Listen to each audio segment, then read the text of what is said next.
Welcome, everyone, to Forza Motorsport 1 Part 4. I think we wrapped up the preliminary races of it, finally.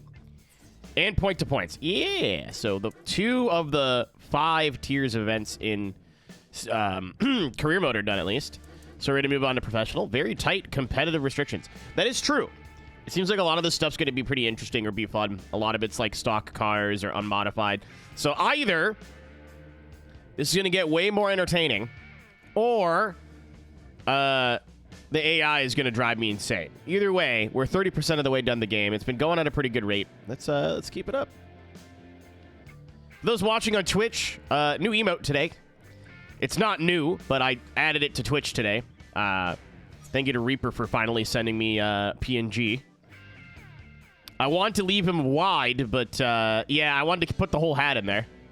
If you're wondering, that was me when I was maybe 10.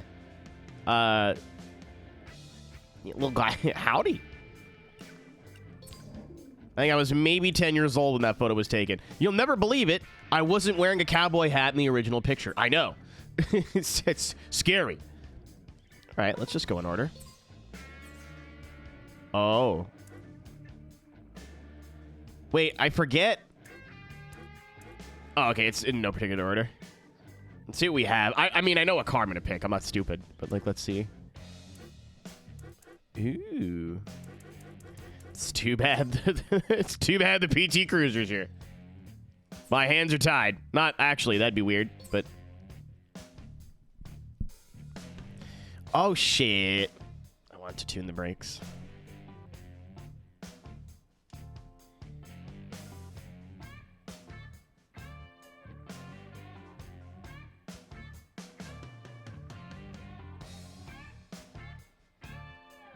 You're dumpy. You see, T-Reds, would that be a really funny emote to have? So you could have the 3-horse dumps of the apocalypse? Very funny. I don't have an ass, though.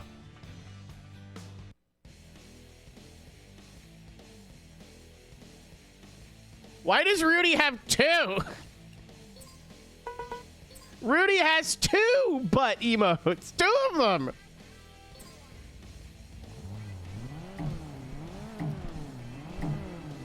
Oh, that's not as fun.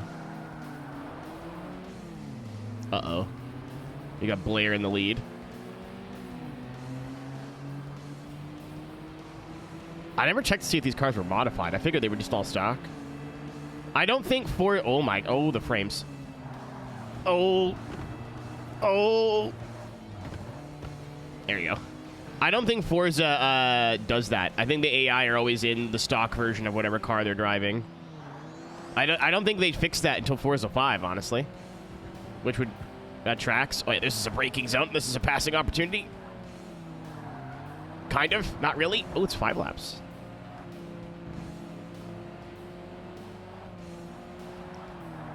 Yeah. Saturn, if this game had more sentimental value to me, I would go out of my way to either emulate it or play it on the original hardware. Never played Forza 1 growing up, so this is more of a experience the game thing than...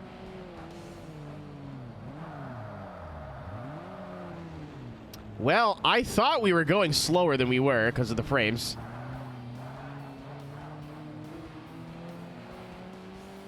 Okay, so this is the second worst way to play it.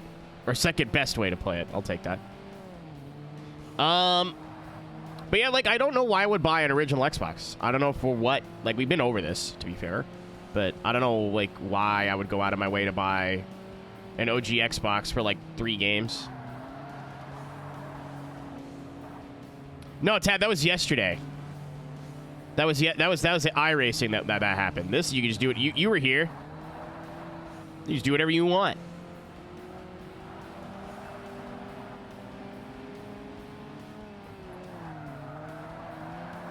I gotta look at the speedo because it's hard to tell how fast we're actually going because of how bad the frame skipping is. I love fart. Didn't need to know that about you, Nick, but now I do.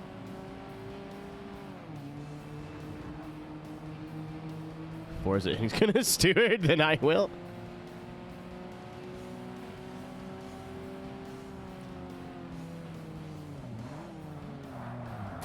Hello? Steward, where's the penalty on that one, huh? Mr. Jean-Baptiste, where? John FIA. To be fair, I braked early because I didn't know where to brake. The frame rate here, Road Atlanta is pretty bad. Who's anti-Apex? This isn't 2005. That rule didn't exist yet.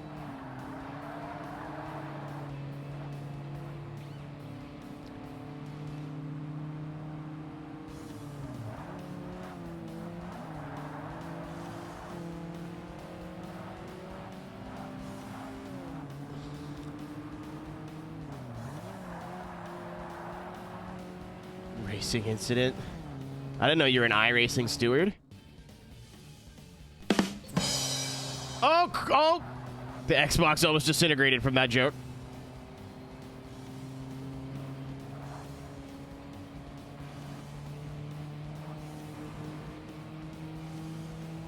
So what's going to happen here is I'm going to go defensive and the AI is going to miss the corner. I hope.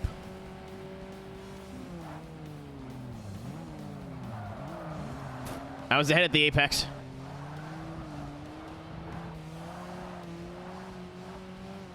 I did F4 races yesterday. I know how this works.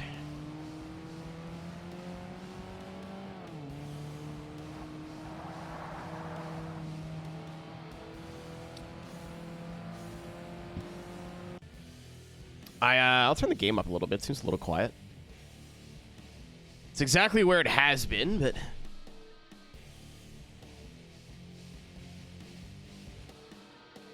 it's like another quarter turn on top of the quarter turn it already was.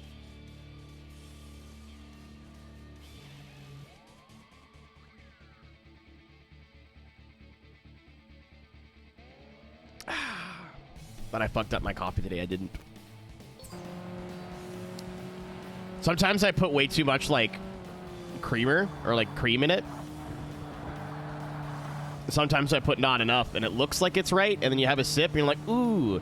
And I drink really cheap, like, Walmart coffee. So if you screw up that ratio, you're drinking motor oil. Like, it's not palatable. High racing lately? Uh-oh.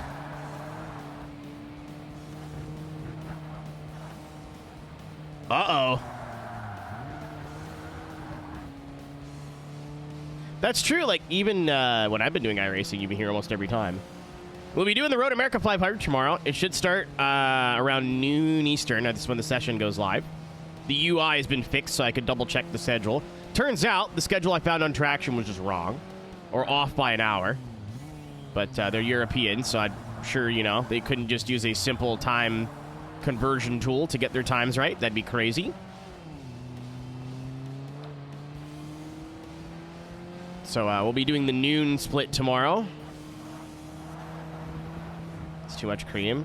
Oh yeah, dude. Like if you there's definitely a balance to where your cup, because I don't like use actual cream because I'm lactose intolerant. I get the like the stuff you find in gas stations. I don't know if they have it in Europe, like the same brands in Europe, but like coffee, like it's like cream and sweetener mixed together, but there's no lactose.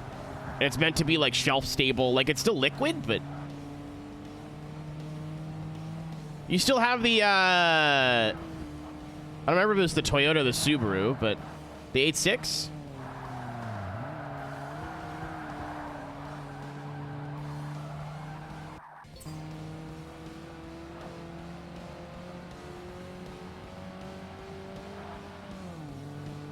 So you've had that a long time. You and Randall with the Nismo 350 are like married to your platforms. Imagine living in a state that doesn't have rust. You don't have to worry about those kinds of things. That's crazy.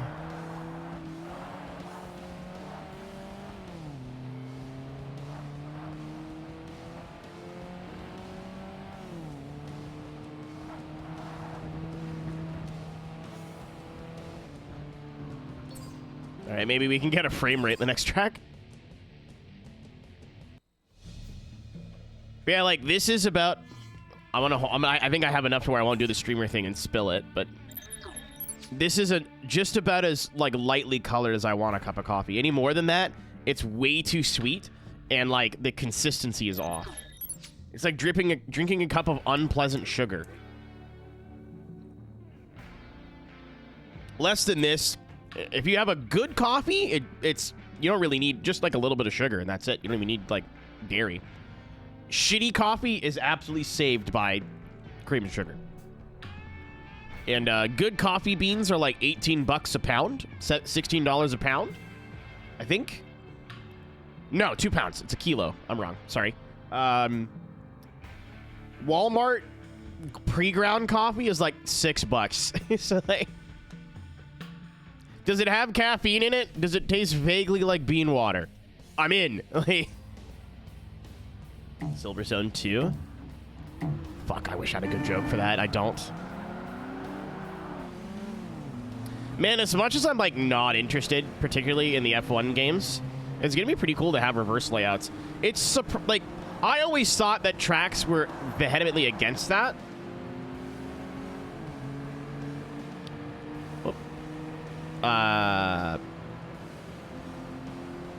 Like having reverse layouts of their tracks. I figured it was always a copyright thing. Now I'm just thinking game developers are fucking lazy. Or maybe the stance has softened lately. What's up, Laura?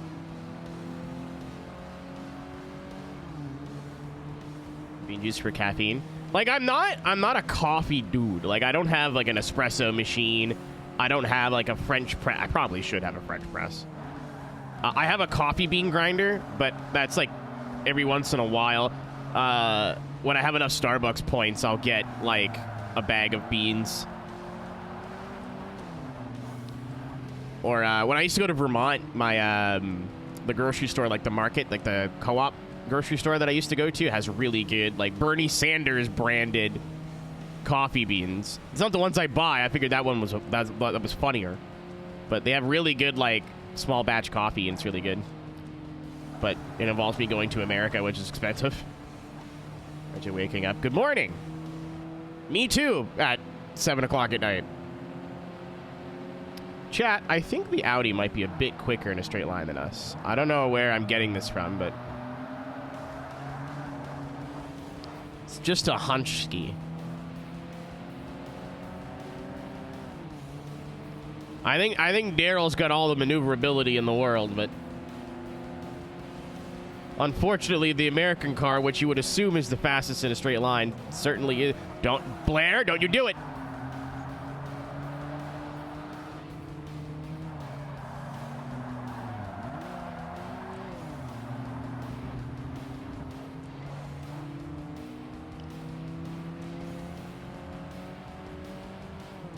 I would really appreciate, Mr. TT Driver, if you had some sort of colossal error.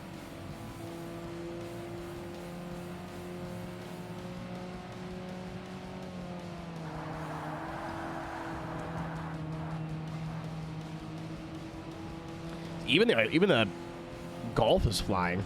I don't think that. Yeah, that's definitely not an R32.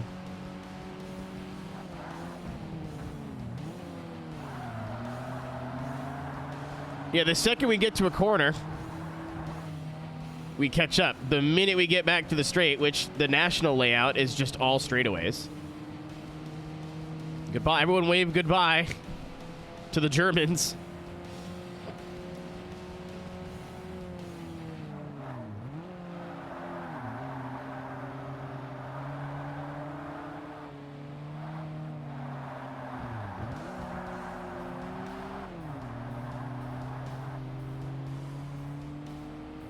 This is not doable. Thank you, Daryl, for your service. We will call you when you are needed. But this is not gonna happen. I put down a banger lap and they pulled away more. So I was like, okay.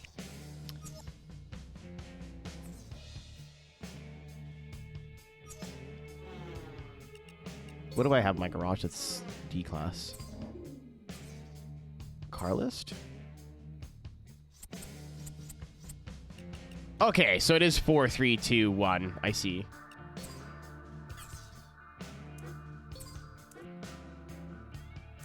Oh! Yeah, that might do it. I was like, wait, it's got 230 horsepower. Like, that's more than the Aero gear, and that's more than the other Integra that we have. It weighs as much as a moon.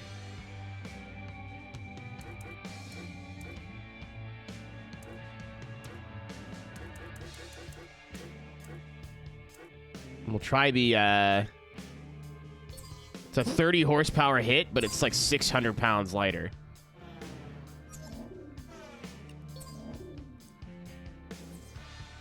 Still playing on hard, too. I've not given that up yet.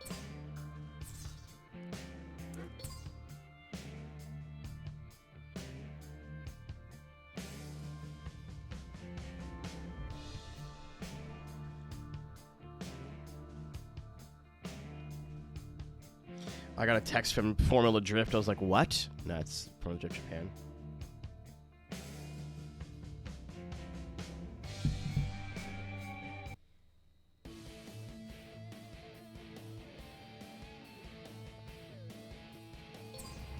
I realized, when was, so we're doing, again, I mentioned it before, we're doing the Road America 500 tomorrow on iRacing, which is vintage IMSA, aka Camel GT. I would assume that somebody from Camel called and was like, yeah, you switched the C to a K, but we know who you are. Please undo that. Oh, look, Angie. What time period was that? Like mid 80s?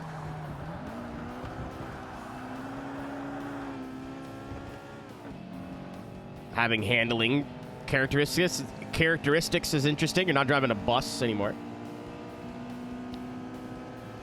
The car? I mean, like the because tomorrow is replicating a real race, right? What? It's. Hold on. Mid to late 80s. Yeah. So I'm gonna listen to like hair metal all day tomorrow. I'm excited.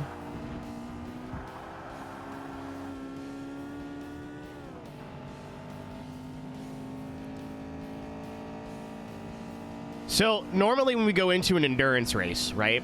Whether, you know, it's with the Rick boys or whoever, we have some sort of plan. We're like, okay, you're gonna start the car, and then I'll take over, and then you'll drive, and then I'll drive, and then whatever. We have not discussed this.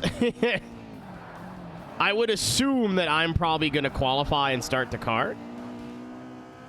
So I think based on preliminary testing, I'm the faster of the two. But he says he's going to do a little bit more prep tomorrow, and I'm going to run a little bit more tonight after this. Yeah, the race isn't, like, long enough. I thought you couldn't... I wasn't sure if you were allowed to solo it. It's going to be, like, 3.5 hours. I don't even know how, like, much fuel the car has, like, time-wise. So tonight, the main goal is going to be doing a fuel run and seeing how long that takes. And then being able to gauge, like, how often we're going to drive.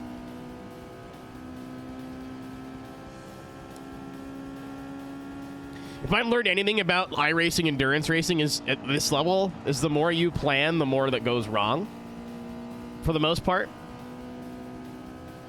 The amount of times we plan stints and then, like, get in a wreck, or, like, somebody has technical issues... and we have to completely, like,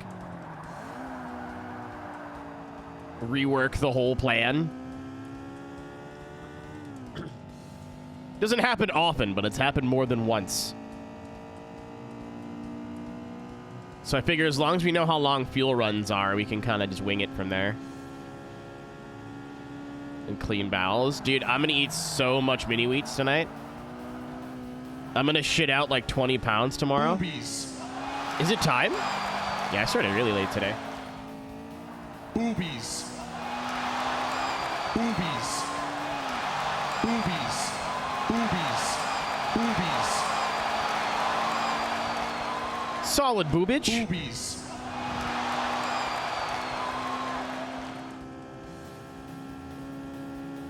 Boobies. There you go, a little. Shake it once, that's fine. Shake it twice, that's okay.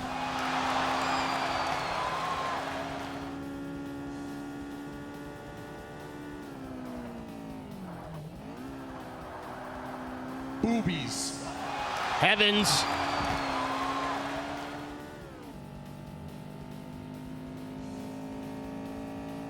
Boobies nuts. Yeah. I agree.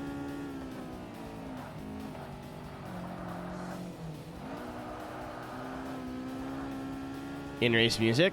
Not true. I think 2 didn't have any. And I think 3 and 4 did. I just always turned it off. I think it is the only Forza with a totally unique OST, though. Like, I don't think there's it's the only one that doesn't use licensed music. I'm willing to bet on that. 3, maybe not, but I'm pretty sure. 4's on like 4, I'm definitely sure had music. I think we all just turned it off. After playing so much 2 that never had in-race music, I always turned it off.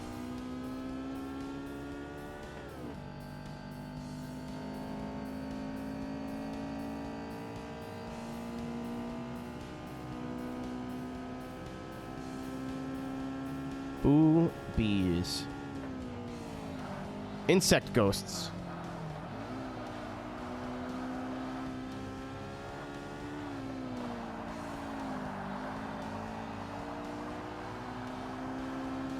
I don't think so, Tab. I don't think it did. I think it was only menu stuff. Yeah, well, I mean, there was like, because 4 menu music was only like the chill menu music stuff. And then the in-race music was all like camo and crooked and drum and bass and shit. Like, if you look up Forza 4 soundtrack, none of that plays in the menus.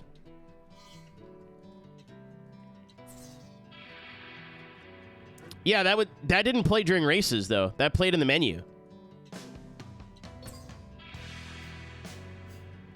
Believe me, I have to talk to my therapist about the soundtrack of Forza Motorsport 2. Weird. I'd have to go back and check, but I'm almost like 100%.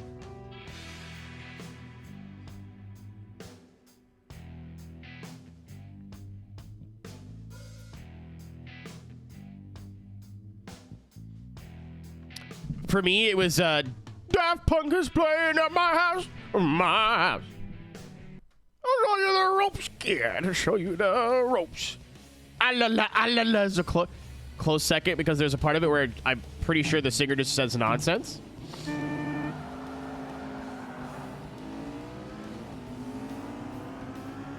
Like in the breaks before the chorus, it sounds like she just stubs her toe and she goes. And then there's a couple bangers in Forza 2 soundtrack, like Faithless. I can't get no sleep. Done broke my nose on the ass and now I got aero damage. A lot of the soundtrack in 2 I hated at the time, and now that it's nostalgic, I like it. But at the time, it was fucking obnoxious. Especially when you're sitting in the menu for a while, like painting or working on a setup or doing something. Yeah, like in retrospect, I really liked the soundtrack. Like even having gone back and played Forza 2 again at the beginning of the year. This year, last year, I forget. Oh.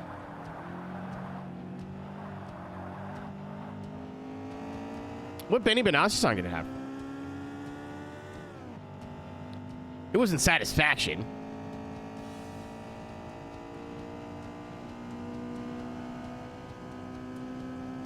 Tab, I think it's a crime that we never got the full layout of New York back, because it's way better. It's so much more fun.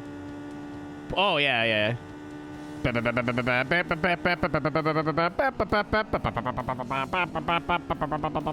your hands up.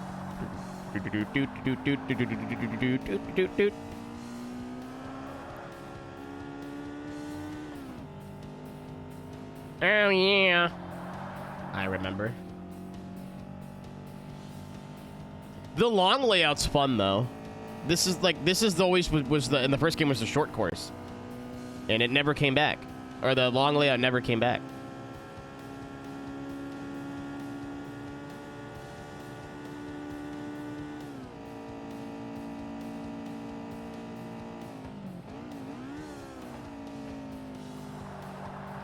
The new Pathfinder Armada.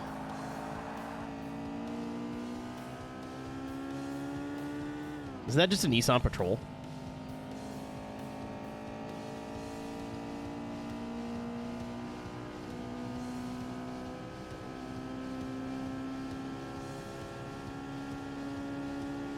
But it's a Nissan Pathfinder Armada. The Pathfinder, no, but the Pathfinder Armada, isn't that just a Patrol?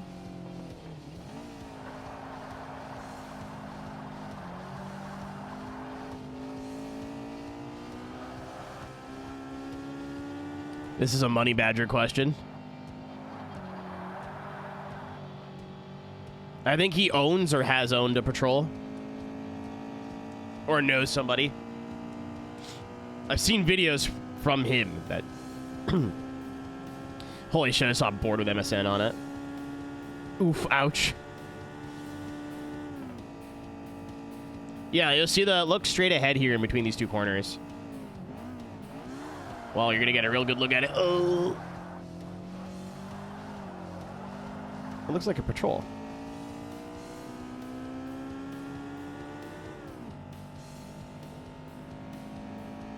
Yeah, I thought he said he owned one at some point, Laura. He sends me fucking Instagram videos like 2-3 times a week.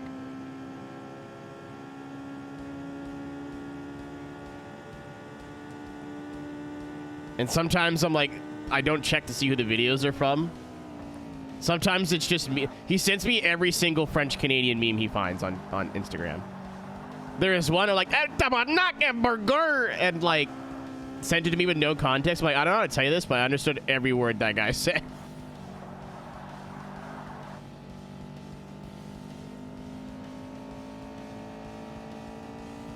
What's funny, we had a little, it was an argument, I think it was a discussion, because the LMP3 has a VK56, and it sounds nasty. So to figure out that's like a throwaway, not throwaway, but like an unpopular Nissan V8, it's kind of crazy.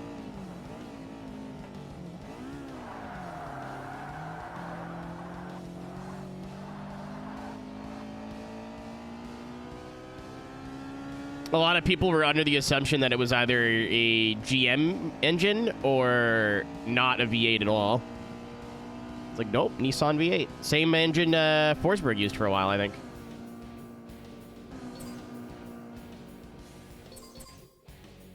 That Volkswagen cost me $2,000.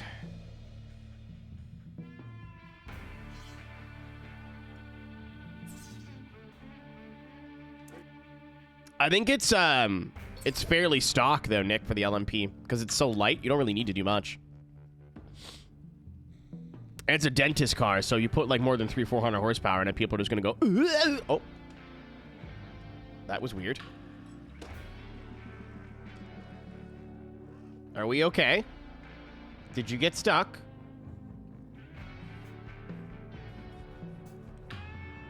I went to like veer like this for comedy, and it was like, I guess it got borked halfway through calibrating.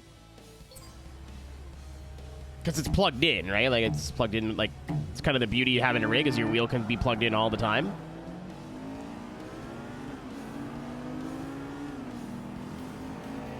But fucking. No! I thought we were gonna die. Can I swoosh?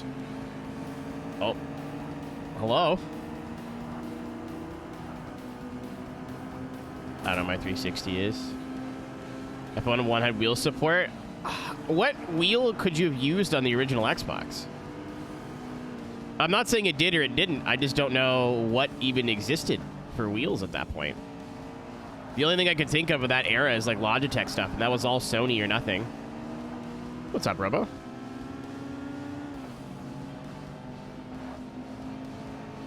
No, Logitech didn't have Xbox wheels until recently. Well, in the grand scheme of things, recently.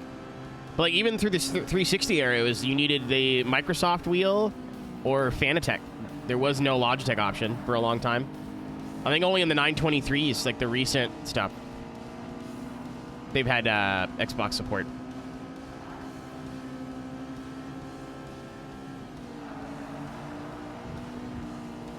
Yeah, there was like but I remember that being on the 360. Because I had one. The wireless, like the one you could put in your lap. I played Dirt 1 on it. It was really fun. I wish I wouldn't have sold it. I wish I would have kept it. As soon as I got like a regular wheel, I got rid of it though. I bet you they're either hard to find but inexpensive, or hard to find but very expensive now.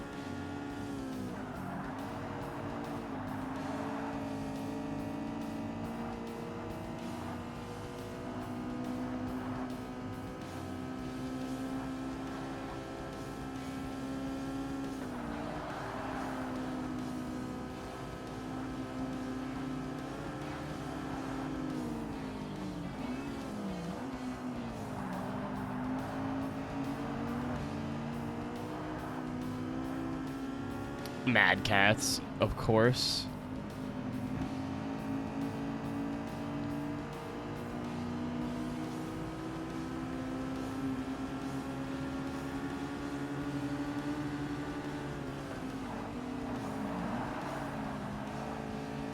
I'll be nice if you're nice.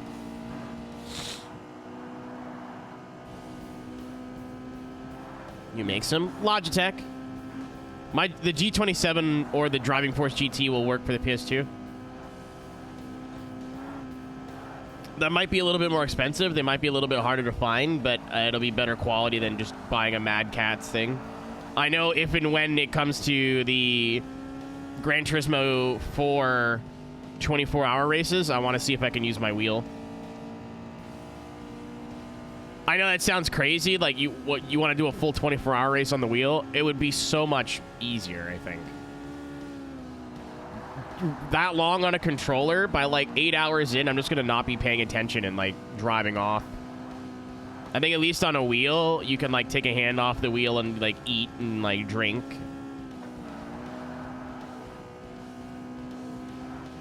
No, I have one, my G27.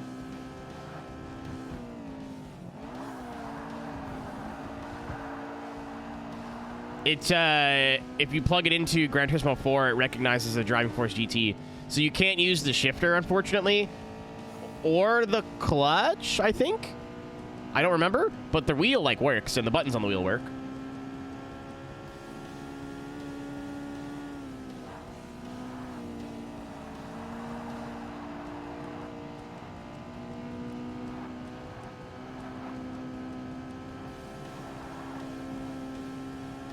Just no H pattern.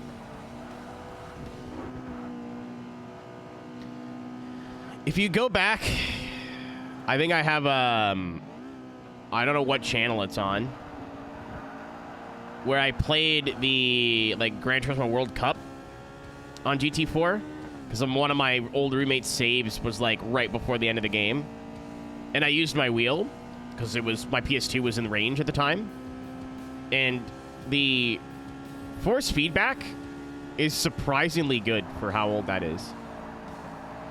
I do, but it's for the N64. I bought it for the Streamathon to speedrun Rush. It did not go well. I don't really have anywhere to put it. And, like, this wheel is not fun to take off and put on by yourself. So I didn't want to take this wheel off the rig for nothing. So I just played with it, like, I just rolled my chair back.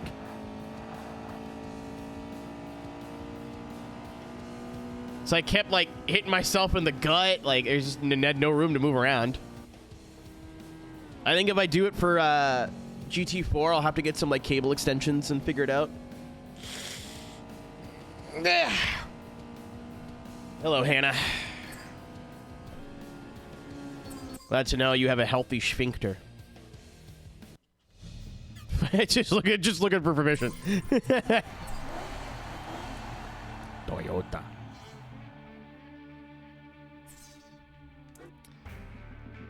What do we have in C-Class?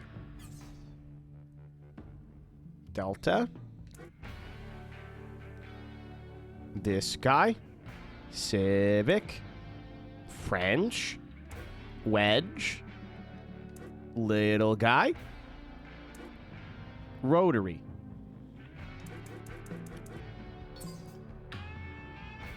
Oh, I guess because it's all-wheel drive. It probably has good tires. I'm like, how does it have that little power? Like our Integra we just drove has like the same power to weight ratio.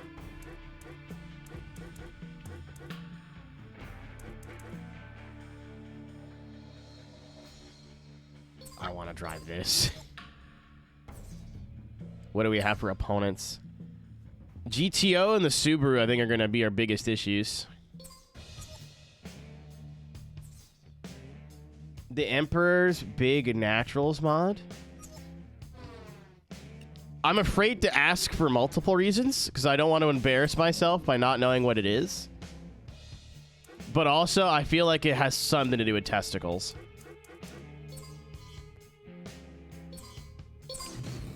Or Dorito. Consider mid-engine French box. Oh, it's a boob mod. Yeah, okay, that's fair.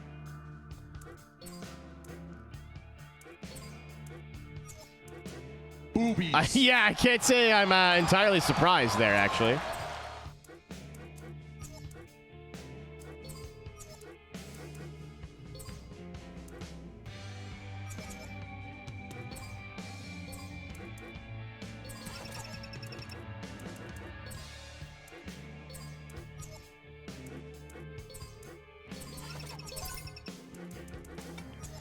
This is either going to be a really good or a really bad idea.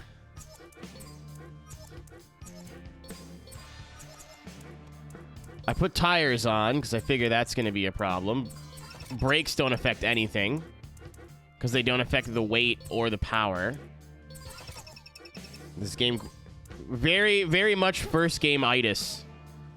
I think the only thing that affects the PI is weight, tires, and power. That's it. Everything else is like the platform upgrades, so suspension, brakes, clutch, transmission, all don't do it. Jack shit.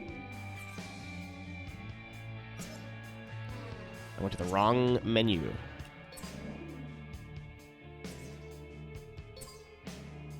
I didn't bother to look to see... Keenan, you're not bright. I didn't bother to look to see what tracks we were running. Good. Okay. All right. Like, if there's anything that we need a whole lot of power for, we... Oh, this has the... Uh-oh. 11 and 12 might be scary. Yeah. Yeah.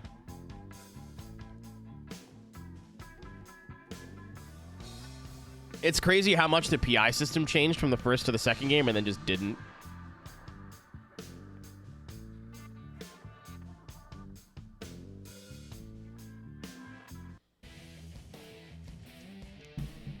It's a 2. You didn't know the sequel? I'm glad we could learn you a thing, Flash. All right, big boy traction off the line. Concerning amount of not speeding up. Oh, that GTO probably has like 300 horse. The Mercedes is a bit of it insulting. All right, let's just... Okay.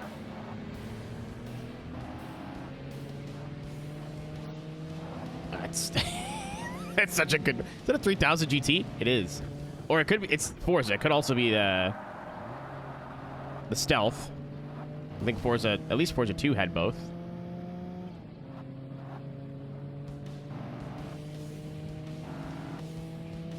Yeah, they were straight to DVD.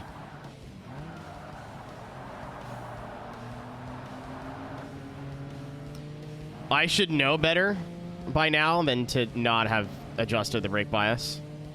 The brake bias in this game, I think, is like... I don't know if this is like a known thing, but it's so far forward in every car, it's a bit crazy. Maybe in the race cars it won't be so bad, but in the street cars, it's like lockup city. Don't hurt me, I'm small.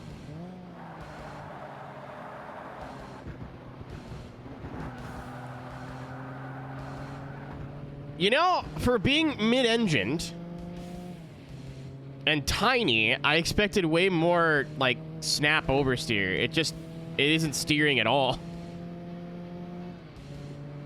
I'm in the suck.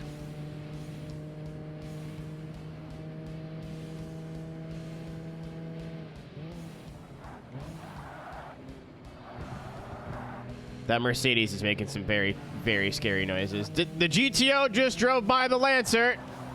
Everything I know is wrong.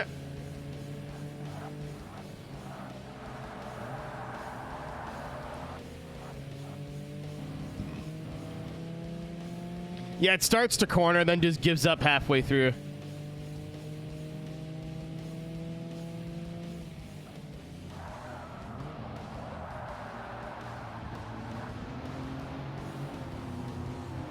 Like, I brake when they brake, and I can't make the corner.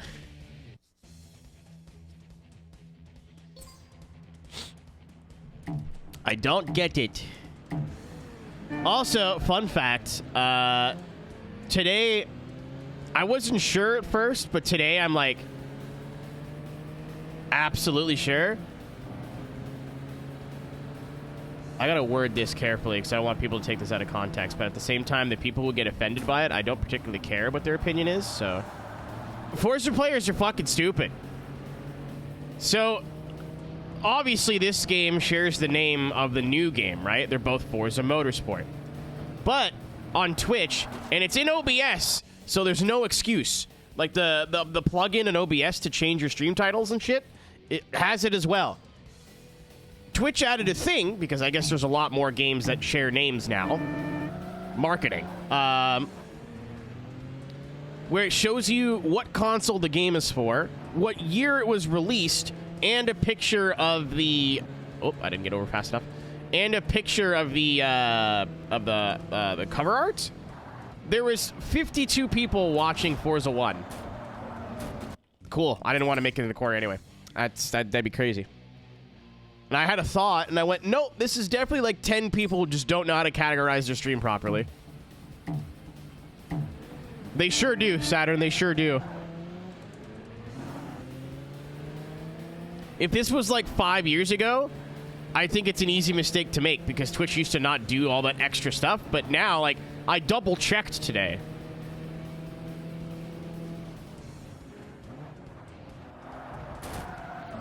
Okay, cool. Remember the last episode, or last time we streamed this, there was, like, not a whole lot of stuff I got stuck on? Saddle up. Yeah, and it's not like it was 1 or 2 people. Well, maybe it was. But... Oh, cool. Thank you. AI, I guess. Like, I didn't go in and look to see who it was and how many people were doing it. I just saw the total view count for the game. And I saw like 46 or 48 and went, that seems like a lot.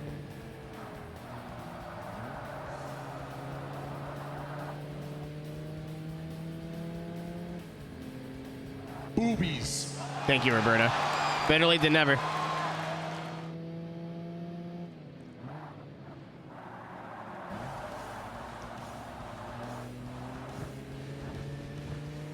Oh, is there actually? Am I stupid?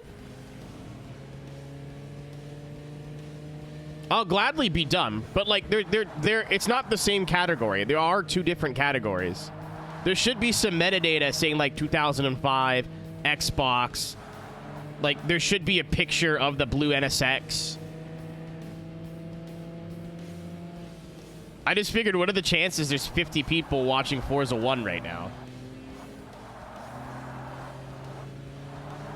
Or near 50 people watching Forza 1 right now. I'll be smart, Evo.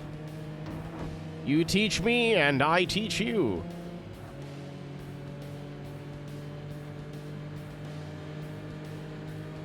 Yeah, that's what I was saying, Roberta. Hello? What the fuck? Police?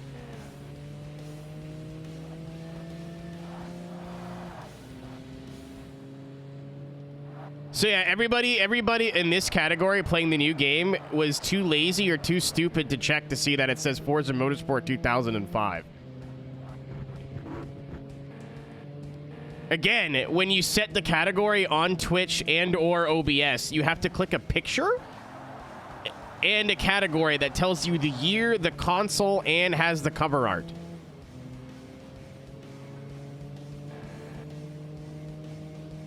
A couple years ago, it didn't do that. It was actually a pretty easy mistake to make when you were playing remasters and whatever. And, you know, with Burnout Paradise, when I played remastered, I just streamed it as Burnout Paradise. Because who cares? This, I feel like you're actively, like, hurting your discoverability. And people, I just thought it was funny.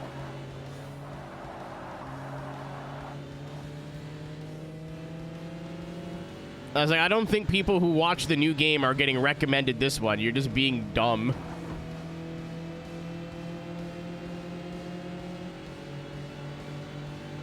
Yeah, Flash, I figured. I would assume most of them are directly streaming from their Xbox as well.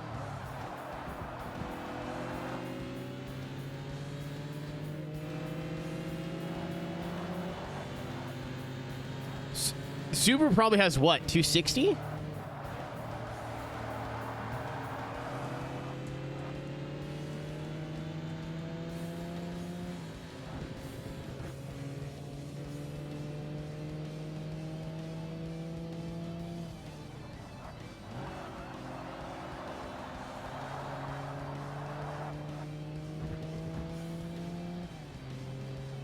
I have a Renault 5 Turbo. This is basically the same thing.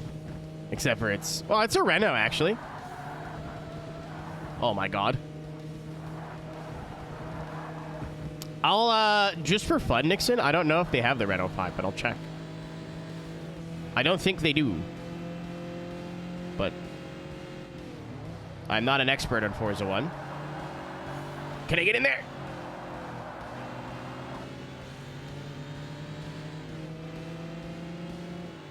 Honestly, like, would this, sorry. Would it be highly impractical? Yes. Have I thought about driving to the French island off the coast of Newfoundland and buying a brand new Renault and bringing it back? More than once. Or a used Clio. I think having a Clio would be wicked. Even like just a regular ass Clio. Give him a vape. Excuse me, sir. I hear they're doing 20% off on all woozy vape Kush pens. I don't know. I don't watch.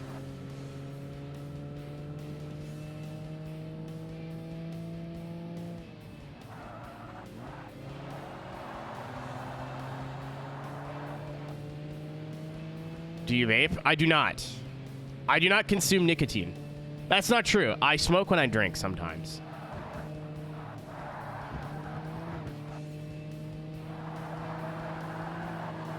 But if I'm out at a party or at a bar or something, if I'm out like outside with my friends and somebody's having a cigarette, I might steal a cigarette. And then like cigars every once in a while. I am indeed a social smoker, but it's not very often. Oh my God. What a finish!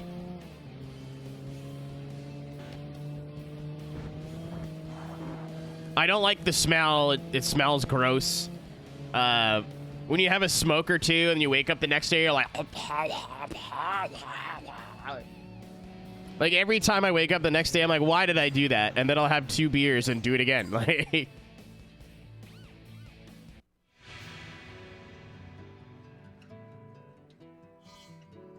Banana berry. I don't know if they have some old Renaults in this game. I think they focus more on, like, Japanese and American cars. I don't think the European cars, other than Porsche. I think Porsche is kind of unfair, but...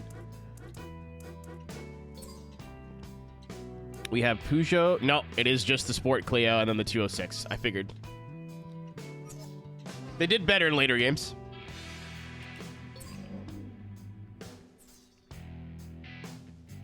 No Citroen at all either. It's all Renault Peugeot. Aren't they? Wait. What? There's 2 French car companies that are like Hyundai Kia. That blew my fucking mind when I figured out they were owned by the same parent company. It was an American game, so like it makes sense the European cars are probably the weakest.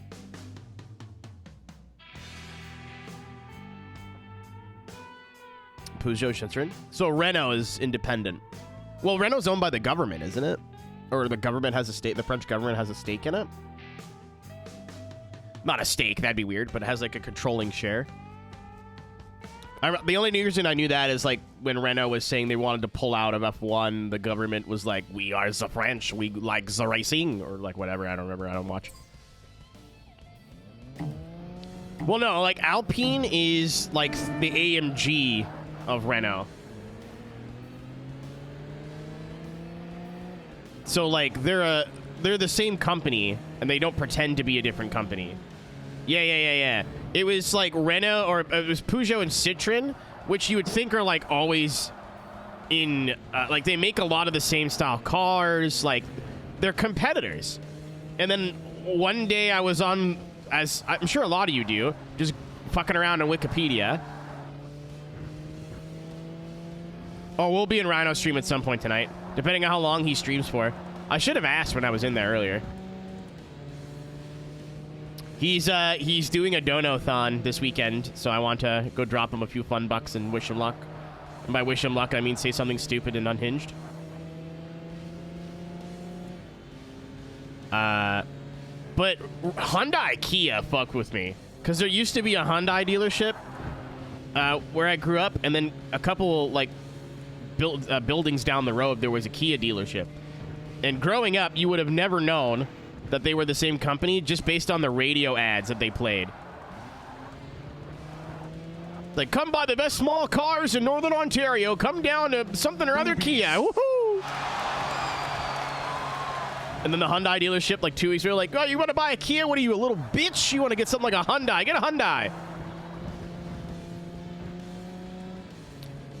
The real car tomorrow. So we picked the Wedge.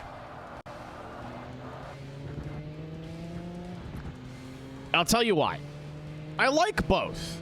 I've driven the Audi. The Audi's a blast. I don't trust people in our split driving the Nissan. Me and Encephalosis both have very little drive time, both at Road America and in the Nissan. And in the IMSA cars. I think Ansi just bought the car. I do not trust some fucking jackwagon who doesn't understand that once you turn in with the Audi, that's it. I can't adjust. I can't move. My Aero is a small little picnic table wing on the back. Like, I cannot move this car around. So if you decide, I'm going into the brake zone, we're both dead. Also, the Audi, not slow in a straight line. It accelerates slower than the Nissan, but at top speed, I don't know if close is the right word, but you're not dragging by them like they're standing still. Like, you're actually going to have to be intelligent going through traffic. As soon as I had that thought, I went, you know what? The Nissan's going to be more competitive. It's going to be harder to drive. We will have a better time. And you know what, Weasel? In my experience, once it snaps, it doesn't drive like it has all-wheel drive. It's not as kind as you think it is.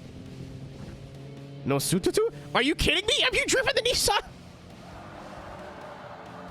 It doesn't go Sututu, it goes brrr. Like it's listen. It's there.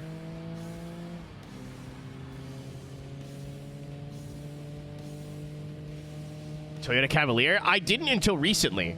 I've seen pictures of it in GGTC trim, and I was like, that's a good edit. Yeah, it still makes very ignorant turbo noises.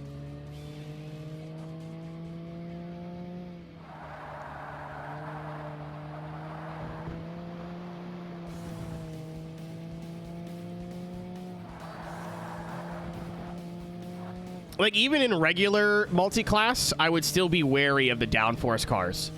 But especially tomorrow, where there's going to be a lot of people who have never raced top class before, we're going to die in 15 minutes, brother.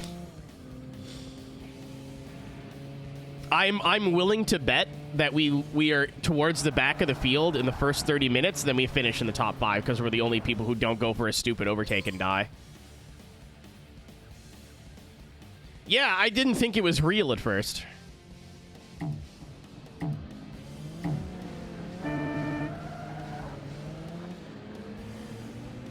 That's, you know, motorsports in the 80s was just better.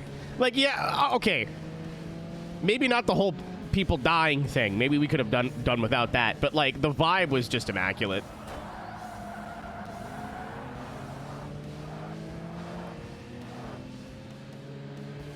Korean automotive market. Correctamundo, Nicholas Nya. It's fake competition.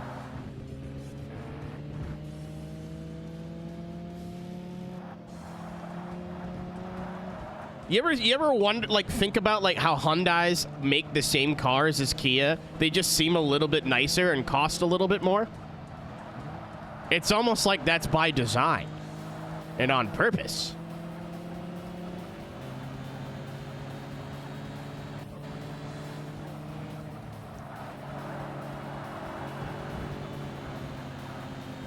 It's like, why would I... Like, they're different vehicles. Boobies. Yeah. They're different they're different vehicles, but like, oh, I'm not going to get a Kia. What the fuck was the Kia that I almost had? A Kia Rio. What a big old piece of shit Kia Rio. I'm not going to drive one of those. I'll drive an Elantra, though. Bam. It's not the same car. I don't think it's quite badge engineering, but it's still marketing.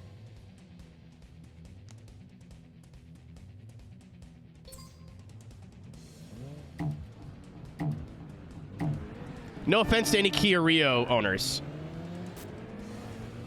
It's boob o'clock. It's always boob o'clock, except for when it's 8 o'clock, then it's boob o'clock. But after that, it's always boob o'clock. I could be persuaded.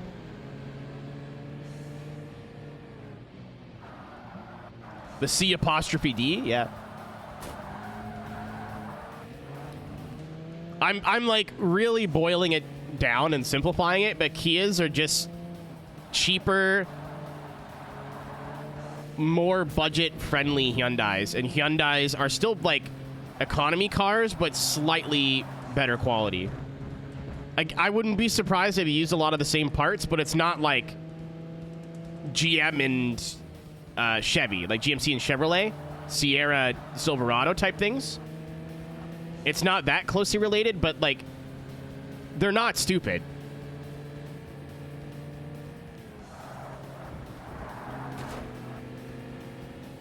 You're going to walk up to a Kia dealership, check out the whatever fucking base model hatchback they sell nowadays, go, ugh. You know, if you just need a car, then you're like, whatever, it's $12,000. I don't give a shit. I'll take it. They make a sale. They win. Or you go, ugh. Interior is a bit crusty. Everything feels a little cheap. And then you go to the Hyundai dealership. You see the prices are pretty comparable. And you go, that's a bit nicer.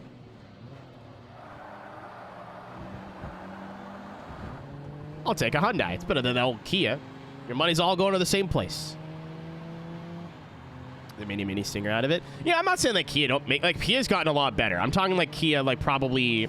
Like, my mental picture is probably, like, late 2000s when they're still making Mingas.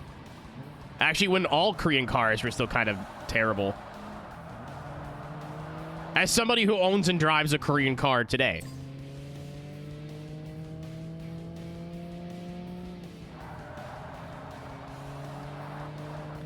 Like, I love my Elantra. I get stupidly good gas mileage. It's not slow. It's not fast, but it's not slow. It's got a stick shift. Interior's pretty nice for what it is. The only thing I really don't like about it is the radio is terrible. The speakers are horrid. When the Ford Fusion outperforms you on sound quality,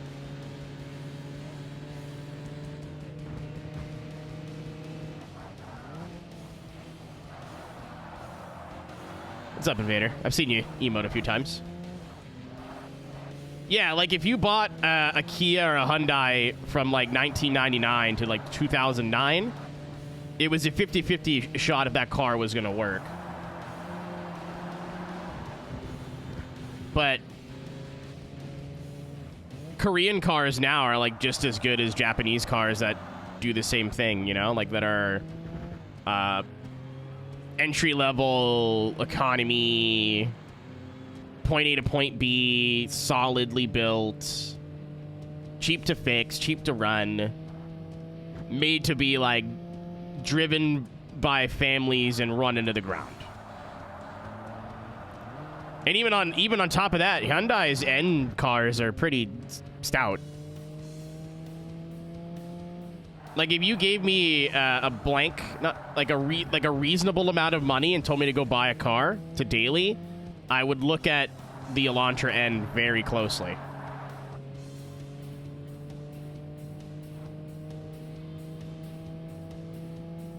Yeah, I think it's 2010 was about Eeyore is about the change when like maybe the cars still looked and felt cheap, but they weren't made of leaves.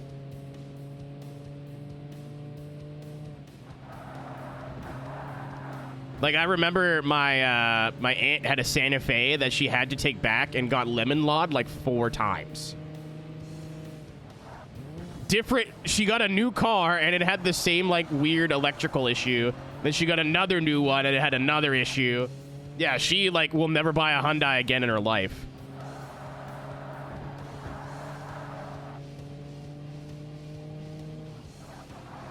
Actually, you know what? Tell a lie. I don't know if she still owns that car or not. I haven't talked to her about it.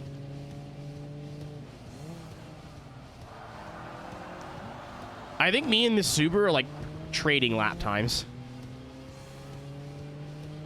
Still kicking. Yeah, dude, modern Kias, like I wouldn't, they're not my taste. I'd rather the Hyundais. I just like the look of them. I think the interiors are nicer.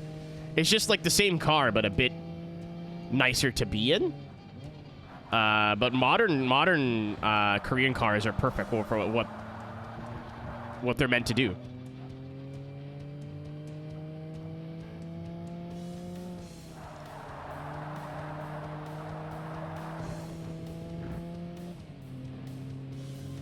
And like I said too, like I won't say an unlimited budget, because if there's an unlimited budget, I probably would get something German, but let's say I got a reasonable job and want to get something that was a bit sporty, but I could still drive in the winter and still had good like cargo that I could go to the grocery store and pick up like, you know, and carry people in. Like as much as the GR cars are really cool, the Elantra Ns are also really cool.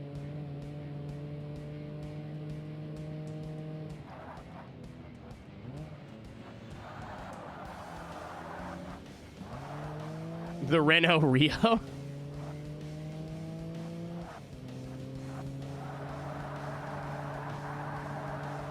I want to finish the lap. I mean, we'll finish in second.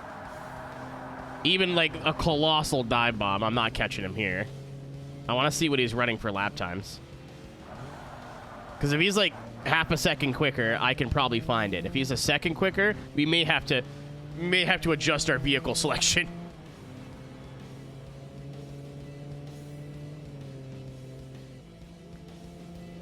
I see. We can't upgrade the car anymore because it's already at the top of the class, so I'm going to have to look elsewhere.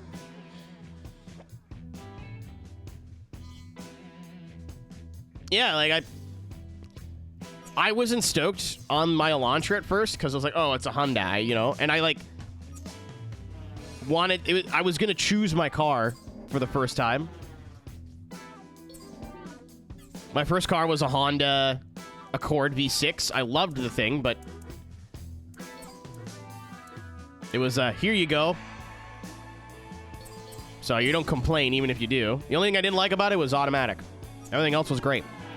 That car exploded into a million pieces, as in the transmission decided it didn't want to be a transmission anymore. Which is a known thing in those cars, apparently. Which I didn't know about when I was 16. Going around neutral dropping my Honda every day. Multiple times a day. So, oops. I mean, it only manifested itself like 8 years later, but oops. The Ford was like $800, so it was just a car. It wasn't bad until it started to rust and then everything fell off. That wasn't great. And then again, this Hyundai was like an $8,000 car that we got for like $2,500. I wasn't super stoked on it at first. I was looking at a VW Jetta wagon. I wanted a wagon really. I still do, but I wanted a wagon really, really bad. But they're all super high mileage or like in dubious condition. And then after a week of having my Hyundai, I was like, dude, this is just a Civic. It's just a Civic. It's just a Korean Civic.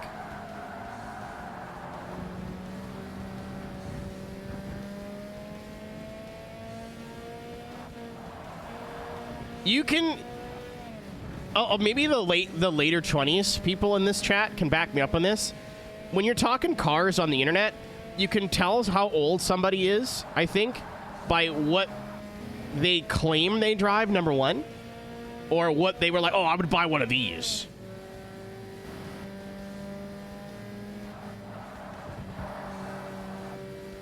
I think if people like late teens, early 20s, if you're like, hey, 30 grand, what are you buying? It's always like some sort of impractical sports car. Not always, but often.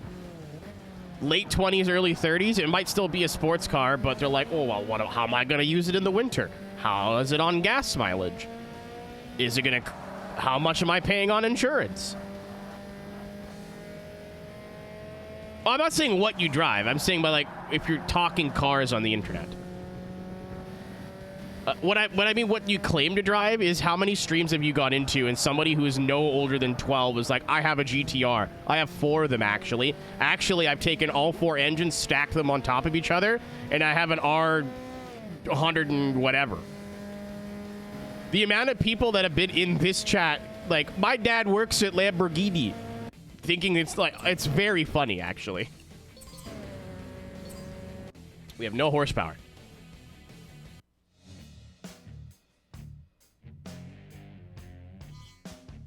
The American DUI machine.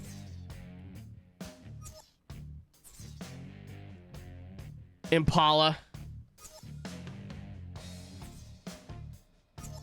2010 era Impala.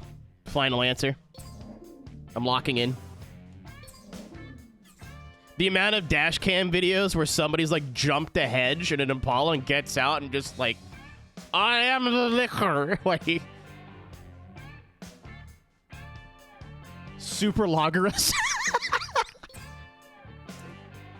What's up, Panic? Let's try lightness. Maybe lightness is the key.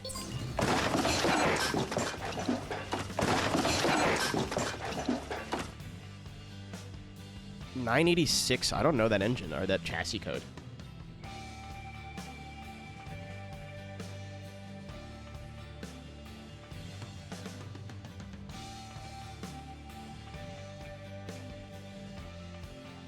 Oh, it's a Boxster.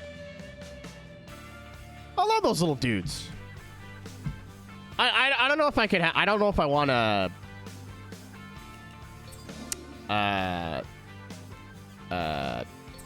Convertible?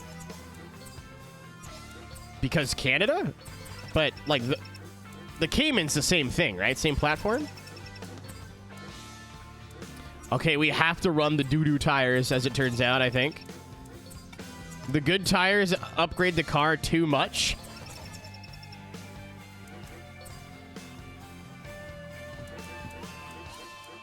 What's funny is I see we have a pickle here. I think that a Porsche is probably cheaper than a Miata here.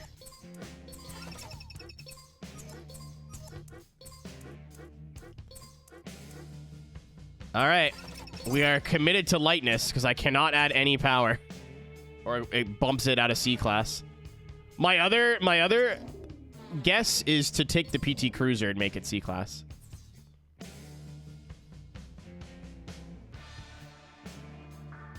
Lena, I hardly know her.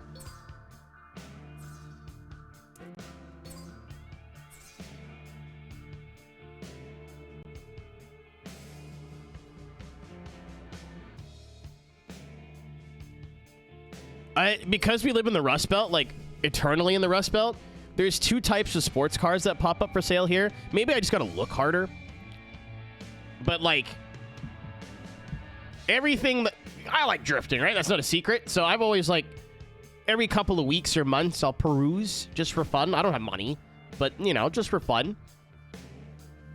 G35 automatics, E46s. That's it. I hear you're barking, California residents or South U.S. residents. Get a 350, get a Miata, get a 240 XD. Miatas are like 12 grand here, if not more. Either they've already been run into the ground, or they're owned by an old man named Guy who garages it and only drives it twice a year and thinks it's worth way more money than it actually is.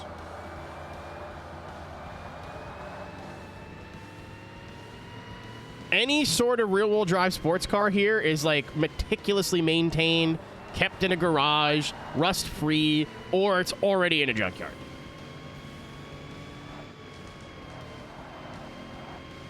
Like, if the time ever came, where I'm like, oh, you know what? I want to get into drifting. Maybe let's do drifting. You know what I mean? Maybe let's actually get into it. I'd have to get a car from America.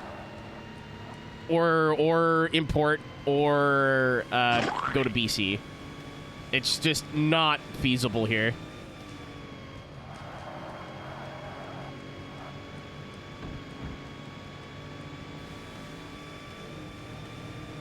I even had the thought the other day, I'm like, you know what? What about a Mustang? Nope. Nope. Same thing. SN95s are like 8 grand and up.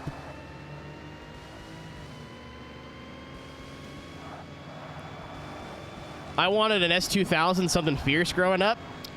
I would have to be a millionaire.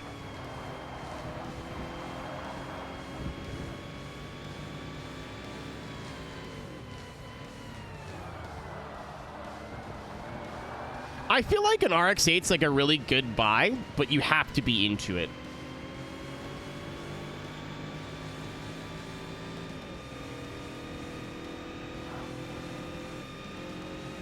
Like, like a rotary is a labor of love, and the RX-8 is like the ugly duckling of that whole range. So I feel like to get into the rotary space for that price, is it the worst deal in the world? We're driving an electric Lancia, by the way. There we go. Now we have an engine noise. Looks super clean, too. Like, growing up, that's what I wanted. Really bad was an S2000. And then, like, even in 2008, they were expensive. I was like, never mind. Maybe later. Maybe when I'm 30. Here we are.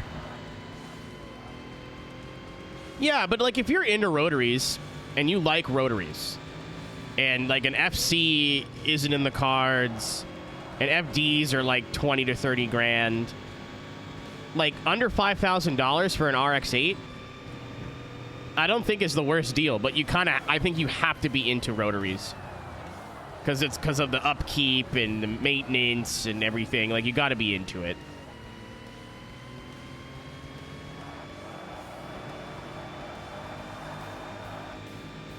Speaking of lightweight two-door sports cars, what's up, Blair?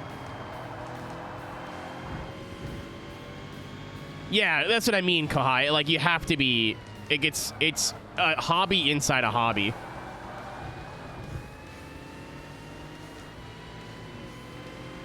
We're driving an electric Lancia right now. It's been an experience. What's the TLDR? Excuse me.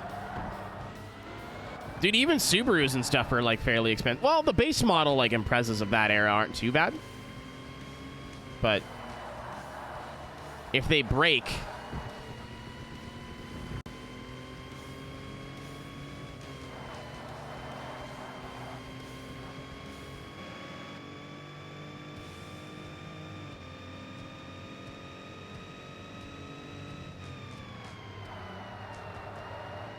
What's up, Michelle?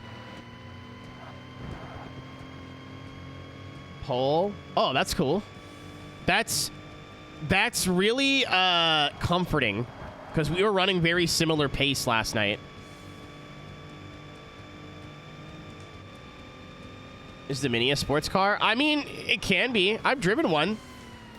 My buddy bought one to fix, and like the whole front end, like the struts and the suspension were blown, but the steering response is incredible in those. These are fucking menaces. How so?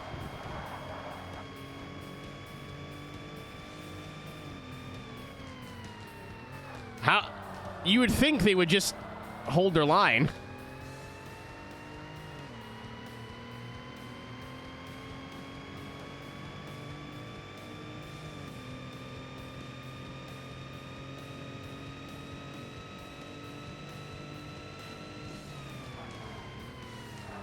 I mean, we'll see tomorrow.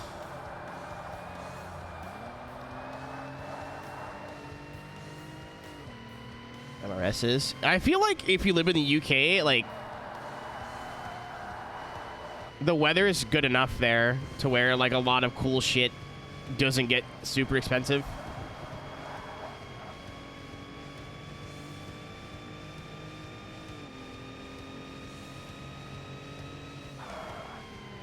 Yeah, I think I'm gonna go into it tomorrow too. Like, I don't know. I'm more than likely gonna be starting the car. I think I'll talk to Ansi tomorrow and see what he wants to do. We'll come up with it as a group. But literally, I'm like, hey man, I've been telling him like, hey man, just fucking coast for the first 45 minutes.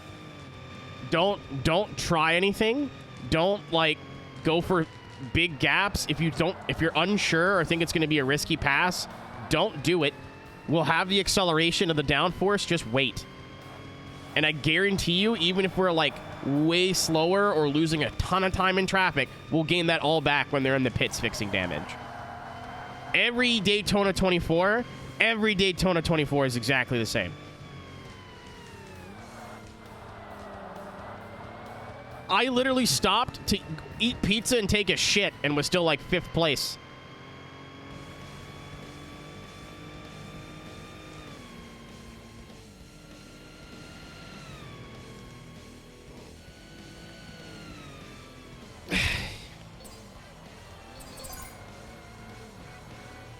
Dude, I mean, like, it's if you've done enough iRacing endurances, this one's kind of an in-between, right? So I get there's a little bit of sense of urgency, but any 24-hour race I've ever done, we've just not had significant issues and been in the top 5 at the end of every race. Like, I think we almost won the last 24 hours of Le Mans that was officially on iRacing before the French.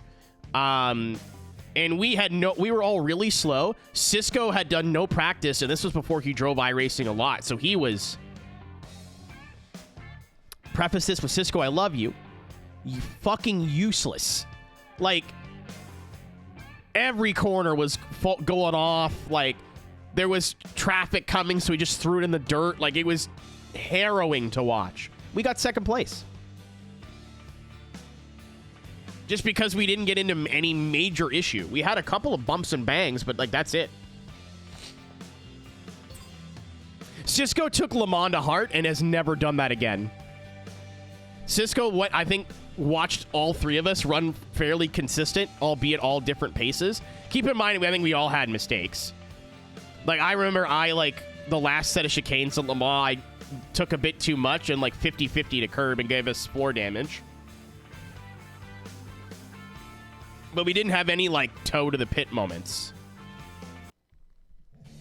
So Cisco went, cool, I will never be that guy again. Yeah, and it was old damage model, too, because it was the old LMP ones.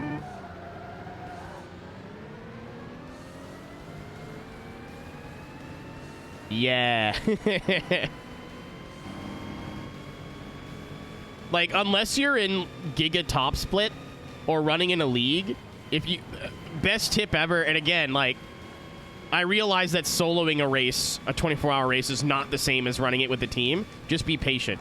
I know by, like, hour 6, you're going to be like, man, we're, like, in 8th. We're fast enough to be 1st, but we just keep losing time in traffic. Just give it time. Inevitably, that team will fuck up and make a mistake. It happens every time. The amount of times I've seen somebody lead a race for 12 hours and then get GT3'd.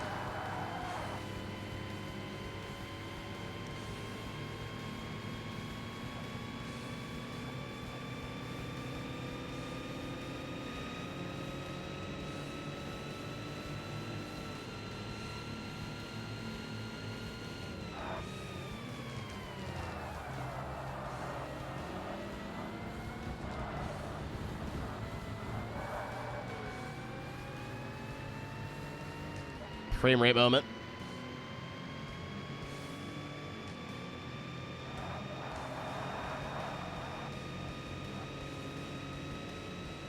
I'm actually super pumped for Thruxton. I wasn't going to buy it. I was going to wait until it was free because I have a hankering that's going to be a free track sooner rather than later. But I had to work the Porsche Super Cup show for Thruxton, so I own it now. So the 4 hours of Thruxton and TCRs I will definitely be doing. I think I have to take like 10 minutes, go through the special events calendar, and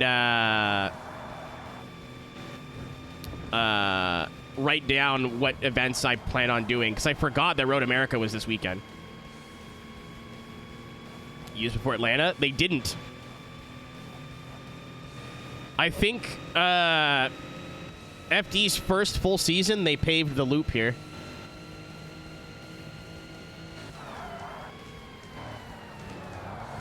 What a maneuver! Actually, you made it. Oh, and I fucked it.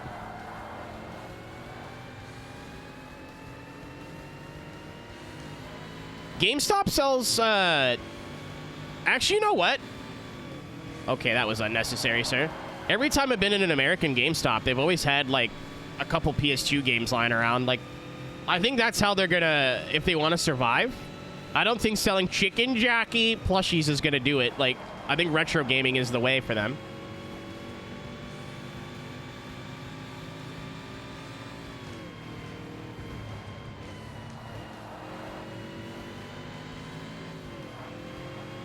It's going to kill... I don't think it'll kill mom and pop shops, because anybody who's, like, actually into retro games would not, you know, is going to go to a mom and pop shop or keep doing what they're doing. But for a lot of normies, instead of eBay, you just go to a GameStop. Or even just having shit on display. Like, you don't need a ton of stock.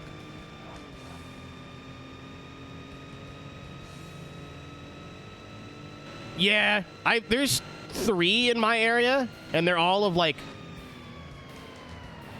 very dubious quality. The one in the flea market's only open on Sundays, so like it's kind of hard to schedule around. It's not like I could be, hello, car right, my legs.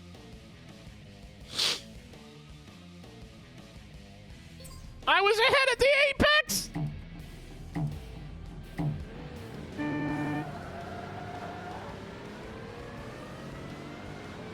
Nick, sweeping popcorn was the easiest part of my job.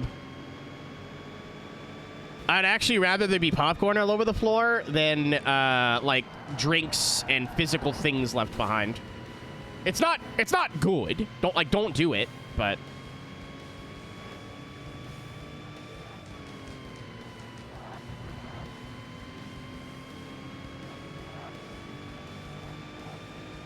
But the flea market is my go-to place, but it's kind of hard. Like, if it was open 7 days a week, I get why it's not. It's not a day job for those guys. It's just like a side gig.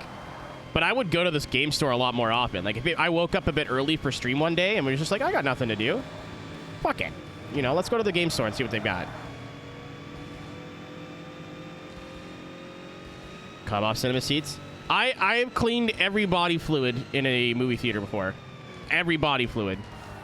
Whatever one you're like, oh, he doesn't mean that one, clearly. Yeah, no, that one too. I found a cup of piss. A full cup of piss. Lots of poop.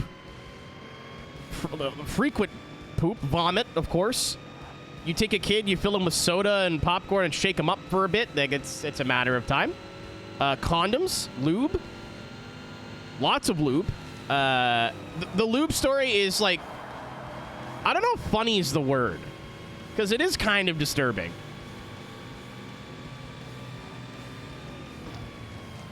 Fuck off, you word I can't say. Vape Nation fucking fuck.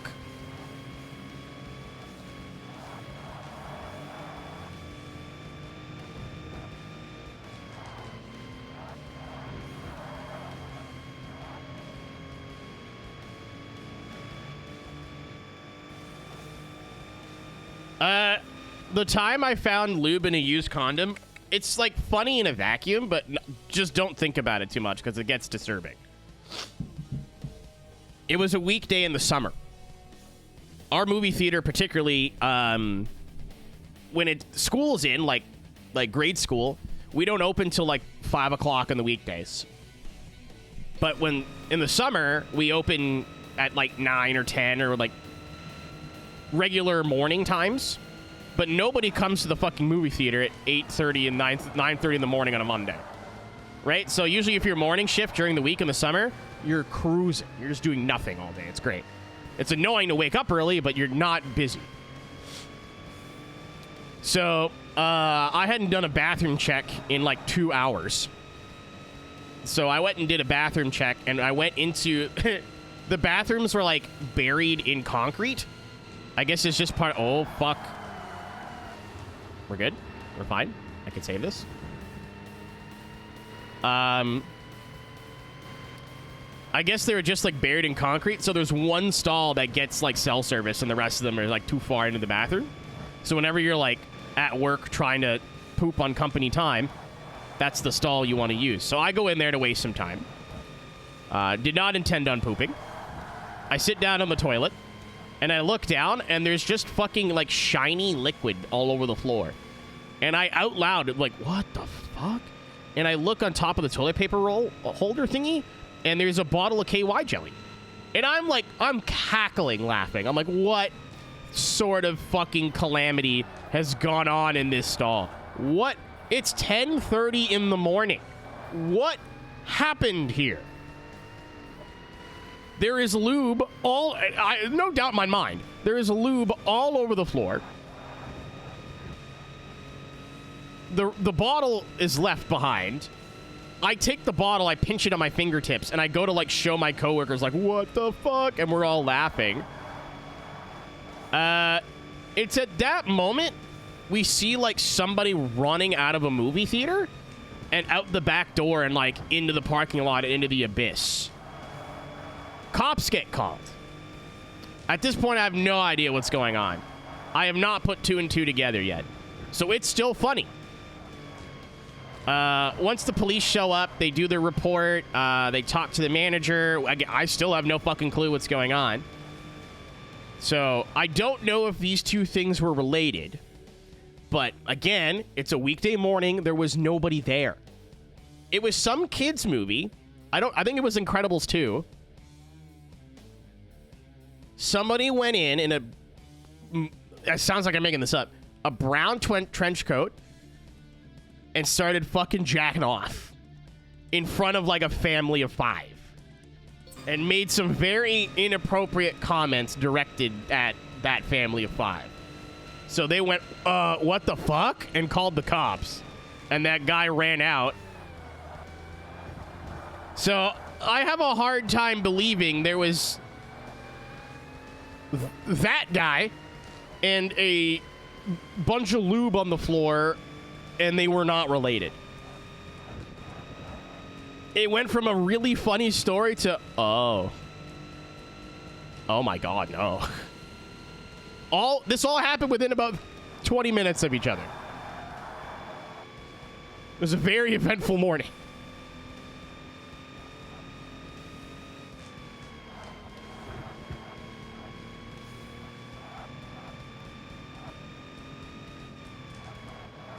Yeah, like, I didn't know what was going on until I saw the family getting escorted to their car. I was like, what the fuck is this about? And then I talked to my manager on the way back in. He was like, yeah, there's some dude that just was, like, in the movie theater, turned around and was like, And they were like, what the fuck? And he's pulling his cock out. Yeah, Nick, but I never heard of what came of it. No pun intended. Sorry. He's pulling his cock out. Kohai is one of my favorite movies. It's usually like a monthly rotation where I just like tell tales of the movie theater. This is one of my favorites. Is I found the same couple fucking on the same night He's pulling his cock out. 3 times. I wasn't even mad anymore. Like,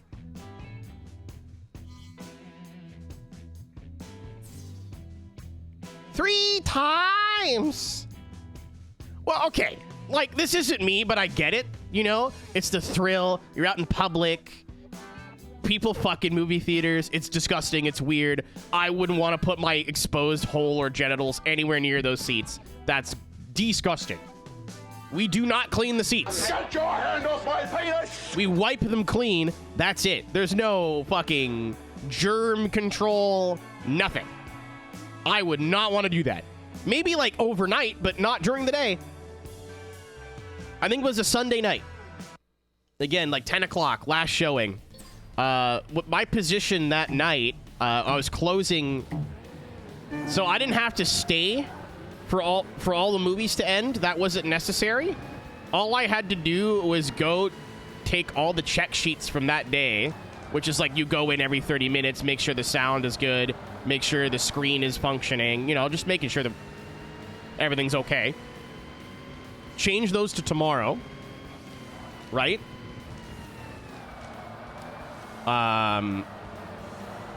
And then that's it. Like, I don't have to sit around in the movie theater. I could just, like, go in and check and make sure, like, no one's acting an idiot. Especially because a lot of the theaters were empty.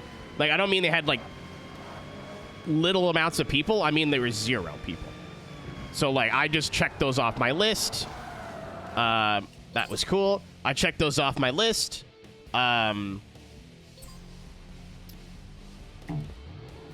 There's a lot of food left over from, like, the food area, so I normally would just, like, pour myself a drink, like a soda, like a woo beer or something, grab a couple slices of pizzas and hot dogs, pick a movie that I like to go watch the last 3/4 of it. I've seen the last 40 minutes of Sicario probably 30 times.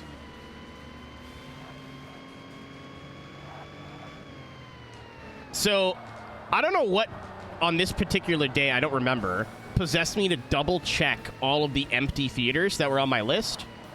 But I went, again, it was like, I forget what kids movie it was, but it was like a kids movie. So there was nobody in the theater, because it's, you know, the movie had been out for a while, and it was like 10:30 on a Sunday. It was like the Smurfs or some shit. Like, it was not a popular kids movie.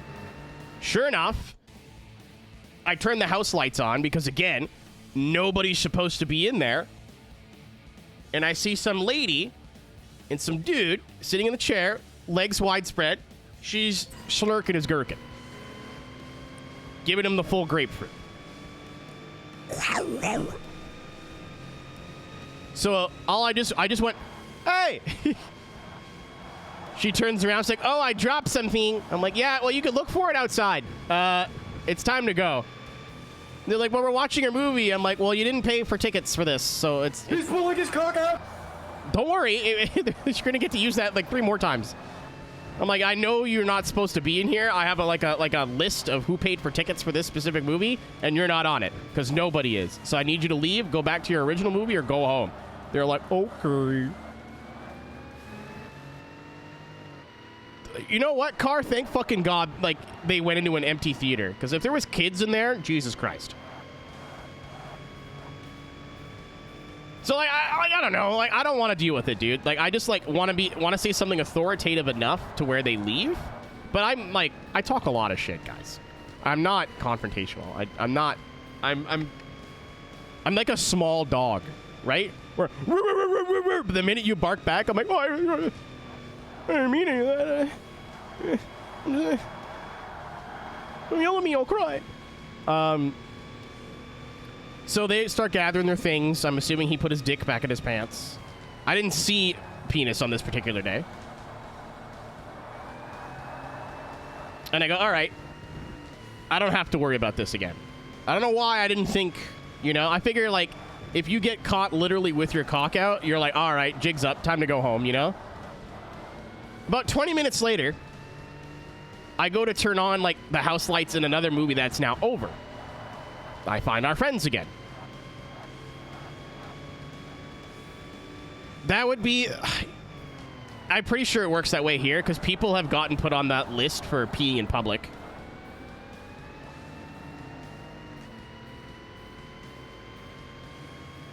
So I find our friends again. And all I did this time was flick the lights on and off like I was a fucking ghost. Like, and they're like the big, bright, fuck off, like, house lights. So I'm just like, woo. I wasn't making the noise. I should have made the noise. So I just start flicking the lights on and off, and I just hear them go, what's that? I'm like, what's up, guys? Thought we, because I've caught you twice now, right? So I'm a little bit less anxious about confronting them about it, because I know, like, I'm in the right? And they're not going to do anything, so I was a bit goofier with my second attempt to get them to leave. I was like, what's going on, guys? You dropped your contact again? She's like, yeah. I'm like, oh, that's great. I need you to leave. Like, now. Like, actually leave. Like, I'm not asking anymore. Like, oh, yeah, well, we're just going to... I'm like, no, I don't think you heard me the first time. Like, I'm walking you to the door. They're like, okay.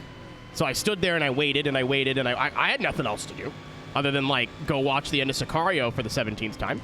So they grab their shit. They walk out the theater door. And then I walk them downstairs to, like, the lobby. And I go, I've done my job. They can't get back in now. Like, they're past... Like, I would notice now if they snuck in again. And I feel like, oh, again, you've been caught twice. That's, like... Let's just go fuck in the parking lot, dude. Like...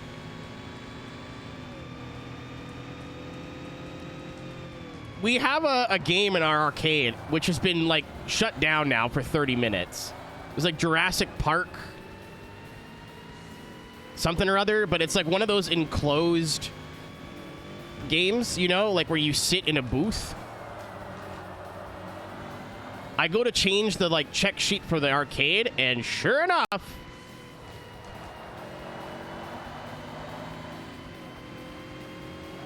yeah, like the rail shooters. Like, you sit down, like, there's no door or anything. But, like, the sides are enclosed and shit. Yeah, sure enough, you'll never guess who was in there. They weren't naked. They were making out, but yeah. I just poked my head in like a fucking cartoon character, like, hi there!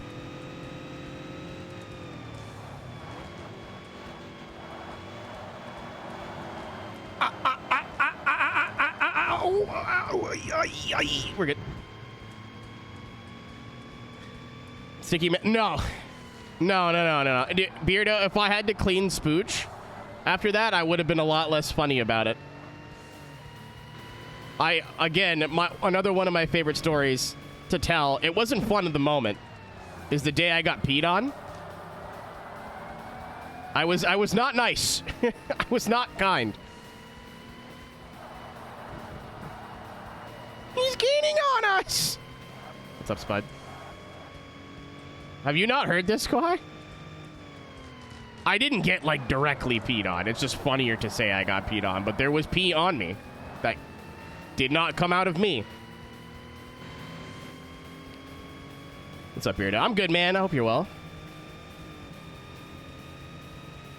So, yeah, the third time I walked them, like, out the door. So once you're outside of the theater, I don't really care what you do. You can have an orgy in the parking lot. I don't give a fuck.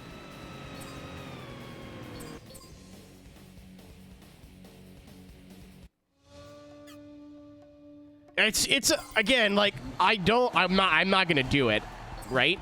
But I get it. Like, you're in public. It's risque. You know how fucking gross movie theaters are on the inside, man? You know, fucking disgusting. Like I said, like kids that went all over chairs, and I just rub it with a rag and go, "That's good." Like, I would not take my fucking clothes off. Never. Kohai, holy shit. Okay, I have two pee stories, and they're both really funny. One involves me being the pissy, and then I got to be the one delivering the bad news. Okay, 1 second. I gotta use my brain cell here. We needed something under 300 horsepower. So I'm just gonna keep going this way. Oh, 287's good. 240. 280.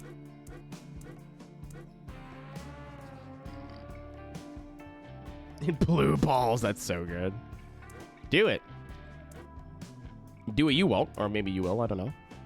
The PI in this game is so fucking weird.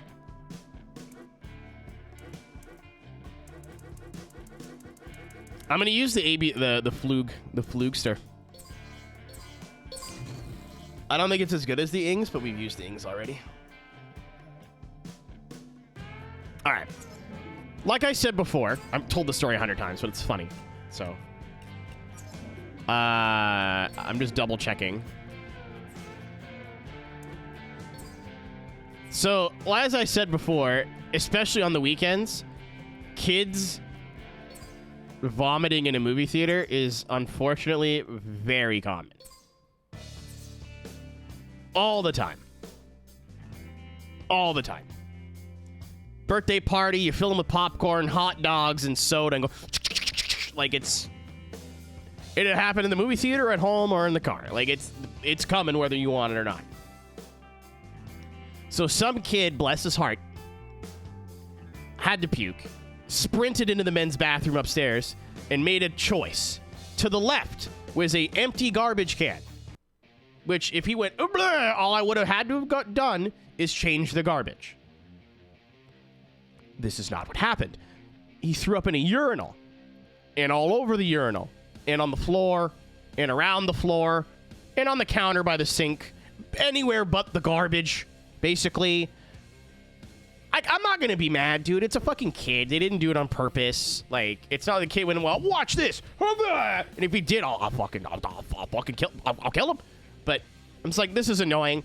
And I worked with a bunch of high school kids that were like, anytime on the radio, it's like, hey, we got puke upstairs. They would just like, ew, icky. And then argue back and forth on who's going to clean it for like 20 minutes.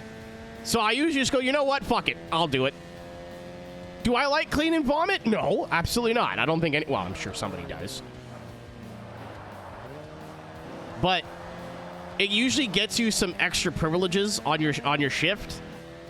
Like, I'll have to clean puke, but I will not have to do anything unpleasant for the rest of the day. Stay with me. Stay with me. So, like, yeah, that sucks, but, like... I get to come back late for my break. Sometimes your lunches were paid for. Like, it's not like I was volunteering to do it out of the kindness of my heart. I was like, you know what? I don't want to fucking argue with you guys. This needs to get done now. Somebody has to do it, so I'll just do it. So if there's, like, ever a serious accident with a lot of spillage, I'm like, you know what? Daddy's not doing that one. I cleaned puke the last 7 times. That's all you guys. You figure it out. And I did that. I didn't want to argue with a bunch of 17-year-olds for 20 minutes. It's like, I'll just go do it. Also, anybody who's ever worked at like this level of work, like minimum wage or I don't want to say unskilled, but you know what I'm talking about? You are understaffed. There is never a day where you're not understaffed. Some days it's worse than others, but you are always understaffed. So we're cleaning theaters. When it's busy, you physically have to run from theater to theater to get them cleaned on time. So when you're cleaning puke, yeah, that fucks up the schedule, but I don't have to sprint theater to theater. And if anybody comes into the theater or the bathroom, I get to go, I'm cleaning puke, and they go, and then run out. Like, you're not bothered. So it's like, yeah, it's gross, but it's like a little break. Mitch, yeah, like, I'm not mad at the kid. I'm mad, but, like, it's not the kid's fault. It's whoever filled him with fucking hot dogs and soda and M&Ms and 3 cups of Diet Coke, because it's healthy. So anyway, sorry, I got sidetracked. So I was like, yeah, I'll go do it. So I went up to the bathroom. I put like one of those stanchions, like those velvet like ropes in front of the door so nobody comes in while I'm cleaning. I don't want people to see me clean and puke. That's gross. That's embarrassing. Especially like on my hands and knees on the floor. That's, yeah, you know, I don't really need the peanut gallery for that. And usually that doesn't stop people. So I even, like, in our puke cleaning kit, there's the sign that has, like, a biohazard symbol. I taped that to the door. It's like, if this doesn't stop, if somebody has to, like, bowls through all this, I'm going to be pretty pissed off. No pun intended. Our upstairs bathroom only had 2 urinals. The one that had vomit in it. One was broken on the far right. No, it had 4. It had 4. It had 4. It's been years. Some dude busts in. So he went past, like, every one of my prevention methods to go into the bathroom. I was like, okay. And normally, like, this unfortunately happens every time. And I'm annoyed, but I'm like, whatever. I'll go put all that stuff back and get back to what I'm doing as soon as this guy leaves. Don't know what possessed him to piss in the urinal that I was cleaning. So, like, my hand is touching his foot. Let's put it that way. The ad's gonna start in 45 seconds here. I gotta get to the good part. So, I go to look up to be like, what the fuck is this about? And I guess this dude had just pounded like 5 large drinks because he was pissing with like pressure washer like force, and it hit the backsplash of the urinal right on my fucking face. So I wasn't peed on directly, but it was like a hot summer rain.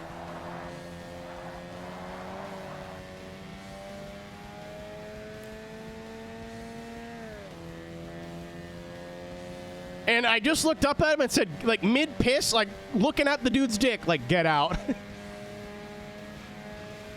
No argument. No conversation. Just leave.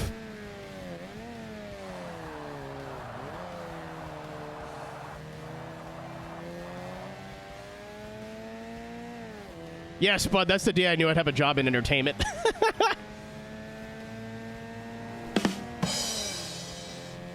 I'm gonna wait for the ad to finish. You still work? Fuck no, dude.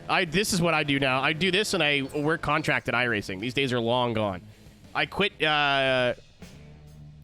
when they shut down for COVID. I said I'm not coming back. So I've been 5 years movie theater free. There's a reason I can tell these stories and laugh now. Yeah, I did my job. I lived my life as a wage slave. I've been there. Anybody who ever complains about your 9 to 5, I know I'm in a really privileged position, but I was at that movie theater for 6 fucking years. I've seen a lot of shit. Literally. At one point, I went into a bathroom and looked like someone had the Taco Bell party pack and shoved a hand grenade in his ass. Like, it was... I didn't know you could poo vertically.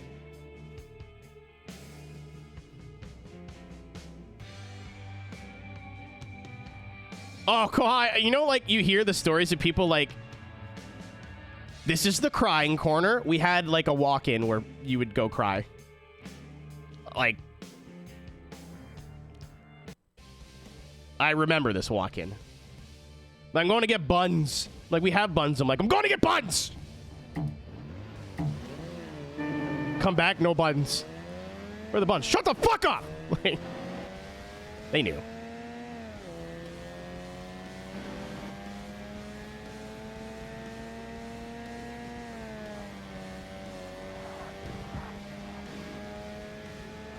Oh, we have frames now. This is awesome. Is this the full layout? Is that the difference? That's really funny. The short course has optimization issues. Mark 7, though. It's very 2005. Like, you can tell we're just coming out of the sex spec era. All right, we're back. We returned from the ad. So, I kind of want to pause the game, honestly. I look up at this dude, and I'm like, okay, you need to leave. And he was like, what? Like, pretending. I guess he had not realized what had happened at this point, but boy, I did. The wing. Every time I look at it, Reflexor, I'm in between, like, loving it for what it is and absolutely hating it. I don't hate the rear arches. The rear arches are kind of cool, but the wing is, like, every time I look at it, my opinion changes. So, yeah, I tell this guy to leave. And he's like, what do you mean? I'm like, you just fucking pissed on me, brother. You leave. Get out of the bathroom. He's like, well, I'm like, man, you peed, hit backsplash on my face. I feel it. Leave. I wasn't really thinking about keeping my job at this point. And he was like, well, you can't talk to me like that. I'm like, I sure fucking can. And I'm not paraphrasing. I'm cursing at this point, which is a pretty big fucking deal. Like, if you're swearing at a customer, a lot of fucks, like frequent fucks, like I could have, without context, I should have lost my job. I'm lucky that the manager that was working was my buddy. That I've seen like neck a whole bottle of white wine at a house party. Like we're chums. The guy I'm like, why the fuck are you in here? I put so much shit in front of the door. Can you not tell the bathroom was closed? He goes, well, I really had to pee. And I was like, yeah, and I didn't want to get pissed on. And I guess we're both getting inconvenienced today. And like, I don't even remember what half of the shit I said. I know there was a lot of swearing. I remember that line. And I remember telling him to go fuck himself. And like chasing him out of the bathroom. Right? So he, again, like everything I put in front of the door is not there anymore. So unfortunately, some regular guy was like, ooh, bathroom time. And walked into the bathroom while I'm pacing backwards and forwards, contemplating going, how long is my criminal record going to be after today? Like, are we thinking like assault? Aggravated assault? I know where all the sharp things in this theater are. Like, he walks in, I'm like, fuck, get the fuck out. Random second guy is like, oh shit, Jesus Christ, okay. Like so I like take a big breath, finish cleaning, because I'm a good employee.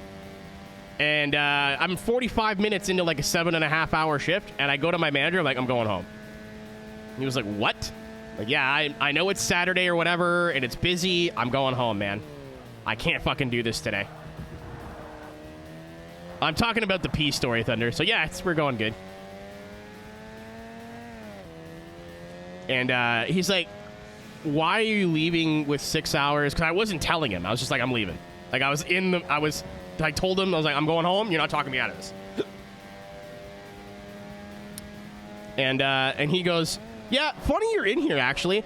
I really need to know why you thought it was appropriate to tell not a guest to go fuck himself.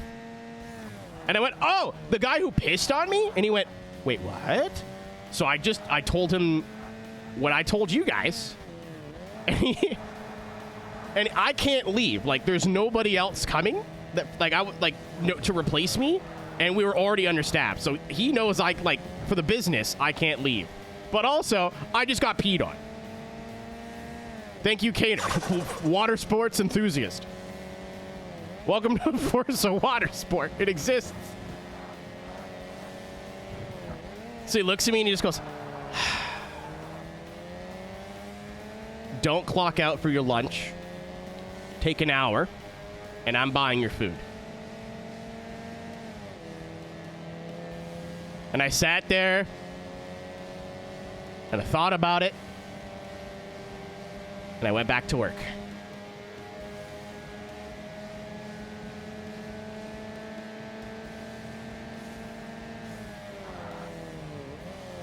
I went to the mall.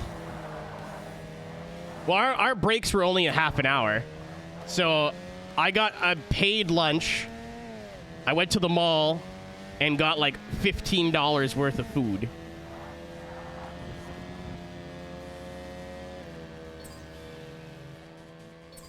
And I got a very well-worded thank you. I should have walked out, but I didn't. So,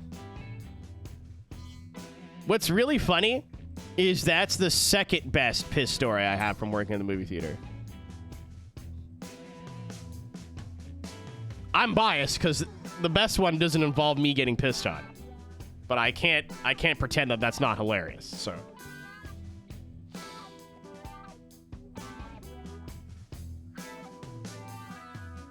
there was, I think, 3 or 4. Like, the one downstairs was where a lot of the bigger theaters were, or like it's implied that you're coming down from the escalator and the bathrooms are right there.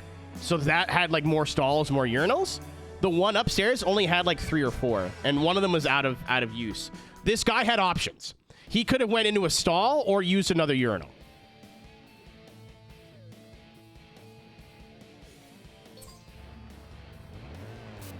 It's not like the urinal I was cleaning was the only one that was available. Bathroom was closed, by the way.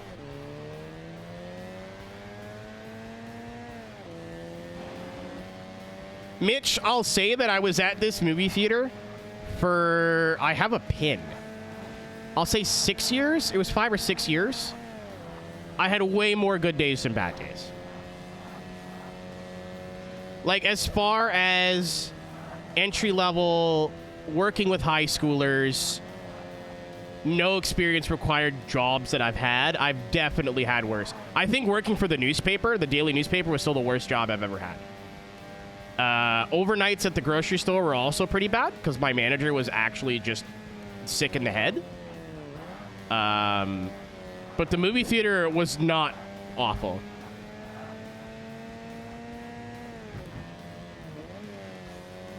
Kohai, again, this is the second best piss-related story that I have from the movie theater.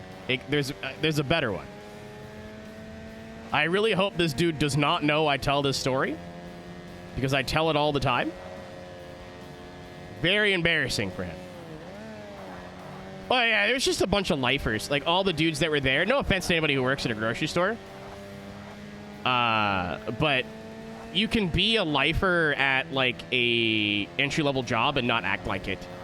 Like, all these guys talked about on their breaks was like, oh, union meetings next week. Like, they had no lives outside of the grocery store. No interests, no hobbies. My weekend manager played a lot of World of Warcraft and was cool, but my weekday manager was a fucking asshole. Like, his wife and kids left him, and he's mad at the world. Like, after I got fired from this place, I asked a couple of the other employees, and like, yeah, we can't keep people because he's such a dick, and like...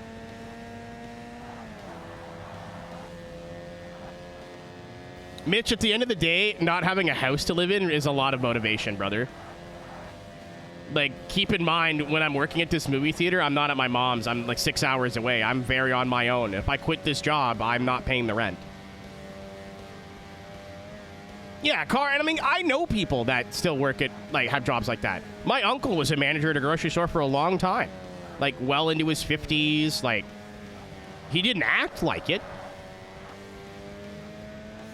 You know? Like, very big difference. I have friends that still work in, like, stocking and retail because that's what they've got, you know? Like, as long as you're financially doing all right and not a dick, like, this guy was a dick. I'm going to tell the second piece story first before I get into this, dude. I love these. It's days like this that make me forever grateful, and I know, like, I've been trying to get better. Thank you, everybody, for being here. This is Maple Valley. What's up, Brew? What's up, Pop? My man heard Doritos all the way from Germany. Again, if you're, for whatever reason, it's your first time here, my name is Aero. We play racing games. Sim racing, arcade games, old, new, everything in between. We did a lot of iRacing yesterday. Today, obviously, we're playing Forza Motorsport 1.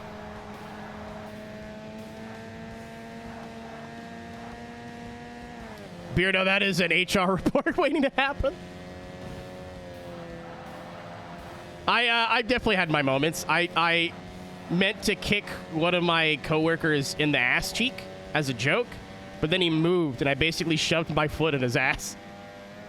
Like, he went, dropped everything in his hands, and then just stared at me. I thought I was going to die. I traded him a bag of Skittles. Like, please don't tell anybody about this.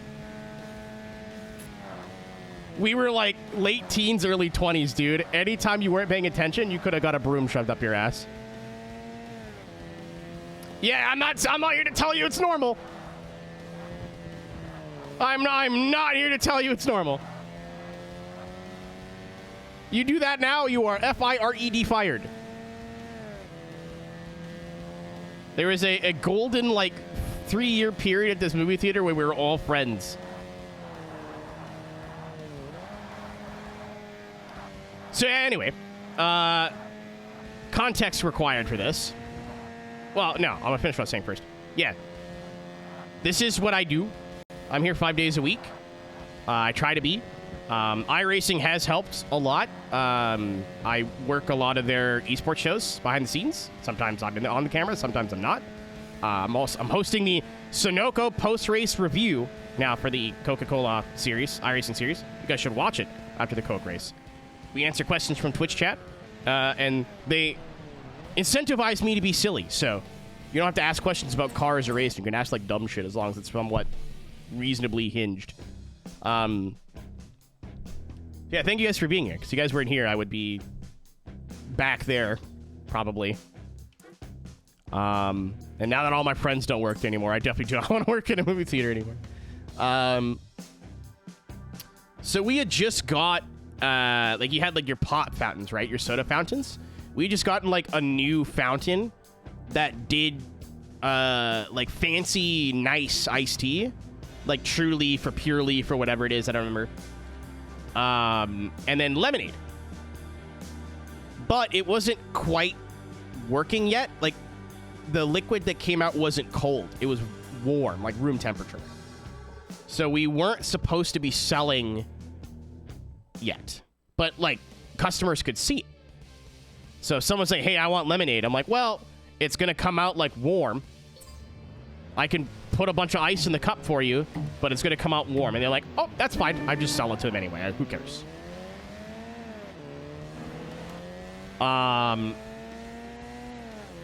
Taxi hit at like 10 miles an hour. Guild leader's wild. That's what that is, but guild leader's crazy for that.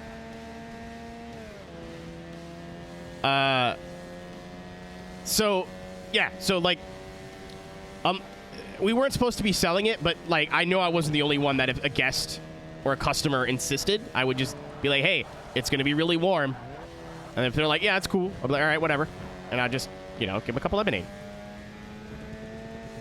It wasn't, like, hot, like tea, but it was, like, room temperature.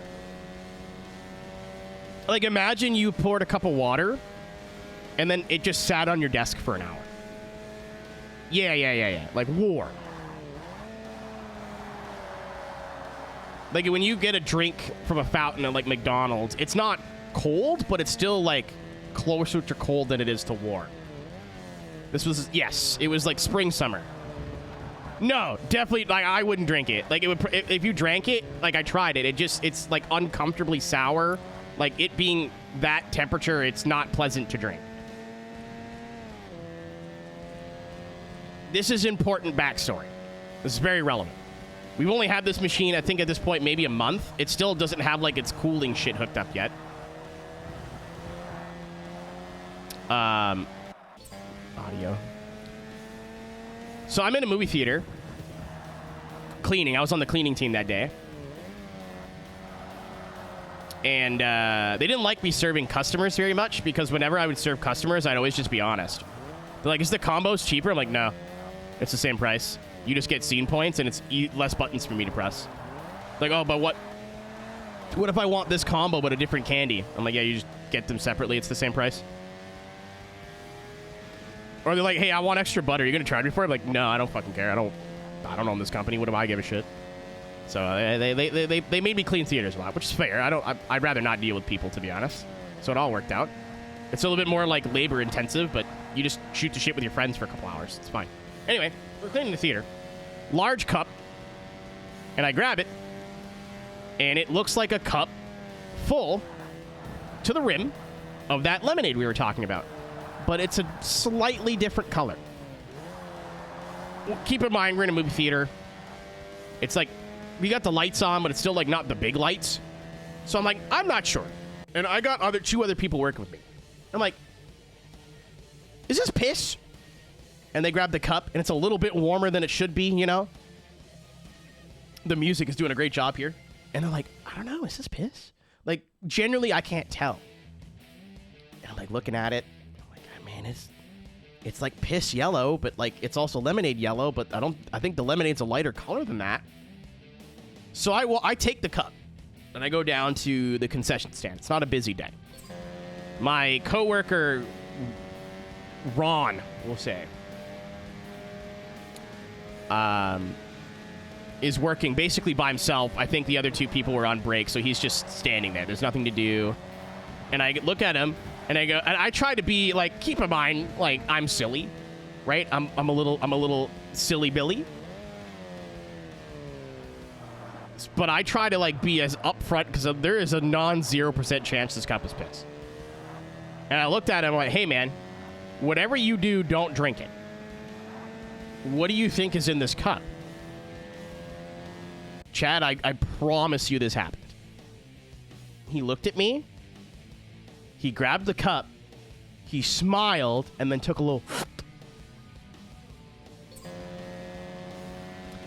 I was not smiling after that. I feel so bad because this is a guy that would like always take double shifts, always would take my shifts and I was giving them away. Like super hard worker, like was at that movie theater fucking 6 days a week.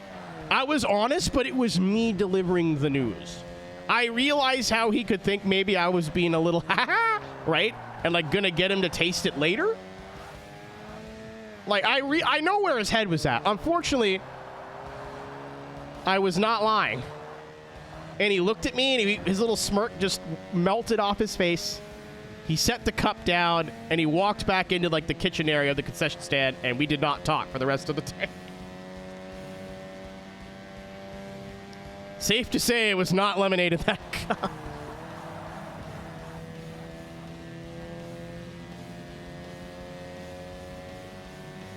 We did not speak of that incident, and I do not believe we spoke of that incident since. Well, I do. I tell everybody. I just changed the names.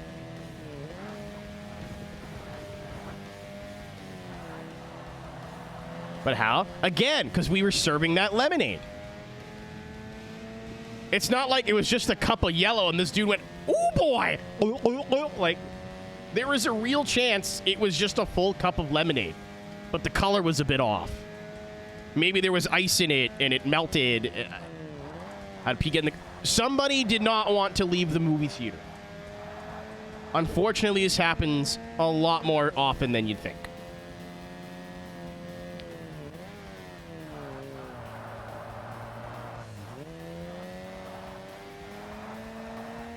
Like, I wish I could tell you how many times I found cups with some pee in it or bottles, but it happened so often I was not counting.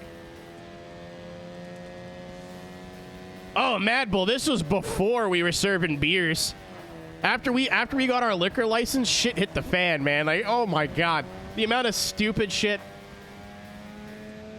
that we used to see after we started serving alcohol. I was so glad I was a bartender. What's special? Yeah, we are playing video games. Should talk about video games, not pee for 5 seconds. So this Forza has a lot of really unique stuff that never came back. The upgrade system's pretty rudimentary. If you've played like any modern motorsport or Horizon game, it's something you'll know. But it has a lot of like, this is a AB Flug, right? It's Flug, not Flug, because it's German. RX-7. So it's like a pre-modified tuner car. There's some Integras and MR2s and like special cars. It has point-to-point races that are Fujimi Kaidos, like a toge, kind of. It's a toge road, but it's super wide and Americanized. It has a point-to-point race through like a shipyard, city streets. There's autocross, like setting up cones in a parking lot, autocross. In the arcade mode. There's a lot of unique stuff to this game that never came back to Forza's once they made the jump to the 360.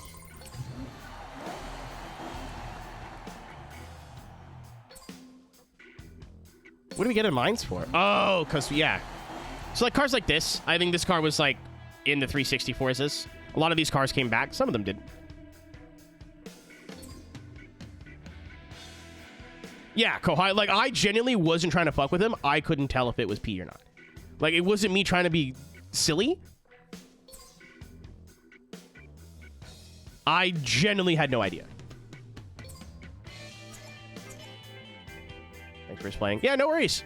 No worries. I didn't grow up with this one, so I'm sure I'm missing some stuff, but, like, your upgrade system's pretty similar. You can train your Drivatar to race for you in career a la Gran Turismo B-Spec. I've never fucking touched this. I have no interest in touching this. Kohai, there was a dude that I watched have 4 Budweisers and, like, leave this plane of existence. He had 4 Budweiser. I'm assuming he had Budweiser. Who wants to get drunk as fuck at a movie theater? Like, maybe a little, you know, like a little wacky tobacco. I get it. Couple beers. I get it.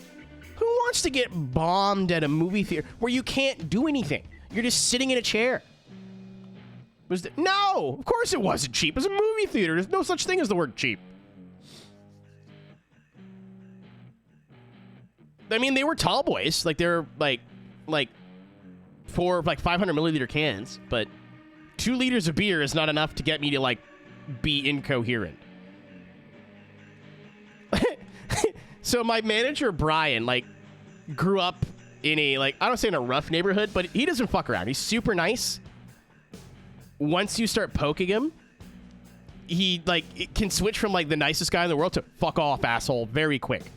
I've seen it. Good guy to have on your team. This dude's sitting in the front, like, the movie has ended. Like, over. I tried to wake this guy up. He's not moving. I'm like, I don't get paid enough for this. I call him Brian on the radio. I'm like, yeah, you want to come deal with this? This sounds like it's up your street. Went, oh, fuck yeah, I do. And he runs out of the office and comes sprinting upstairs because he loves this kind of shit. I don't like this kind of confrontation, especially with a drunk person that could just, like, start throwing punches at any point. You never know. The guy is in a seat like he looks dead. Brian comes over and goes, hey, buddy. And, like, is tapping him on the shoulder. No movement. Hey, pal. Hey, buddy. Hey, sir. Excuse me, friend. And he finally, like, his head comes up. He goes, it's time to go. And he goes, and puts his head back down. Brian goes, I don't think you heard me the first time. Your movie's over. It's time to leave. And he's like, no, thank you. He just passes out again. He's like, sir, I don't think you understand. The movie is over. We need to get you out to do our next screening. You need to leave. You don't have to go home, but you can't stay here. He's like, no, I'm watching the movie. Sir, your movie's over. He goes, no, it's not. Like, it is. And, like, I see the 4 cans of beer in front of him. I know he... First of all, at the time, we didn't sell Budweiser.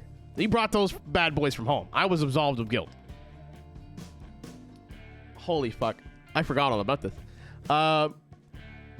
And Brian's, like, getting less and less nice every time he has to talk. He's like, man, no, like, you're leaving or I'm calling the cops. And he just goes, that was the wrong thing to do. He ended up leaving. Nothing serious came of it. Holy shit. No was not in my list of answers that I was expecting.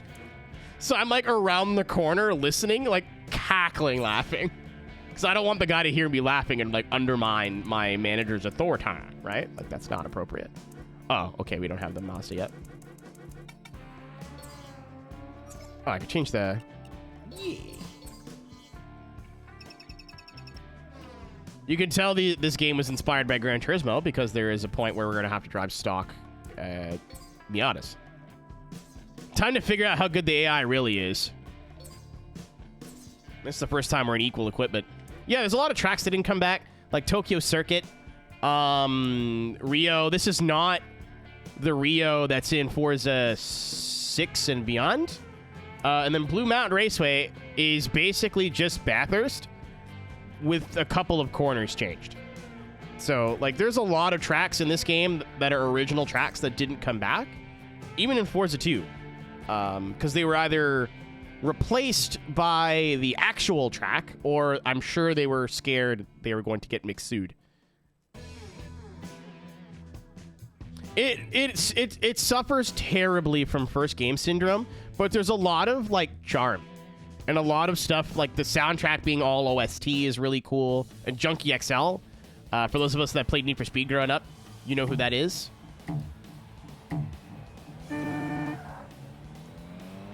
A lot of the like frame rate issues and audio issues are because I'm playing this on an Xbox 360. It did not, Roku. As somebody who didn't play Forza 1, I think I have a better memory. Yeah, he did Today, right? I love that song. It was a totally different layout, yeah. Like, Rio itself came back, but not that layout.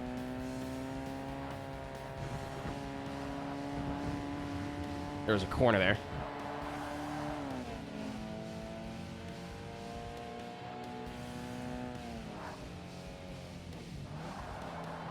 Like, even just how the cars move and, like, how the tire, like, the tire model.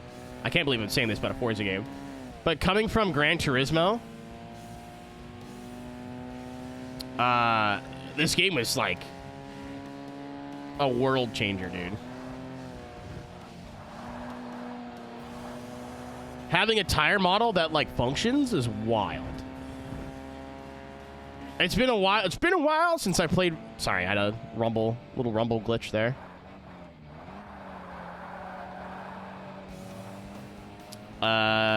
It's been a while since I played Gran Turismo 4, but the tires like don't function in that game. Even to this day, GT's tire model is interesting. It's not bad. It's not the best. Sim racing's expensive. It's as expensive as you want it to be. It's like any tech-based hobby, like photography, or I DJ as a hobby every once in a while. You can spend as much money or as little money as you want. To this day, as somebody who drifts a lot, Mitch, I'm used to pushing the tire beyond what it's supposed to do, and Gran Turismo reacts to that very weird. Even in GT7. Like, it's not ass. Like, it's not like a F tier, you know what I mean? Like, it's definitely better than the PS2 games, but pushing the tire accentuates its weak points. Oh my fucking god. There was a corner there. Yeah, like, I actually just gave a speech about this at a gaming convention. You could get a used wheel with force feedback for under $100. I'm in fucking ads now. Thank you, Twitch.tv. I'll wait a minute. You don't want to hear about your sex life? Maybe I do.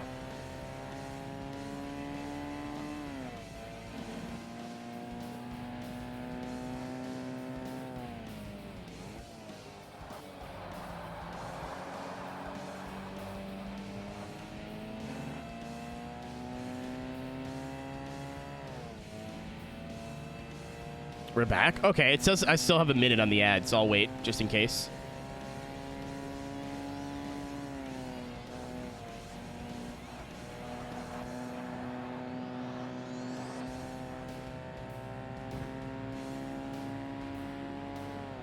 But, like, I'll wait, immediately starts talking again. Hold on, I got it. Oh, my God. So, the AI is, like, pretty handy.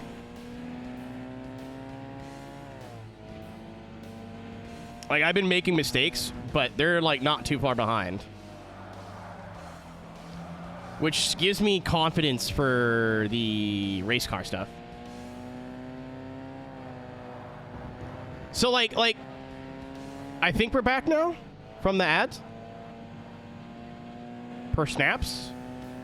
Yeah, we're good. So, like, I'll use photography as an example, but, like, you can apply this to any sort of hobby that involves tech. So PC building, DJing. Again, DJ equipment's very similar. You wouldn't buy a, like, $5,000 camera body if you don't know the basics of photography, right? I mean, you can. If you have the money and you don't care, that's fine. But you're not going to use a lot of those features until you have grown into them. Sim racing equipment is very much the same, in my opinion. Like, good shit is getting cheaper, like direct drive wheels, et cetera, are coming down in price. You don't have to spend $1,500 to get a DD anymore. But yeah, some people do that, and if you can afford to do that, go for it. But a lot of us can't, right? Like, a lot of us can't afford to go spend $3,000 on lenses and camera bodies. I have a Canon T2i that I bought in high school that whenever I want to go take pictures, it does everything I need it to do. For DJing, I DJ a lot more than I take pictures.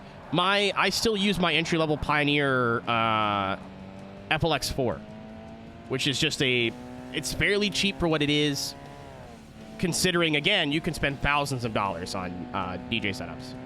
I've been DJing off and on for 5 years. I'm at the point now where I'm like, yeah, I would like 4 channels. I don't need it, but I would like it.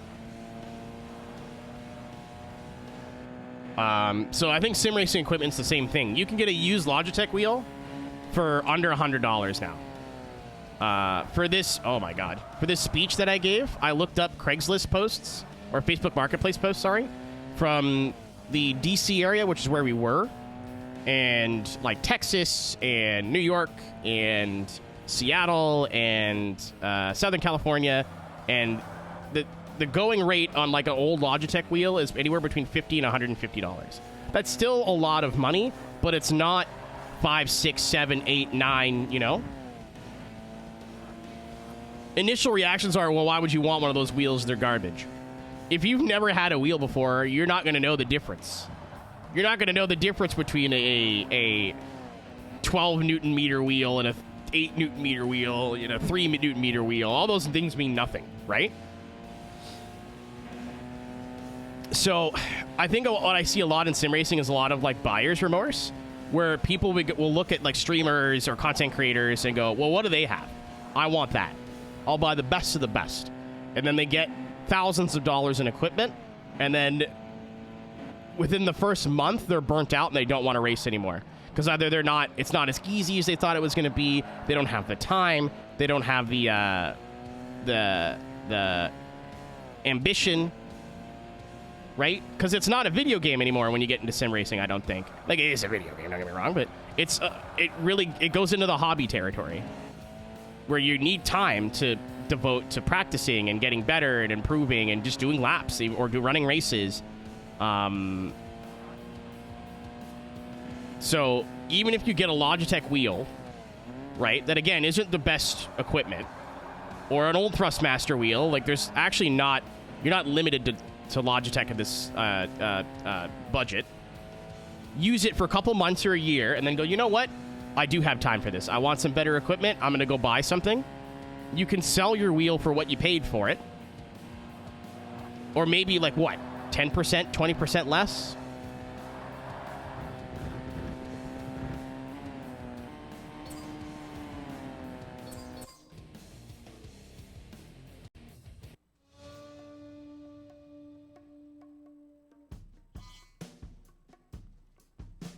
But if you're like I've been sim racing off and on now for 10 years.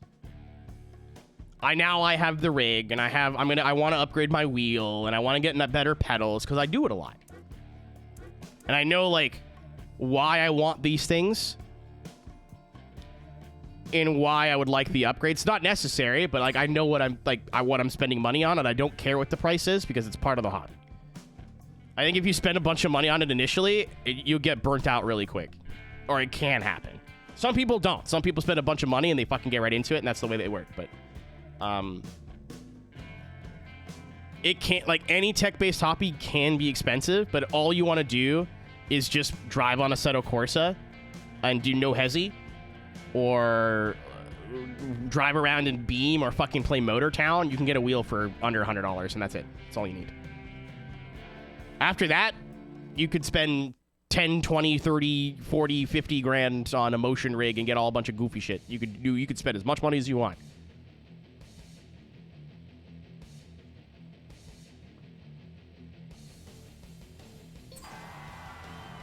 Yeah, we're not factoring the computer into this, but even then, like, Assetto Vanilla is from 2014. If you have a somewhat modern computer and don't mind running it at, like, maybe, like, you won't be able to do the lighting mods, or You may have to run it at 720p instead of 1080. Like, it'll work. Even iRacing, if you slam it all down to low, will function on a, like, maybe not now with a lot of the like the lighting stuff they've done.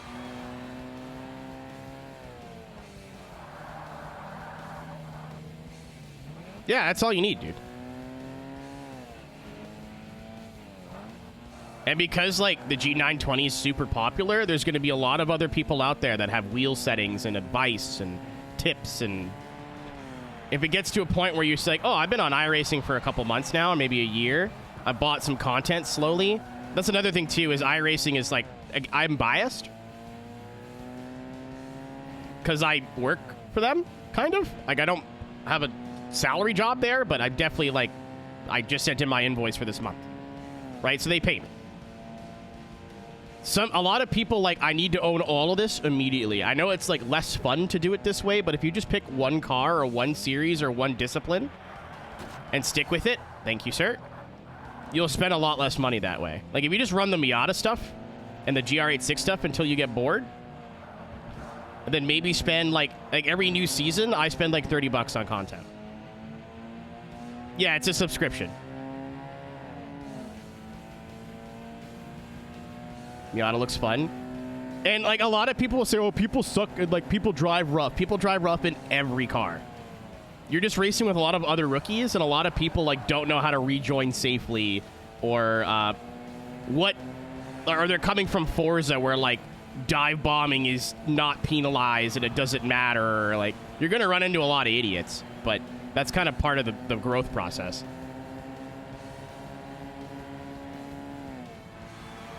Yeah. If you just want to do oval, then why are you buying, like, Le Mans and all the GT3s? You don't need them.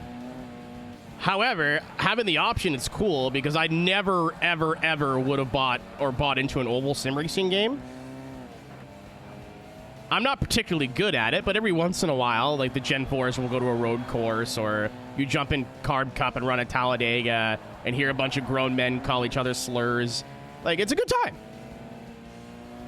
I would have never got into dirt road and racing the trucks if it wasn't because they were there.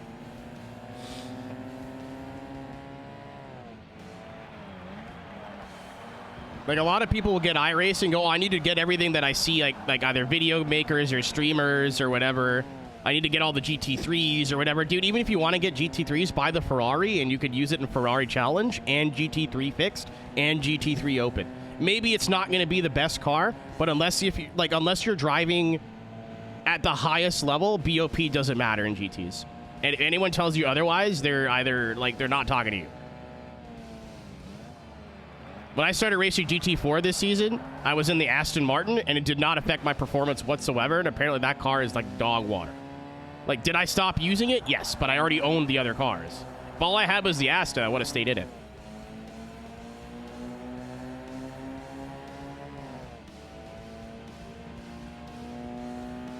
Fender, if you're just starting out, I think if you buy anything other than the Ferrari, it's just for fun.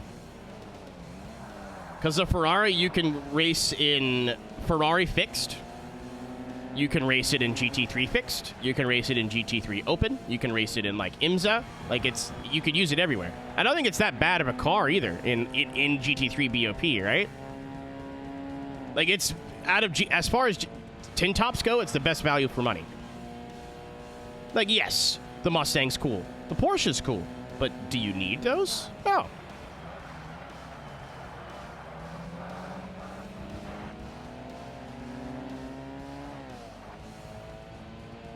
And when I started iRacing, and this is a, like, old man yells at cloud, but when I started iRacing in 2013, 2014, if you didn't want to spend money on content, you're racing Miatas. Miatas street stocks. You want to drive anything else? Go fuck yourself. Either you needed to buy a car or a track. There's so much rookie content now. So much. You got the Miata, you got the GR, you've got the Formula V, you got the Formula Ford, you've got the M2 BMW, you've got... There's so much shit now that's free.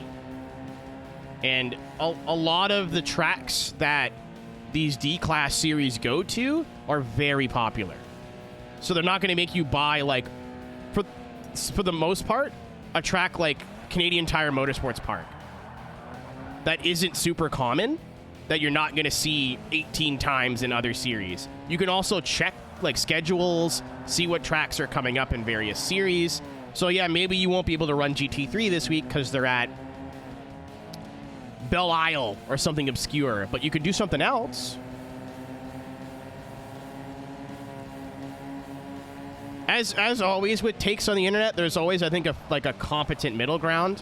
There's a lot of people that are like, rah, iRacing expensive. And it's true, but if you change your mentality, it's more of an easy pill to swallow, but there's no getting around. iRacing is expensive.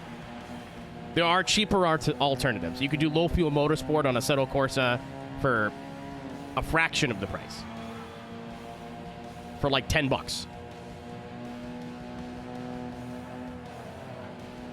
But then you wouldn't be putting food on my table, so then I would look at you funny. That's a joke. Joking.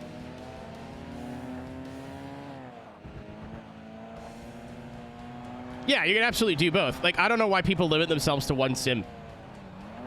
That's also crazy. Like, if me and motorsport games did not have a personal history, I would absolutely have downloaded and checked out LMU by now. You know, I've been playing so much EA WRC in my spare time. I want to get into Richard Burns. Like, BeamNG's rally mode looks fun as fuck. As somebody who's into, like, Baja trophy truck racing, too, I want to give that more of an honest chance.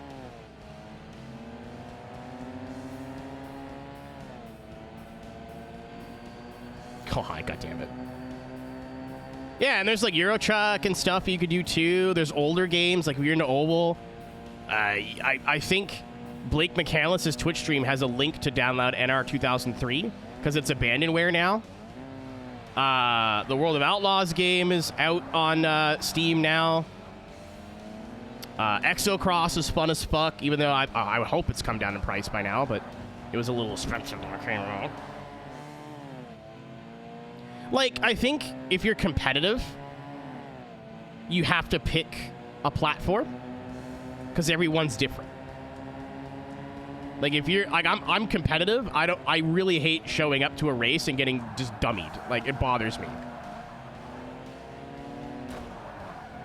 So if you're like jumping from R Factor to Gran Turismo to iRacing to whatever, like, you're not going to learn the little itty bitty pieces of each one. But yeah, like this, you don't need to, you know.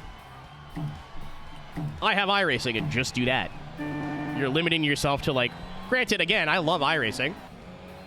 There's a lot to do, but not everything.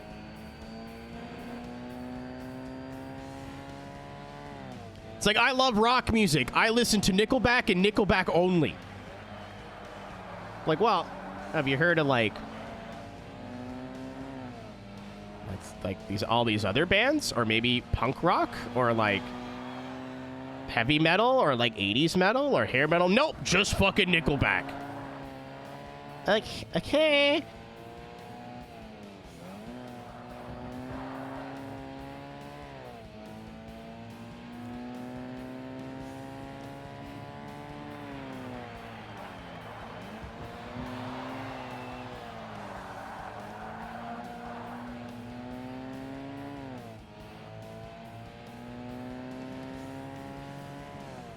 AC Evo, if they deliver like 60% of the game they promise, is going to be huge. Races are not paid. So the things that you pay for are your subscription. So that's monthly or yearly. That's up to you. And then extra content. So your base subscription will come with like Miatas. I think you can check on the website what comes with your subscription.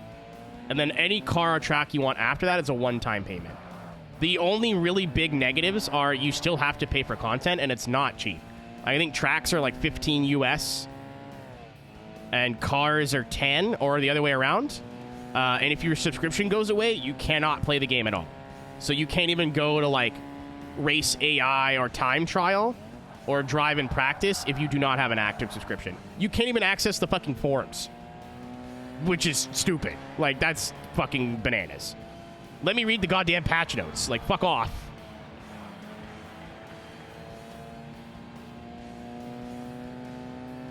Yeah, Black Friday is usually when a lot of the in-the-know people re-up their subscription.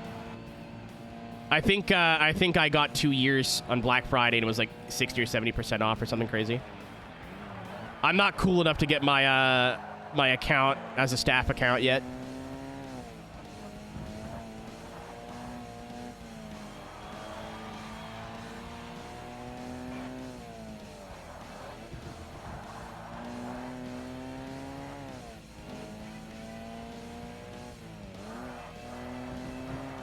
What's up, one down?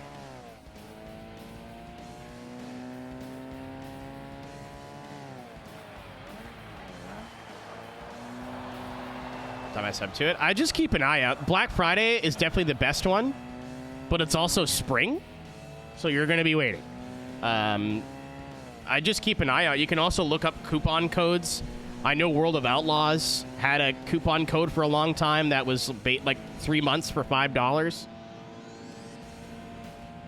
I don't know if that still exists, but I'm sure some equivalent of it still exists. Please don't kill me. I braked too early. I got scared. Please don't. My ass, I pooped from there. Thank you.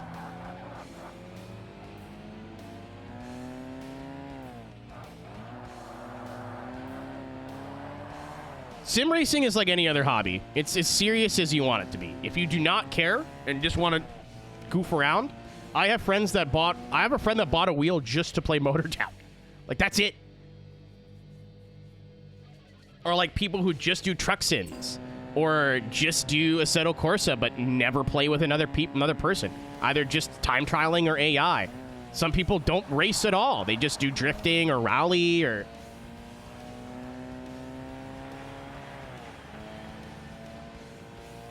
I think if and when the Streamathon happens is when I will install Motortown. I have a feeling it's going to take over my life. Especially knowing it has a wheel support, and the wheel support is pretty good.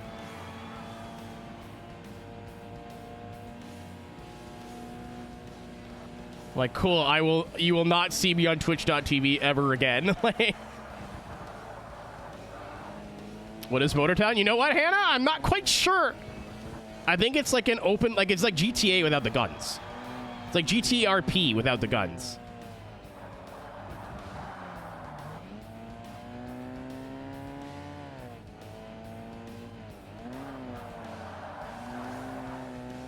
I should put my, I need to change my email for my iRacing account.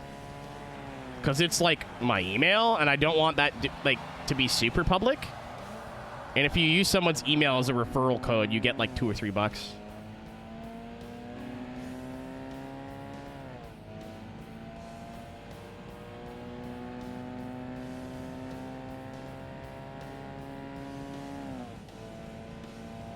Yeah, the only two thresholds I think stopping you from getting into iRacing, or I would say you don't need a wheel, but you do. Like, I know people who play iRacing on a controller. I know people in the dirt world that are actually pretty competent on a controller, but it's definitely an outlier. As long as it's like a force feedback wheel and it functions, that's it. You don't need like anything more than that. So your Logitech wheel's great. That's more than enough. And patience. That's it. Everything else is like a bonus or extra or nice to have.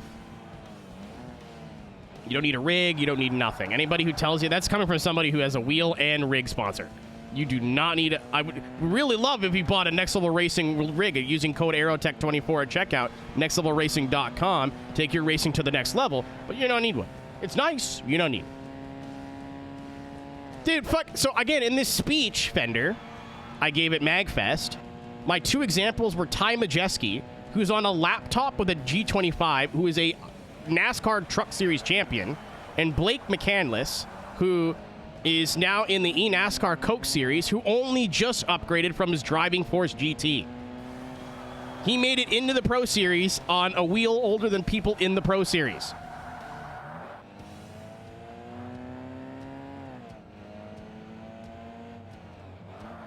Dude, I work Zoom, right? Sometimes. And I saw, because he has this like camera down here, and I saw the sequential, and I went, no fucking way. And we talked to him after the race. I'm like, do you have a Driving Force GT? He's like, yeah. I'm like, I genuinely don't believe that. Like, he just got a rig. He's been on a desk setup with a GFGT until, I don't know, you have to ask him, but like a couple weeks ago, a couple months ago.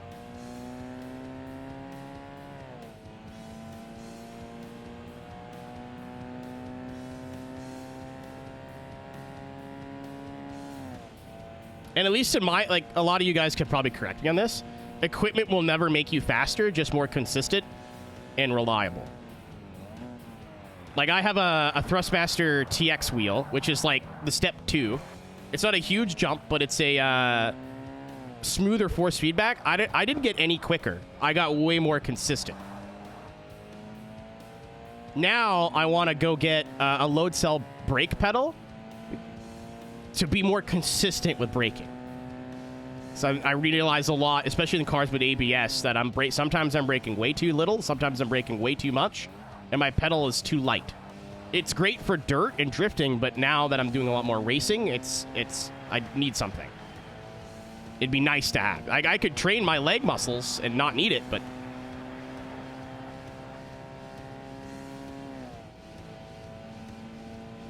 yeah, dude. I didn't believe it. I couldn't fucking believe it when I saw it. I've been in a league with that guy for a long time and never bothered to see what wheel he's using. Don't you need a racing chair? No. I did a whole 24 hours of Daytona by myself at my desk with my wheel clamped to my desk. Having the rig, don't get me wrong, it's really nice. Because if you just want to jump on for 5 minutes, you don't have to pull your wheel out and then pull your pedals, put the pedals down, and then put your shifter on if you have a shifter. Like, it's just all sitting here ready to go. And I think if you have, like, a more serious set of pedals, you might need something to mount them to. I know one of the rigs we were using, a DreamHack that had a load cell pedal on it, the rig would flex because it clearly was not built for that kind of pressure.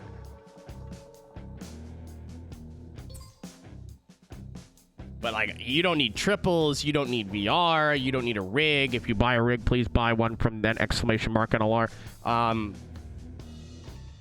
It's not necessary gear at all. It's all just either nice to have or cool or...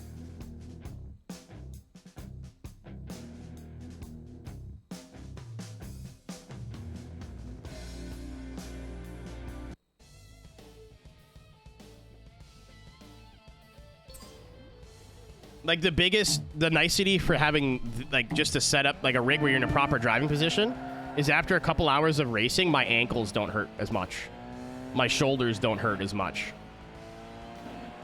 Like, the last year I did Daytona at my desk and the first year I did Daytona at my rig, were, like, it took me 2 or 3 days to recover from the desk.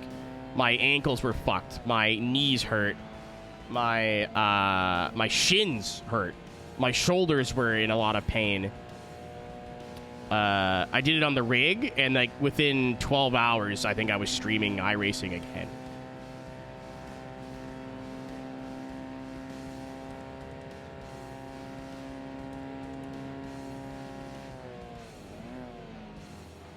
You know what, Mitch? I don't think it's impossible. It'd be tough because there's no like input smoothing. That's what I mean. Like if you're on a controller, it's tricky. They don't hold your hand at all. And a lot of, like, AC has, like, a mod that'll fix that. But, like, if you turn your stick to the right, the car turns to the right. I remember when I was playing R Factor 1 on a controller, and you could just go left, right, left, right, left, right. The car would just go freak out and immediately flip over. So,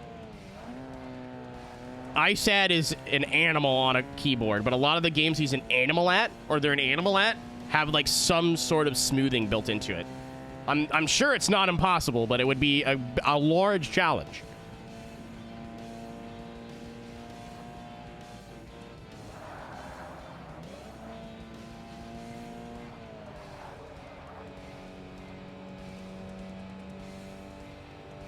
Have you sit on race cars? What do you mean? You sit in them, not on them. I'm confused. I'm joking. I don't know what you mean, though.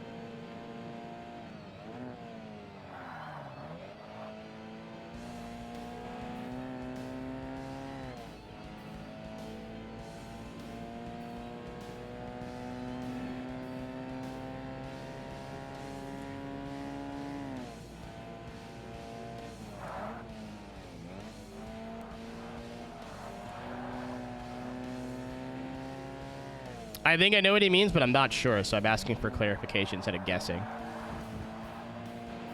Oh, I heard. That's a wall. That's the wall, brother!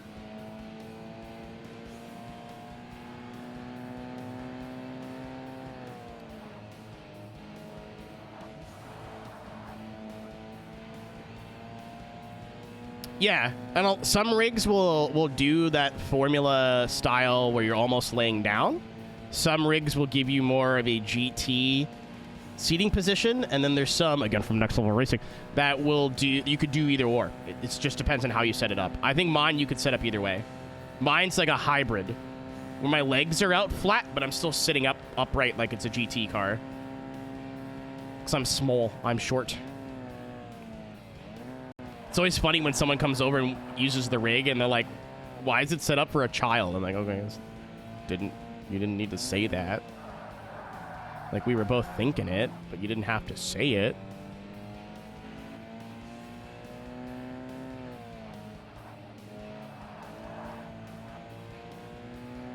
Like, my seat is as low as it can go. Like, there's a adapter where you can get it to raise a couple inches. Ayo.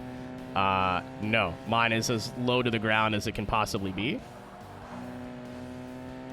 And the pedals are like almost as far forward as they go. The wheel is, I gotta raise the wheel a little bit because this chair that I got is a bit taller than the other one. So my racing wheel is a bit lower. I gotta adjust it, but I don't care enough to do that.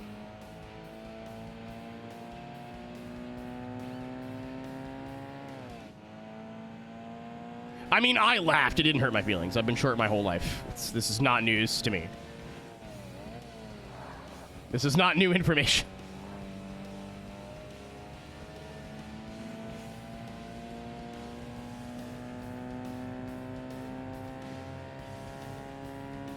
And speaking of shit, what's up, Nate? Welcome to Fart.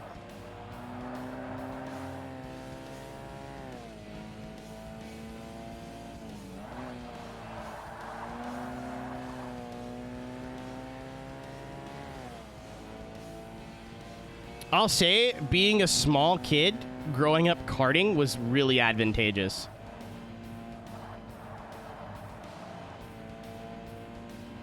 I was small and a little pudgy, and that helped me out a lot, so I didn't have to add as much weight as ballast to meet minimum weight requirements. There's a lot more where that came from, buddy.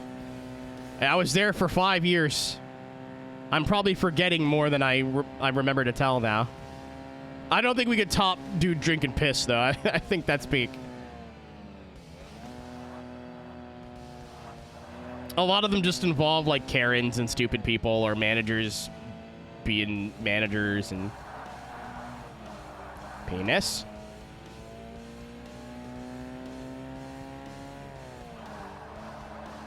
Yeah, only 2 pee stories. I mean, like, 2 worth saying.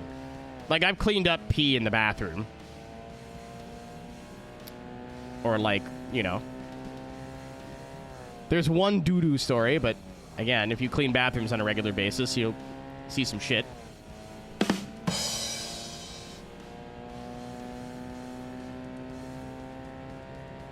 Trying to think.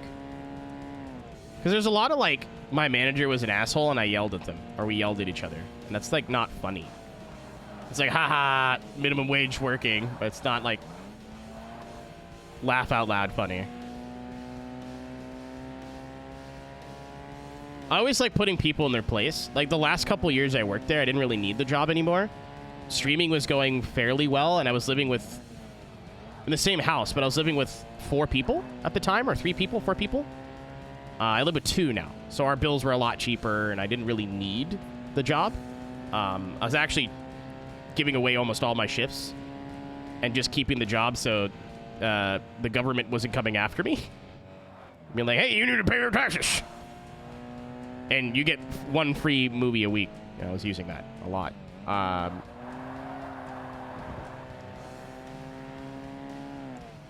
remember this one dude ordered a hot dog from the concession area that just does popcorn. You can order food there to skip the line.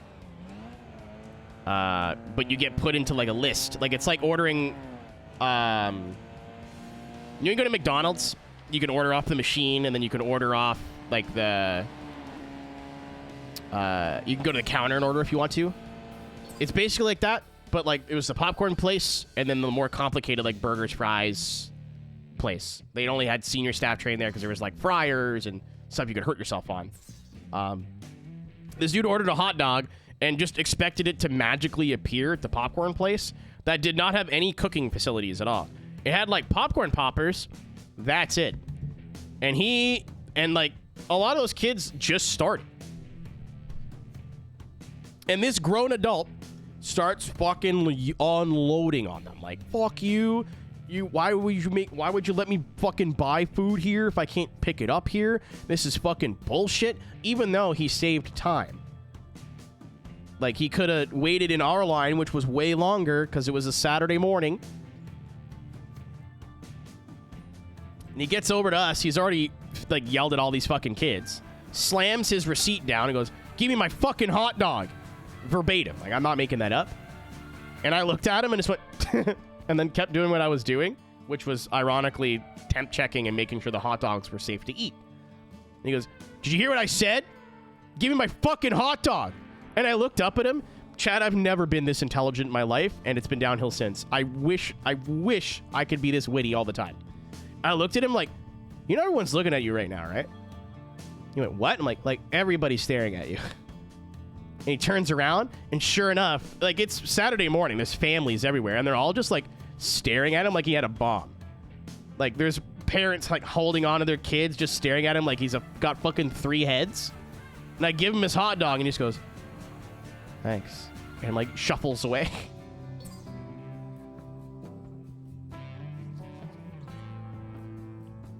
Like, it's not gonna go any faster because you're yelling at me. Like, "What'd you say?" And I'm like, yeah, you know everyone's fucking staring at you right now, right? You look like a big asshole. 99% of the time, I think of the funny thing to say after the interaction.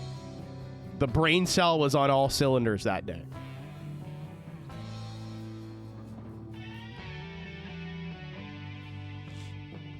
It's been downhill ever since.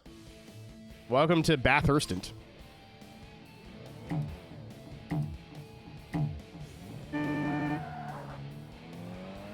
There's another time we got into a 45-minute argument with a lady and her kid because she thought that she could just order food and then it was like a coupon. You could pick it up anytime.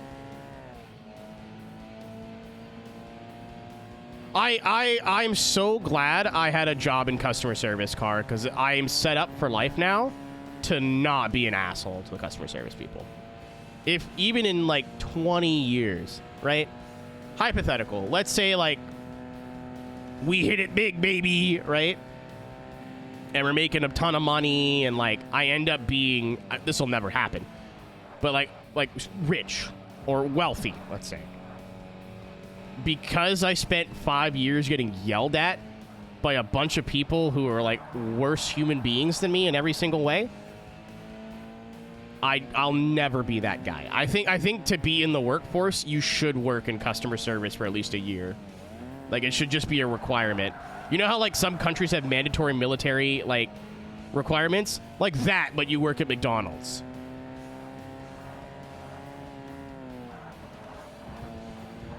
And that's another thing, too. I worked at a movie theater. That's, like, pleasant compared to working at a fast food place. You couldn't pay me. There's not enough money in the world to get me to work at a McDonald's. The things I've seen happen in a McDonald's, the things I've done in a McDonald's, never. Whatever those people are getting paid, it's not enough. And, like, that's just from normal people being assholes. Like, I'm sure everybody has a story of, like, somebody came in and did something crazy. Right? Like, I remember I went to a McDonald's by my house. Not, like... Well, I'm not going to dox myself. What the fuck am I doing? But it's, like, not near any bars or clubs or anywhere where you'd expect people to be coming back drunk. It's 1 a.m. I just don't sleep like a regular person. So I went and got food. Somebody comes in, and they're, like, leaning over the counter and, like, stepping behind the counter to yell at the staff. mid fucking chirp, a crack pipe falls out of their bag or their pocket.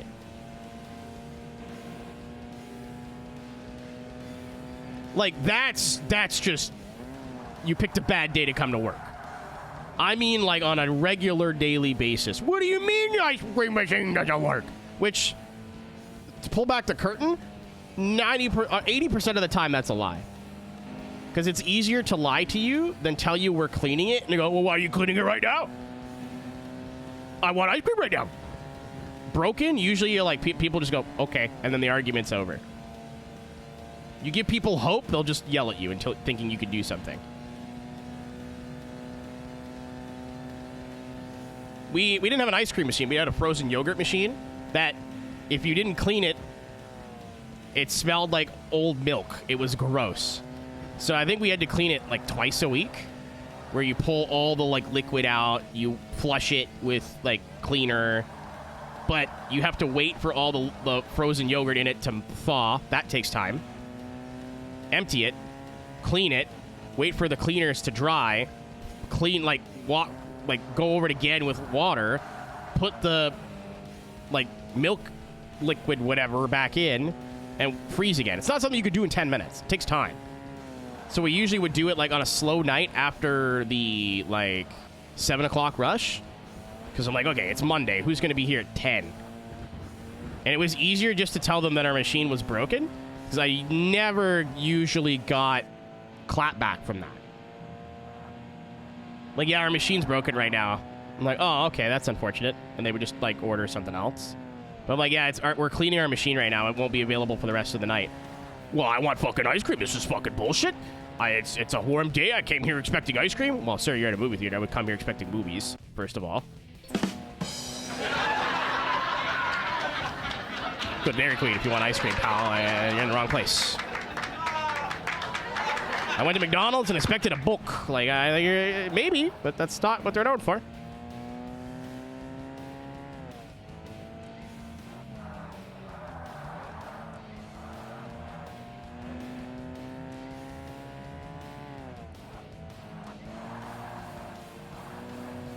Or, like, I felt bad about doing this, but again, it was to prevent getting yelled at. Somebody would lose, like, something very insignificant. Well, I say that. I mean, I know there's a lot of people out there that get really attached to physical things. It's like a spectrum thing. I don't say that to be disrespectful. Like, it's a thing, right? I know, like, I had to throw out a coffee maker, and I felt really upset about it. It's a coffee maker. It's been 2 weeks. I'm over it now. But at the time, I was, like, really upset, and, like, I get it. It's just how your brain's wired. Yeah, Saturn, you would think, right? Or, like, I broke a suitcase. The zipper, it doesn't close properly anymore. And, like, I'm really upset because it's my first suitcase that I ever owned. I did a lot of traveling with it. Like, it's an item, but it still has sentimental value. But some people come like, yeah, I'm missing one mitten.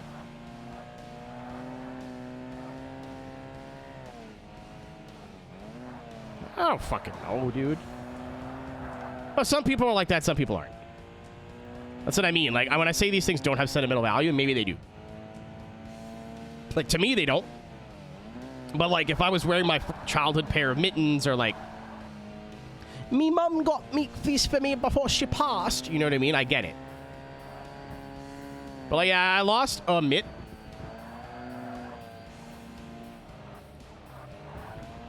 It was in this movie theater. Oh no, okay, no. I'm gonna give you a full hypothetical, because this happens a lot. I'll say mitts because it's Canada and that's more often, but you could do like anything, like a watch or a headband or like some sort of like accessory you wouldn't notice. I lost my mitt. Okay, when did you lose it? 2 weeks ago. It's gone, brother.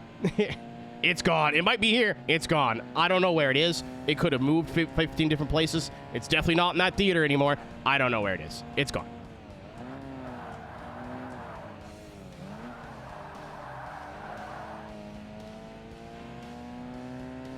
Like, I was in theater 6. I'm like, all right, well, it's been 2 weeks. It's definitely either been vacuumed up by the cleaners because it's a mitt. Some people just go, oh, well, and then buy new mitts. Right? I get why you're here. but 2 weeks. It's usually after like a week we empty out our lost and found and donate all of like the extra clothes to charity or whatever we did. So what I would do is just walk up in the lost and found and stand around for 5 minutes. It's like a mitten, like a glove. Gloves are fingers, mittens are like the round ones. Keep your hands warm in the winter.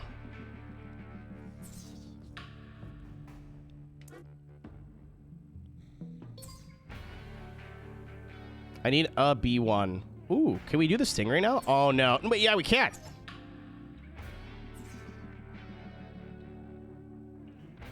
I guarantee you, Car, they went in the garbage. I bet you $100,000 million that 90% of these random, like, small clothing items got swept up off the floor because it's dark and ended up in the trash. I guarantee you. But if we found it and it sat around and nobody claimed it, actually, I'm not wearing it today. Somebody bought a brand new Vans shirt from the Vans store in the mall. It sat in our lost and found for 2 weeks. Daddy took it home. You ever see me wearing a Vans shirt? I stole that from the movie theater. Not the only thing I took from the movie theater. I want to buy a car. It's not in this. It's not in the garage, as it turns out. Yeah, I waited a reasonable amount of time and went, yeah, they're not coming back for this. Because we have, like, in the, like, security office, stuff that was lost that week. And then in under the seats, like, there's, like, a storage room full of lost and found shit. Once it makes it to there, it's like Narnia. I'm not finding a glove in a sea of, like, gloves that have been lost from the past year. It's gone, man. I would say if it's more than a week, it's probably not there anymore. And a lot of people did not take "we don't have it" as an answer. Well, I know it's here. It's got to be here. I'm like, man, it's definitely not in the theater because I clean the theaters.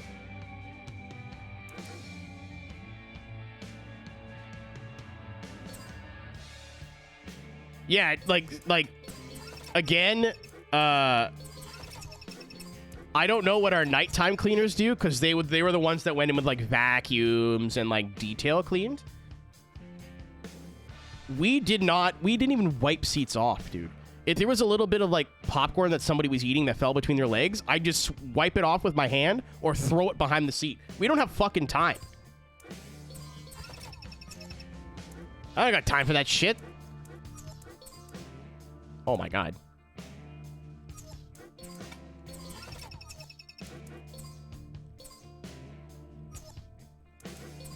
Okay, we have 6-speed now. Are we gonna get a little baby wing? That sucks. Look, have fun. Thank you, sir. Thanks for hanging out, man. We'll be here for a bit. I need to practice for tomorrow too, but we still got another hour or two of this.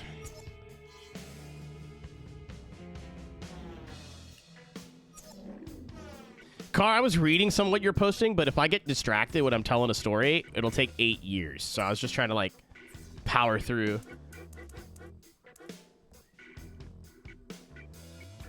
Unmodified. I know how to read. Fuck.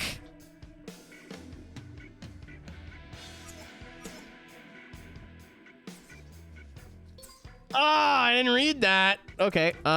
What's the unmodified cars made prior to 1975? So we can use the Stingray. I just gotta set it back to stock, but it's gonna drive like a bag of shit and only have a 4-speed. So I'm gonna see if we can sort by year here.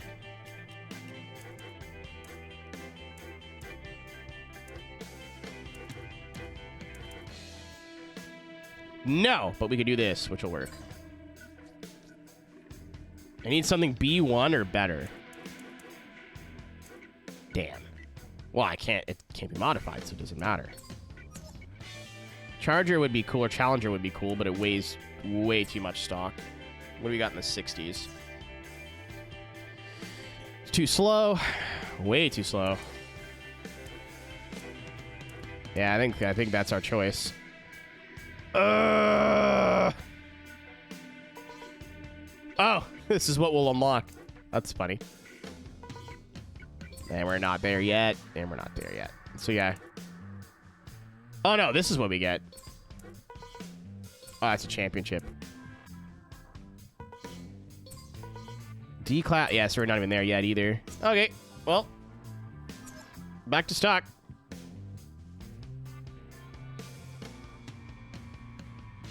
That's anticlimactic. That's not bad news. Were you on the Clussy crew? That sounds disgusting to say out loud, but here we are. Driving, decided to kill its transmission, and there I was stuck on an airport on a hill. Dude, I couldn't be a professional driver. It would ruin every bit of love and like passion I have for driving. Road trips already do enough to make me like I never want to fucking do this again. All right, you said anticlimactic, but Blair and Chris were in here earlier, displeased. So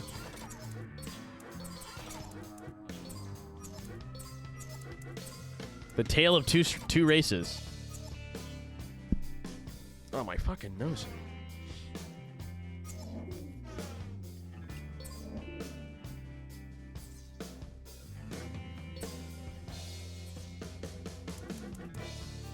I think that's another thing too that a lot of people, not a lot of people, but like there's a non-zero amount of people don't understand is like I think 98% of jobs will suck or have an element to them that suck.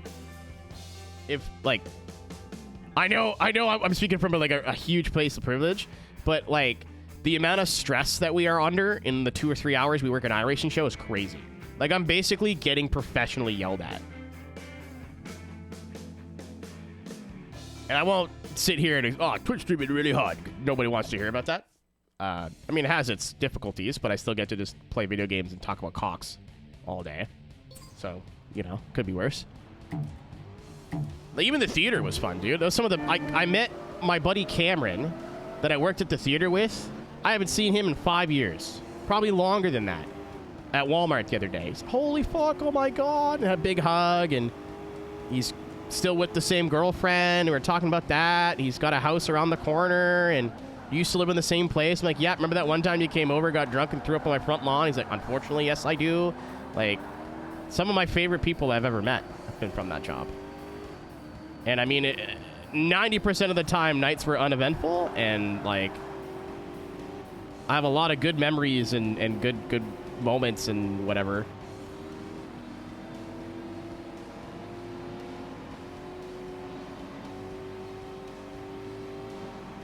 But like I worked at a warehouse. That was ass.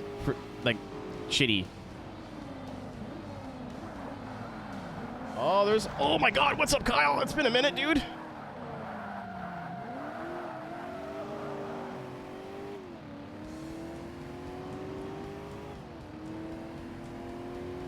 I hope life's been well. But like, it's a lot with a lot of like teens. Because there's, like, when you're growing up, I don't blame kids, right? How often do you hear, like, you could do whatever you want, just be whatever you want to be? And at least starting out your life in the workforce, unfortunately, that's not how it works. Especially if you're, like, inexperienced or have no experience, or you're out of high school or you're in high school. Well, to your friend. Yeah, dude, I don't know how long it's been, so I could have, like, no updates or a ton, but... I mean, I'm sitting here on a Saturday playing Forza Motorsport 1. It can't be that good. I'm joking. Oh, fuck! I didn't downshift. Didn't happen. Job market shit. Yeah. Getting a job now is harder than it's ever been. That was something like my parents didn't get when I was starting out. I kept applying to, like, GameStop. My first job was sitting in a chair, making sure people who went out for their smoke breaks at a hockey arena came back in through the main entrance. And people off the street didn't just, like, walk in without a ticket. So basically, I got yelled at for 6 hours a week because there was only 2 or 3 games a week. Uh-oh. There you go. It was shit, but, man, I was fucking 16. I didn't have any expenses.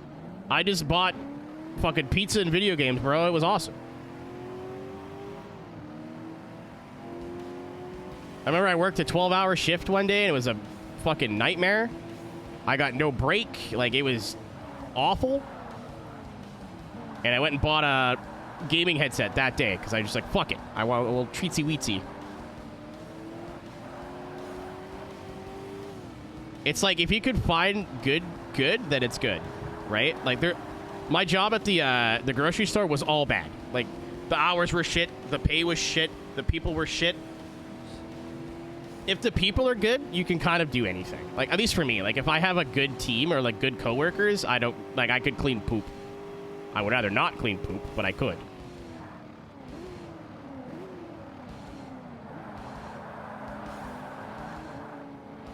But, like, I could have the best job in the world, but if my coworkers are all dickheads, I will quit. Actually, that night job paid decently, and it was good hours, but I was in school, and they knew that, and they kept scheduling me 6 days a week or 5 days a week. So I'd have to go in at 11 p.m., stock shelves. Thank God we were closed. If I had to deal with people and do this, I would tear my hair out. But I worked from 11 p.m. till 6 or 7 in the morning. Go home, sleep an hour if I was lucky, and then I was going to school in the morning. And then I'd get back from school at like 6, eat, do whatever homework I could, sleep from like 8 to 11, and then do it all over again.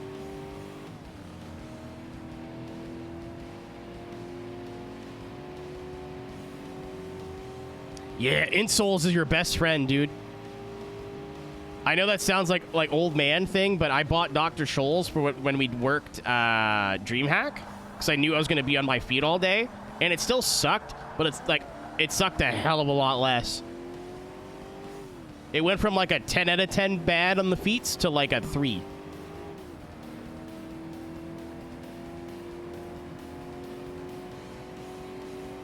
Oh, that's a nice perk. I thought about getting like a work from home job. Not because I want to stream less, just to be like less financially reliant. So, because I'm like especially, I don't know how to word this. I want to word this very carefully because I don't want to sound like privileged. So I'm very lucky that this is what I get to do for a living, combined with a couple other things, but like this is the main bread and butter, right? At the end of the day, I will always be grateful for that. But like, if the economy's fucked, people aren't spending extra money on gift subs, you know?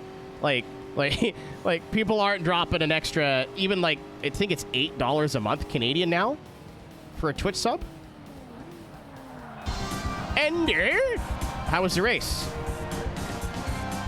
Were you on the Cluss? I saw somebody on the Clussy crew was streaming.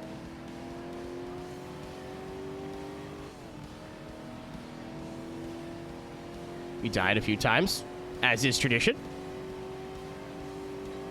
I heard the Audis were interesting. I haven't gotten a straight answer yet. Because Blair was like, yeah, the Audis were a bit wild. Mad Bull was like, everybody's an idiot. And then Ghosty said it was uneventful. So I don't know. I've got 3 different stories. Didn't feel like they did much. To be fair, I like bought nice ones. Because I feel like the cheap ones are just like cardboard, yeah. Tariffs. Yeah, dude, I mean, like, with Twitch doing what they're doing, with localizing, like, sub prices, I used to be subscribed to, I think, like, 15 channels. Because a lot of them would resubscribe to me, so I feel like it was just, like, money laundering. You know, like just, let's move $2.50 around. But $8 a head, like, I can't do that.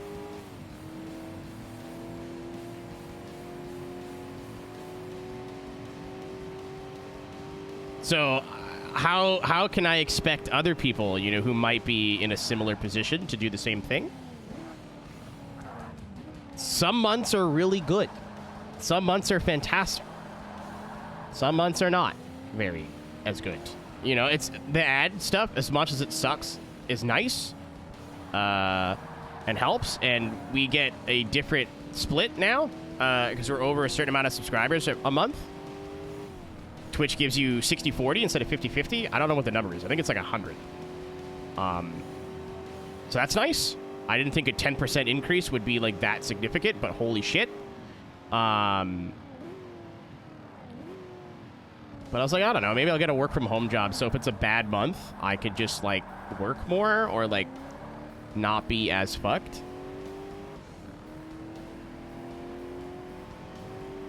I might, once my car has tires that aren't bald, do like food delivery. So that way I can just do that whenever I want. And I feel like nobody's going to be delivering food at like midnight on a Monday. I will. I'll do it, boss.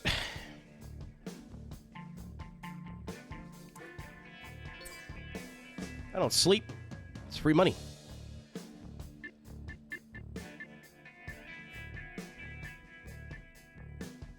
Not in the winter, though. That's crazy. That's not crazy, but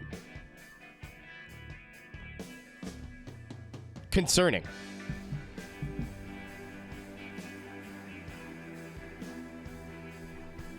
Speaking of ads, sorry about that. Here we go. I think there's one that's about to start.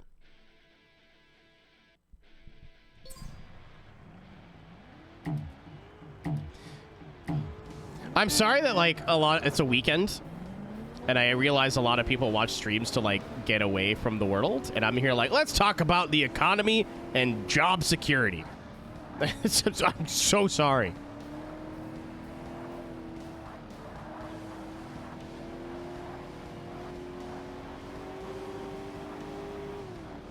I should have at least got a Corvette in a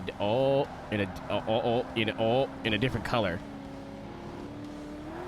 Sorry, I thought I was going off it like 4 different times. These bodies were nice. So going off of who qualified the car? Because going off of Blair's pace last night, if you guys put it on poll, we're looking like decent for tomorrow. I looked at IMSA Vintage results and their best times and went, oh god, oh no, we're screwed.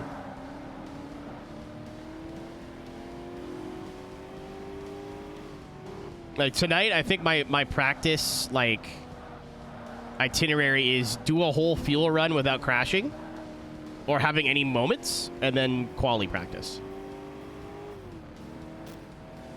I mean, it's 2025, dude. I think anything that you do for a company or a person and receive monetary compensation can be noted as a job. We're not 1998 anymore, you know what I mean? You don't need to have a manager and fucking taxes and shit. Like, we're in a new era of self-employment. Which, for as shitty as, like, food service delivery apps and stuff are, it's cool to, like, be the master of your own destiny, because a lot of people, like, that's really important. Especially if you're in school or you have other hobbies or, like... Because that was fucking hard, man. Like... I know a lot of people will relate to this, but being in college, trying to... Oh, we had it. Okay, I'll wait. That's fine.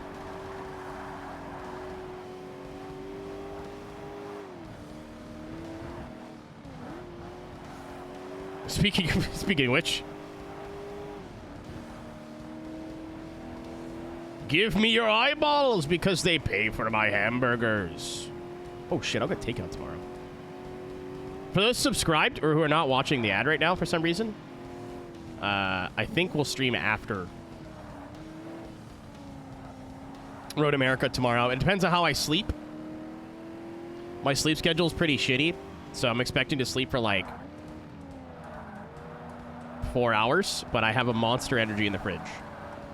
So once the race is over, if I'm feeling zesty, like I don't think we'll sim race after, but we might play some Forza, maybe do some like video watching, reacting content or something, because I'm gonna miss another stream like next week to DJ my friend's birthday, so I kind of want to make up for it, and I don't want to make up for it on a day off. I don't have to.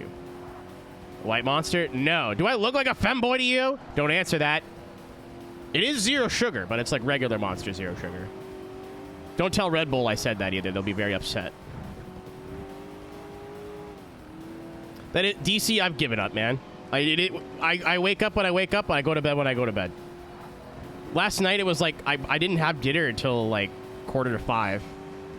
And I was like, you got to get to bed right now. I'm like, well, if you do that, you're just going to, like, roll around in bed. I prefer Monster Forever. Honestly, I don't hate Red Bull, but they pay me money sometimes, so I love Red Bull. Where'd you get one from? Is the time of day relevant in this hypothetical?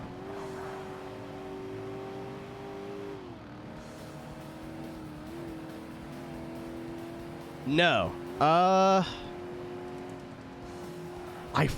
love Harvey's. It's a Canadian chain, but like they're usually my late night spot because nothing else is open.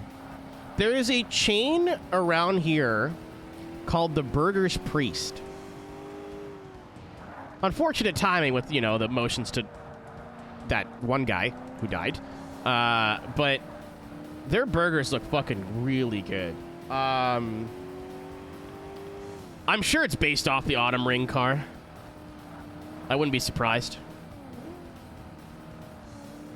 Not sleep. Yeah, I just don't do it anymore. Ever since high school, I've been like, stay up late, wake up late. I've just given up trying to go around it. I don't think I've ever had a burger at Five Guys. I always get hot dogs for some reason. But Five Guys, I don't think it's overrated. It's way too expensive. Like, if I'm having a burger, it's because it's inexpensive.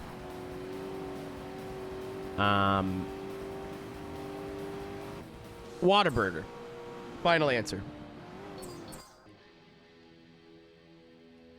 I like me the Harvey's. I like me some Harvey's. Harvey's makes your hamburger a beautiful thing, but Whataburger's pretty goddamn good. Everything people from Texas have ever said about Whataburger, they were not lying. It's not the best hamburger I've ever had, but for a fast food burger that's ready in 5 minutes, made by high schoolers, it's pretty goddamn good. Fuck, Mitch, what was I saying? I'm stupid. The Nightbot shit to push your message like off the screen, so I can't read it now. Well, I could, but I don't feel like scrolling, and I'm stupid. F tier. I think a lot of people like just compare, like clearly have their parents buy the food for them, because every place that I eat, I see in tier lists. I'm like, well, you got to factor in the price. Is Little Caesars good pizza? No, it's hot and ready. It doesn't say hot and delicious. It says hot and ready.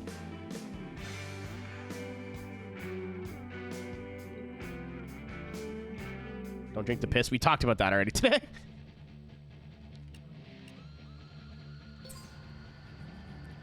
You spend 2 minutes in Little Caesars if you're lucky. It's like $6. Ever tried Five Guys? Yeah, it's too expensive. When I was at Cisco's place in Boston, I was sick, right, for a couple days, and I got takeout the first like 2 days I was there before I realized that like whatever I had was not going away. I was going to be there for a few days. And like I don't dislike Five Guys. It's like $25 to get like a combo.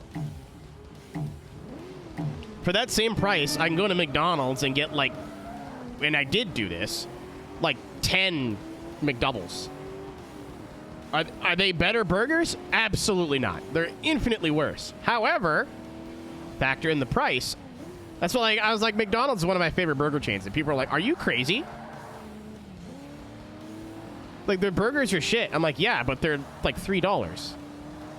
At 3 in the morning, you mean I can get 10 of something? Yeah, I'm in, but like,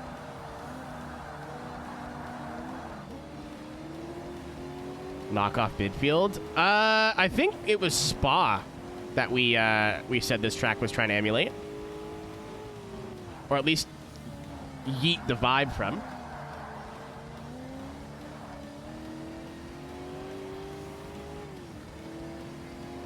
Yeah, Mitch, I don't remember what we were talking about.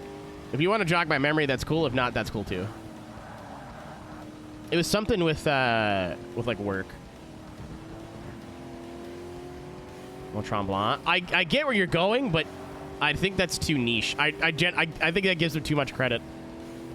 This feels like we want Spa, especially with like the curbing color and the setting and the name. We want Spa, but we do not want to pay Spa.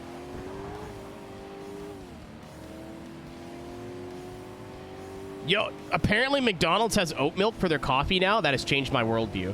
I don't have to go to Tim Hortons anymore. Doesn't matter. That's not... Okay.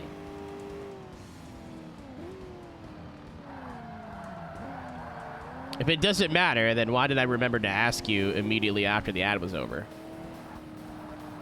Tim on top. Are you from Canada? The OG Tim Hortons here is fallen from grace. Used in NASCAR. Road America? Too much elevation change, I think.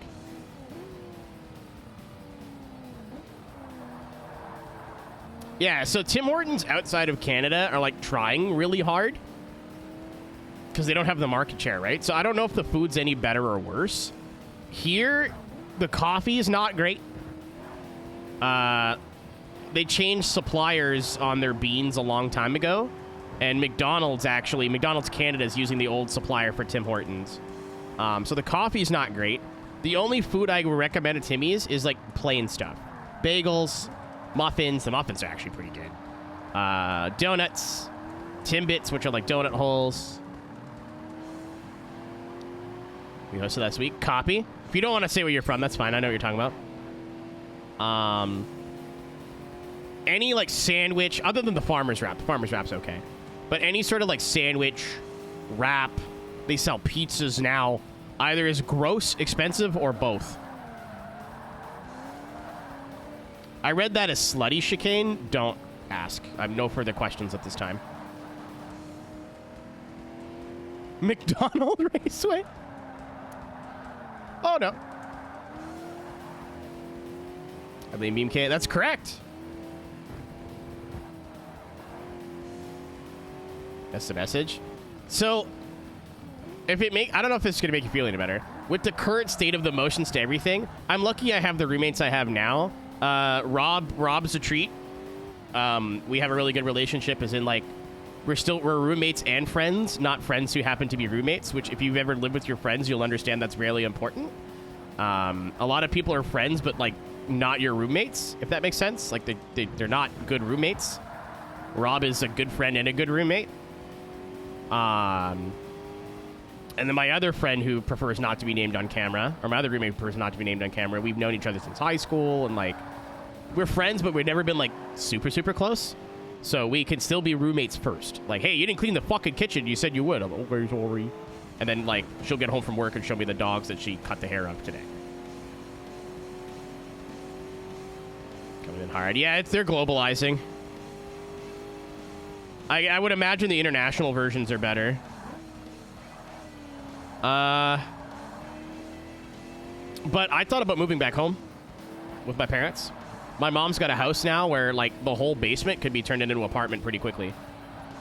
And I'd have my own bedroom. I'd have my own living room. I'd have, like, my own little cook area. You know, I'd still be autonomous. But, like, my mummy would not be cooking me food. Though I'm sure she would.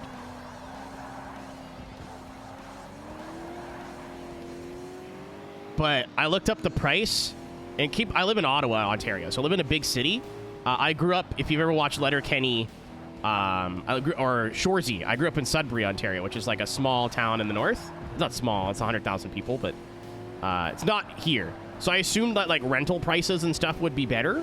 No, it is better, but, like, not enough to justify thousands of dollars paying for a U-Haul and, like, moving all my shit back. And then living with my parents, which is, again, I love my mom and my dad, but I like to jerk off. I really enjoy cranking a hog. Yeah, it would cut into my hog cranking. Maybe I'm joking, maybe I'm not. Who knows? It just doesn't. It didn't even make sense. Like, if I had never left home, I don't think I would. I know a lot of people who are like my age that still live at home. 10, 15 years ago, your parents were like, get the fuck out of the house. Now they're like, yeah, it does cost $2,000 to rent a one-bedroom apartment, huh? Like, yeah, it's a North America thing. I'd love to say it's just a Canada thing, but it's like this everywhere. The apartment, when I moved to Ottawa in 2016, The apartment I rented was $950 a month. Now it's $13.99. Same building, same amenities.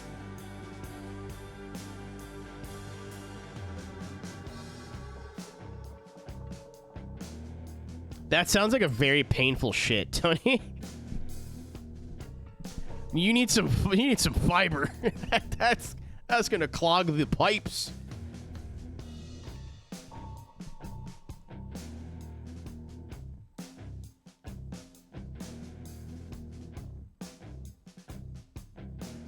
Want to try the Minecraft meal? I think it's just sauces, right? It's just different sauces.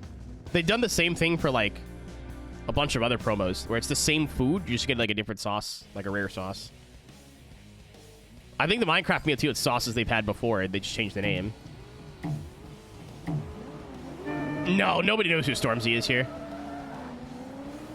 I know he's like a grime artist, but most of the population has no fucking clue who Stormzy is here. Like it's barbecue. I forget what it was. It was something like some sort of sauce that isn't common, but anytime there's a promo, it's the sauce they use. What's up, Pinkham, by the way? Like, I forget what... Was it for the Olympics or something? They had like a Korean... like sweet and sour spicy sauce. That was the only... No, it was like the BTS thing. It was like a K-pop promo. Or like they had the Travis Scott burger, which was just like a regular burger with like barbecue sauce on it.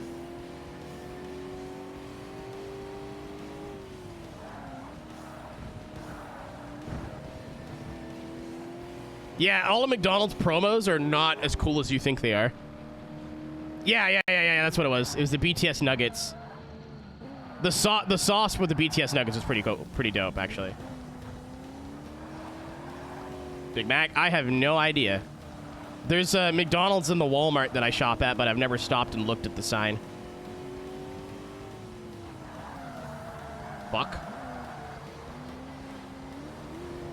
This was years ago, Mitch. I don't know how long ago it was. I would think it's like either during or pre-COVID.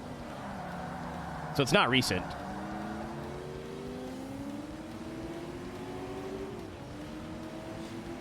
Let's have a wrestling bell. You know what, Saturn? I have so many questions that I don't think we'll ever have answers on what we saw last weekend.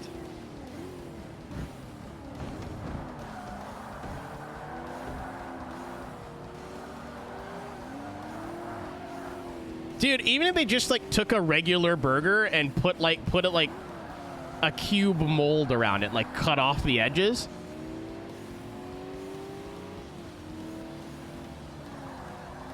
Yeah, it's all shit they normally sell. That's what I mean. Like, I think the only special shit that McDonald's brings in for promos is like nugget sauces.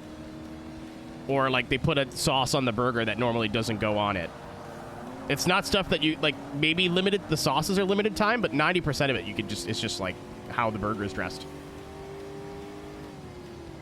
Like, I think the one that I remember was, like, the Little Yachty meal, where it was a regular, like, bacon cheeseburger with barbecue sauce, which, if you want to get it at any time, you could just order barbecue sauce on the side and put it on the burger. Yeah, it's just the name. Like, if the brand that they're partnering with has enough pull, so BTS, rabid fan base, like, I'm gonna get canceled just by saying that. Actually, you know what? I think K-pop people have kind of calmed down. I hope. Doesn't seem as crazy as it was pre-2020. Holy shit, I read that in the list, weirdo, and I'm really angry. That caused me physical and emotional pain. Ow.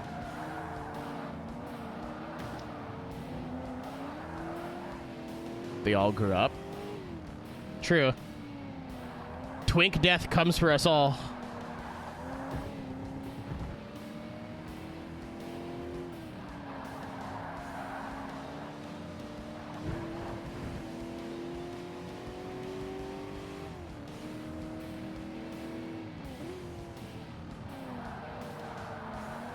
It's like any fad, though. I knew it was going to go away eventually. It was just really hard to deal with at the time. I think it was in 2019. I went to Toronto. I don't know why I said it like that. Went to Toronto for a buddy's wedding. And I booked a hotel room, and my other friend was, like, coming the next day, who I was staying with. So I had the hotel room to myself for the first night. So what I did was just sat around on my phone all night and ordered Taco Bell.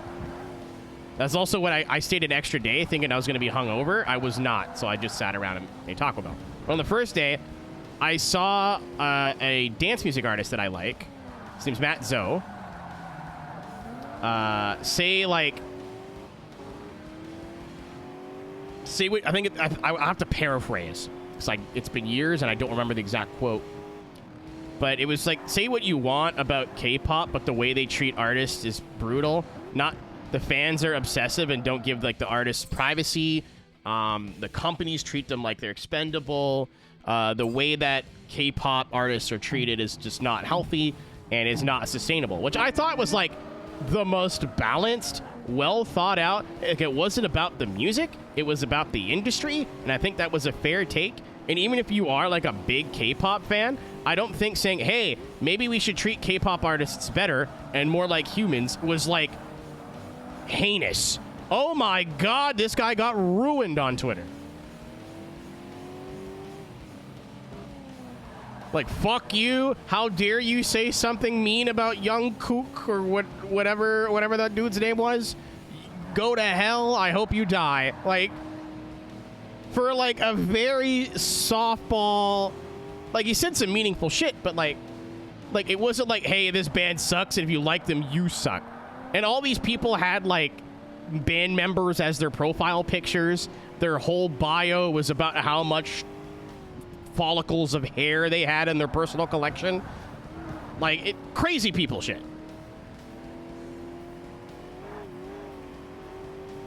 And I'm like, he's on your team. Like, he's with you.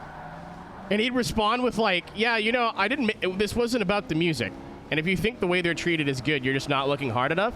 And you're like a not a fake fan, but like you're a surface level fan and like not actually interested in growth of the music industry. Like, he's trying to have a conversation with like 14-year-olds that are just like, bah! You be nice or else. My dumbass responded to his original tweet. First of all, don't respond to celebrities. You're wasting your time. 2, don't get involved in any sort of written discussion about K-pop on social media because they're fucking weird. Maybe not anymore, but at the time, there's people that would just look up quote or like keywords all day, all goddamn day, and regardless of whether you said anything nice or mean, they don't follow you. You have no mutual followers. But the minute you say J-Hope, you're nothing personnel, kid. 15 mentions. Like, it's very weird. So I said, like, don't bother trying to have a conversation. A lot of these people don't want to listen or something to that effect. And I think there was like 8 people that immediately went, fuck you. Nobody knows who this Matt guy is. What a bum. Like, all right, well, I mean, like, yeah, he's not as popular as BTS, which is like one of the most popular bands in the world right now. But Matt Zoe's still a pretty big name in electronic music, especially if you like listen to his catalog. He's a multi-genre artist. Like, he's super talented. Even if you're not into it, like, I think you're just being silly. Like, oh yeah, well, fuck you, die. Usually it's just younger people. Like, I mean, every generation's had it. The Beatles, Bieber for us. You know, it's not new. It's not a new phenomenon. Mitch, it's a losing battle either way. Because if you dunk on somebody, you just dunked on a 13-year-old girl. Like, good for you. Like, there is no winning an argument with a child that doesn't want to listen.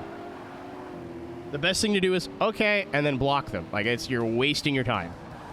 However, that is not what I did that day. Like, I made one comment, and then 10 minutes later, I had 8 people in my mentions like, you know what? You smell weird and your dick's small.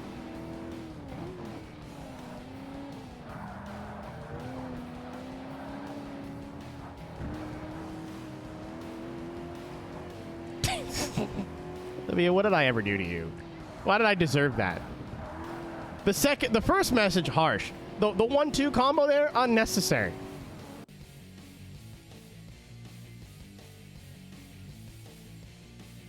Yeah, I think if you're between the ages of like 8 and 21, it's a little odd, but like, I'm not worried about you. I think if you're over, like, in your mid-20s and you have made your entire online persona, like, being a fan of this band, like, there's nothing wrong with trying to find common ground with people, right? There's nothing wrong with that, but there is a point where it gets a little strange. Like, even if you really like a fucking band, and, like, let's say you really like Iron Maiden, and your username's like Iron Maiden fan 666, right? And like your display pictures Iron Maiden, and like you have posters all over your wall or whatever. Like, that's not weird. You're a big fan. It's a little strange, but hey, there's way weirder things to be and do in this world than that. Picking fights with random people on the internet for no reason, and like having group chats to hyper obsess. Holy shit. I was dating somebody that was like, I don't know if she was that bad or worse. I try not to think about it, honestly. I remember I was in bed watching TV or something, and she bolted upstairs. Like, bolted upstairs. I'm like, did our cat die? Is the house on fire? And she was like, look. She threw her phone in my face, and it was just one of the dudes from BTS, like, making a joke about, like, a song I had no idea about. Like, I've never felt more out of touch with somebody in my life.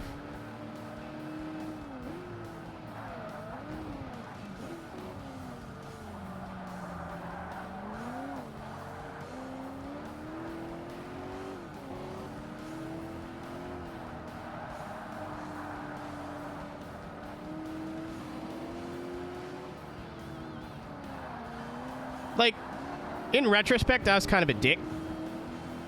Because I didn't, like, at least support her interests. But at the same time, like, I like wrestling, right? I liked wrestling at the time. I didn't watch it for a few years. I'm watching it off and on again. I didn't, like, run up to her and go, look at what The Rock said on the TV. There's a middle ground. As with everything, there's nuance and a middle ground. No. As somebody into dance music, you should hear dubstep people talk about dubstep. It's crazy. It's like 1% of the dubstep community are like, and like, oddly obsessed with it. And like, oh, it's rhythm future. And then everybody talks to that group of people like they're all crazy. And then they get defensive. It's this weird, like, fucking circle of life, you know? It's like that with a lot of shit. It's like you just said. K-pop is just the flavor of the week, dude. Thanks for the follow. It was just the flavor of the week. Anybody like my age or maybe a little bit younger, you remember how big Justin Bieber was and how fucking wild that whole saga was? Oh, it's just Class B anything. Okay.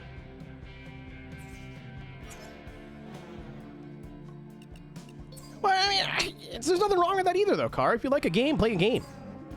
It's like cool. This will be my living and breathing, like, oh, I won the car that I see. I did not think of this. GT4. Of course, dude. Thanks for watching, my friend. Yeah, but, like, Bieber does not have the, like, rabid, foaming at the mouth fan base that he had years ago.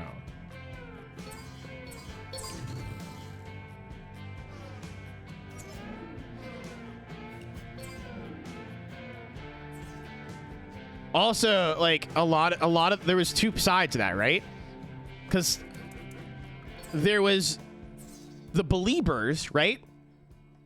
That were, He Could Do No Wrong, Baby's the best song ever made, yada, yada, yada, yada. Basically, everything we said about the K-pop stuff, but just with a white dude from Hamilton.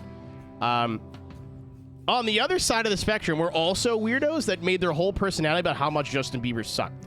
And, like, would print out pictures of him and, like, shoot it at a shooting range. Like, that's also fucking weird.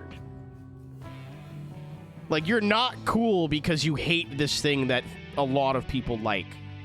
That's also strange. You're just a different flavor of strange. Arguably worse. Like, hating on a bunch of preteens for something that, again, especially with music, has been around for decades. Let the kids enjoy the thing, man. Like, but a lot of those people had to shut up because he went off and, like, really worked on his craft. And I'm not a big Bieber fan at all, but a lot of his music improved a lot since he had a management company. It took him peeing in a janitor bucket to kind of, like, see God, I guess. But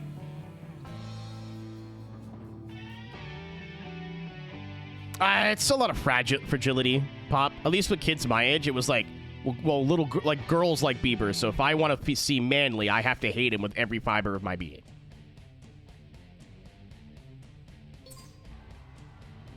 He seems like a normal dude now. He was weird there for a bit, but, like, every child star is like a 50-50 chance of being a fucking crazy person.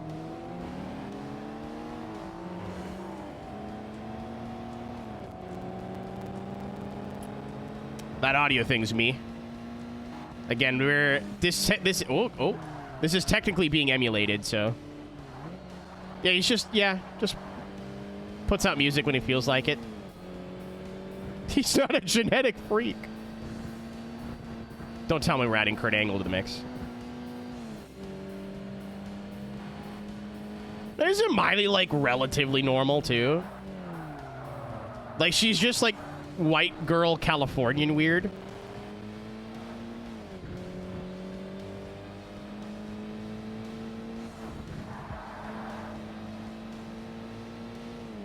Well, it's not even that, Tab. Like, it's money and fame, and then you're a kid, right? So you're very easily influenced.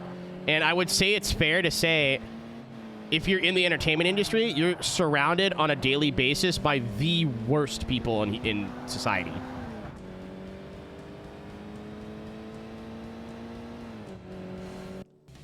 Like, I can't imagine, like talent agents and producers and shit that work with kids are all well-adjusted human beings. Like, if that's the product that comes out every time a kid gets into that system, like... Okay, Mitch, they're not fucking serial killers. Hyperbole, man. Follow me here.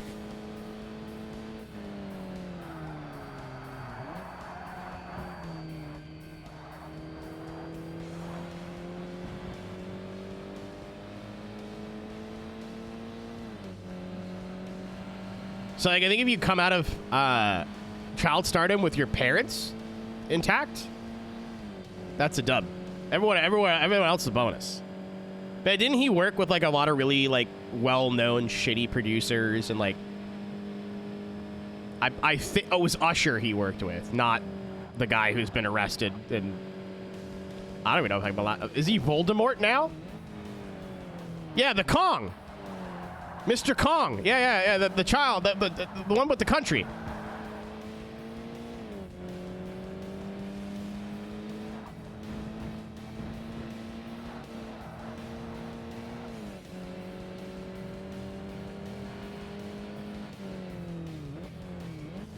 Oh, dude, like, especially recently, look into anything that was going on at Nickelodeon from, like, 2005 to recently.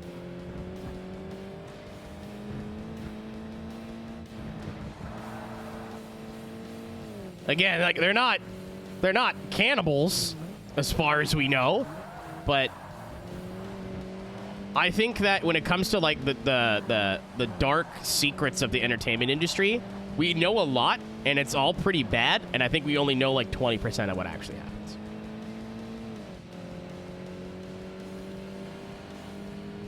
So to be a kid, like, I mean like a child, like 10, 11, 12 years old, there is a very small % chance you come out of that world, which would fuck up an adult, to be fair.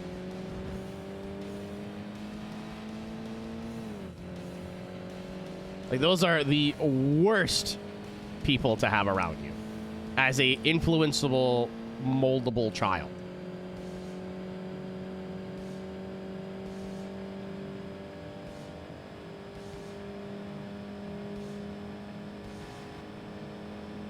I didn't know hair dye did that.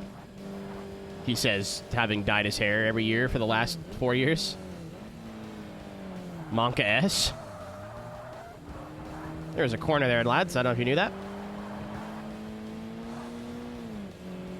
Yeah, let's please not get into specifics on that. I don't mind having an overarching conversation that involves them, but I don't want to. Don't want to get into the details. Everybody's got Google.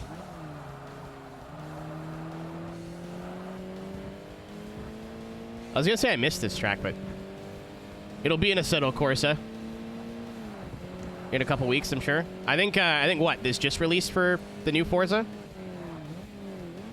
It should be in AC pretty soon. I know there was a dude that I drifted with on Forza that was working on the mod for this but never finished it.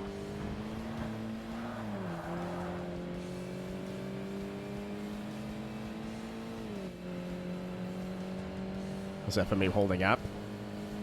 Do we have any FM8 enjoyers in chat? You're not in trouble. I know I say a lot of nice things about modern Forza, but like, I always try to preface or precede any sort of negative Forza talk with like, hey, I know there's a lot to like about the modern games. They're not like actively the worst. And I know why a lot of people play them, and will never like argue that you shouldn't be playing them.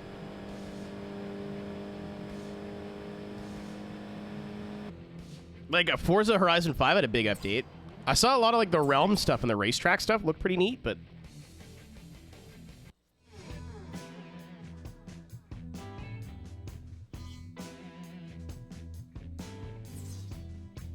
I would say the allegations or the rumors for the next Horizon being in Japan are probably the strongest they've ever been.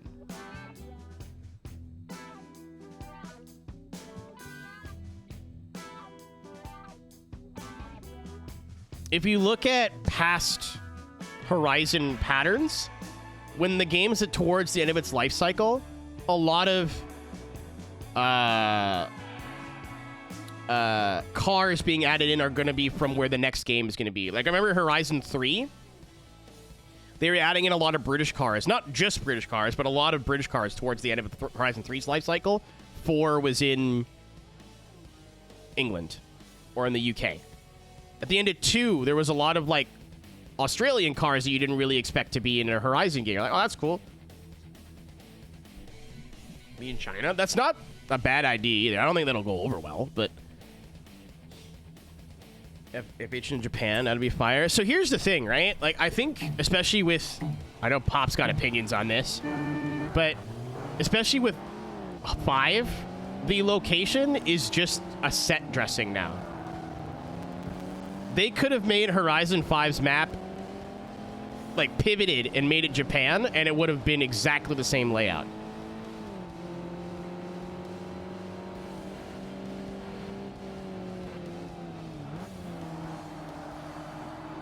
Like, corners, like, you're not going to get Ebizu. It's not going to happen. It would be cool, and I would love to be wrong, but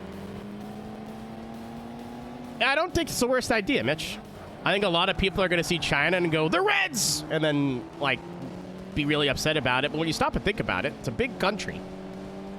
They have a lot of urban stuff, which I think is what Horizon's been, like, a lot of fans have been desperately asking for, is more urban environment. You know, you'd get that with Japan, but...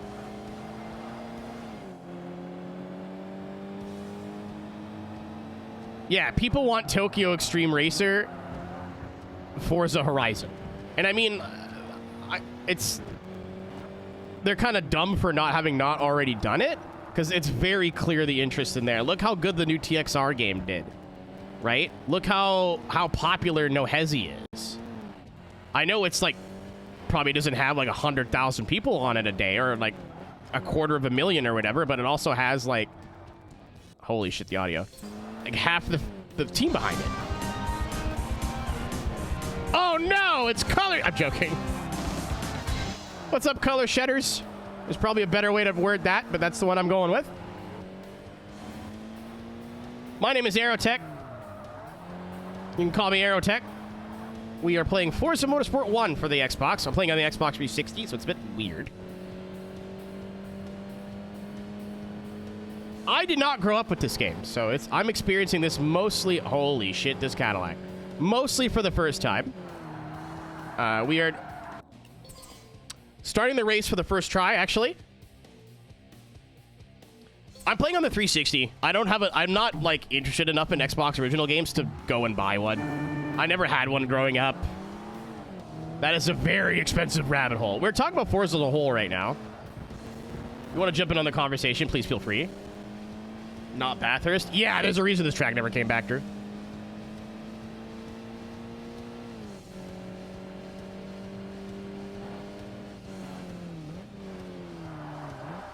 But like I stand by what I said. Japan, I think Japan wouldn't do bad, right? If they did it right. But when people say we want Japan, it's not we want tofu stores and, you know, and high-speed rail. They want a more urban environment, a more robust highway system that isn't just one highway running down the center of the map like it always is. They want a, like, robust mountain road, not one that takes less than a minute to run, and a lot less farmland and like cross country. So I don't think that needs to be in Japan. Like, it'd be cool because you could do the C1, you could do like actual toge roads, or like come up with your own mountain names. Like, they could definitely do a lot with it, but it doesn't have to be in Japan per se. And I think, at least from what I've seen from Modern Horizons, again, Horizon 5 is the biggest example. All it is going to be is whatever map they were always going to do with a Japanese skin.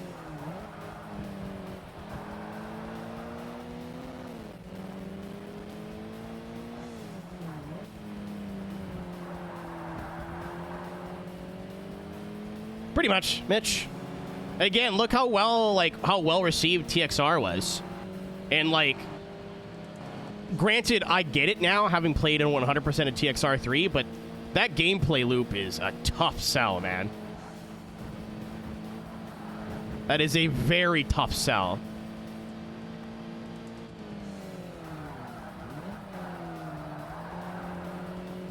Yeah, maps in Modern Horizons are like just checkboxes. Do we have the stunt area? Check. Do we have the airport? Check. Do we have the little race car area? Check. Do you have somewhere where they can drift? Check. Do you have a drag race area? Check. Cool, we're done. Let's make it look like whatever country it's supposed to be.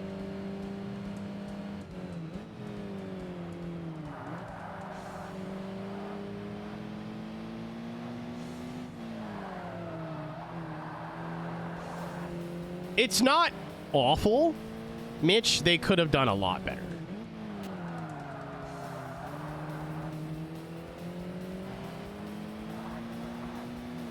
Like, they could have tried a lot harder.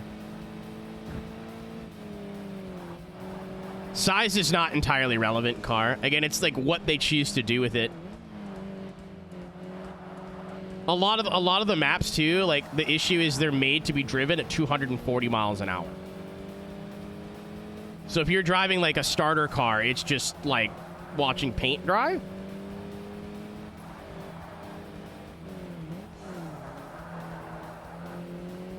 Well, to be fair, like the urban area they chose, because that's what they do. They pick one city or town, and there's your urban area. Was where I think the Mexican rally is held, like the WRC round. I couldn't pronounce it if I tried. I don't want to butcher it. So I get it. I understand. There's some history there. But you could have did a little bit more, you know? Japan would be good for the night. Again, like, if they chose to do China, I think they could do the same thing with China that they would with Japan. I'd rather Japan as a Japanese car fan, but like, as a JDM enthusiast, it's not going to make me come back. but I would at least be like, okay, Horizon 6, let's see what you got. Not like, I could not care less about this franchise. But yeah, but then you run into the problem, Tony, of the way they do their DLCs, where it's segregated from the map so nobody plays it. It's popular for a month, and then everyone forgets it exists.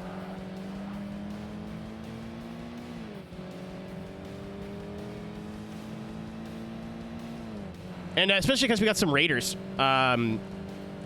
If you are listening to this and go, wow, this guy's a fucking asshole.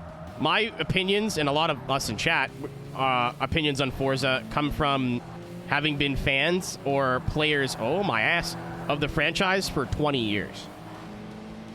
Like, I know there are some people who are on drift teams in Forza 1 in 2005 in this chat right now.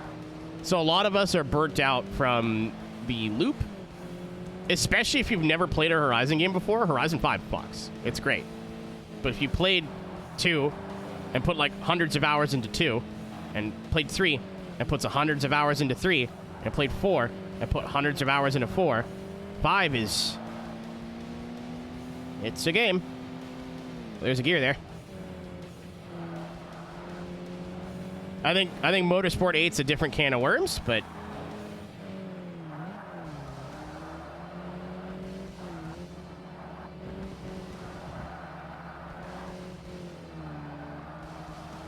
Mitch, thank you for getting the name of the place, because I didn't remember it off the top of my head, and I didn't want to mispronounce it. If it's where the rally is held, put some fucking rally stages in, guys. Not random dirt roads that go to nowhere. Like, maybe, like, it doesn't have to be one-to-one stages, but do what WRC did. Just pick one. Even if it's only, like, 5K. You know how fucking cool that would be, just from a marketing perspective? Like, obviously, you couldn't say, like, this is used in the because WRC wants their pound of... oh, goodbye. Sorry. Apologies. Netcode. An FH5. It's Horizon 4 with another coat of paint. Again, like, my opinion's pretty unique in the sense that I played Horizon and Forza for content. Like, I played it 30 hours a week, every week for 10 years. There is some cool shit in 5. Especially it coming to Sony. That's a super big deal for Microsoft games as a whole. But it's a sandbox. And if you've already played in that sandbox for 10 years, it's still sand. Like, I can only make a sandcastle so many different ways, right? Like, I would rather go back, and I have, play Horizon 1 that is way more limited in scope. The map is smaller. You can't go anywhere you want. You're stuck to the roads. But because of that, the roads, I think, are better designed. The car feel sucks. That they fixed that in 2. The car feel in 1's not great. Especially on a controller, it's very light feeling. But the single player is a lot more restrictive, and then it opens up towards the end. After Horizon 3, it was like, yeah, go do races or don't. We don't fucking care. Like, it's... yeah, having a sandbox is cool once you've done the game. And you're like, I want other things to do now.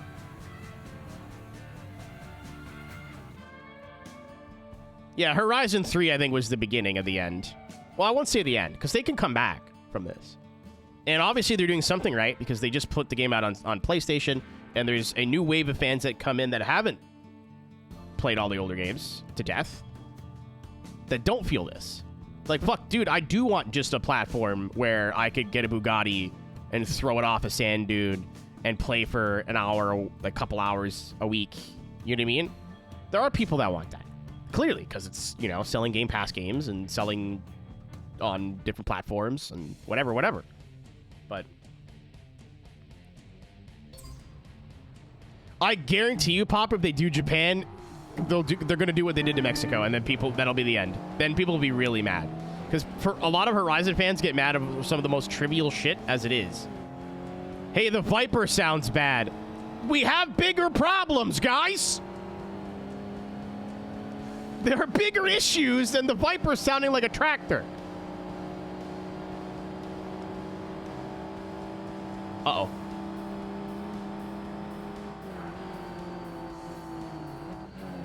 The R32 is ugly again. Like, yeah, That's like number 82 on my list of things I would fix.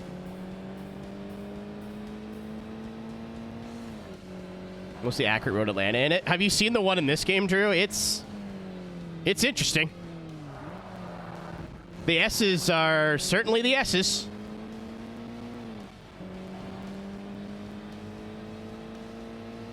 Like, I don't think Forza's been the same since the Xbox 360. I don't hate Forza 6 or 7, but they didn't feel like they were coming from a team of people who cared. It felt like they were trying to make the best of what they had. And, like, I know, oh, fuck me. I know, like, some modern Gran Turismos, for example, maybe don't hit as hard as GT4, GT2, GT3, Gran Turismo 1. But even GT7, I feel like everybody at Polyphony, like, believed in what they were doing and had a vision and a theme and, like, a vibe. I don't know who the fuck they're making motorsport games for anymore.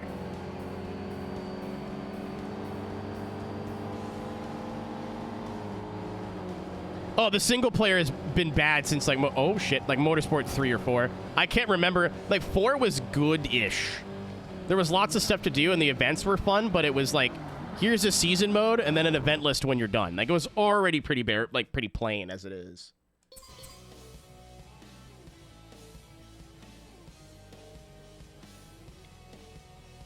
Gran Turismo hate is strange. I don't like GT7 as much as the old games, but I still like GT7 a lot.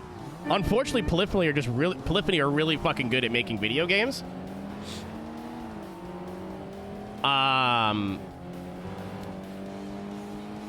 And I feel like a lot of Gran Turismo fans, and you guys could vibe check me if I'm wrong, really just want to fit in with traditional gaming. And it seems like every franchise has like one game that sucks balls, at least one, that they can all unite and be like, that one fucking sucks. So a lot of Gran Turismo games that maybe are just like a little bit weird, I hate my life, off meta, you know, like GT7's still a good game, but the single player is not traditional GT.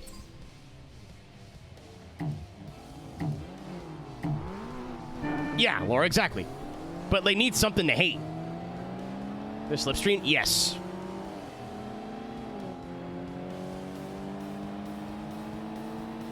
It's the same thing with, like, Gran Turismo memes being unfunny, but the community is like, oh my god, you get it? That Evo's yellow.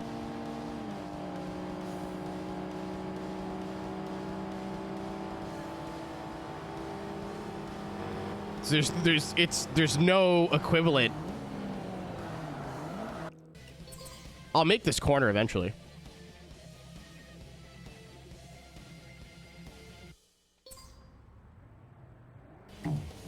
Man, the game.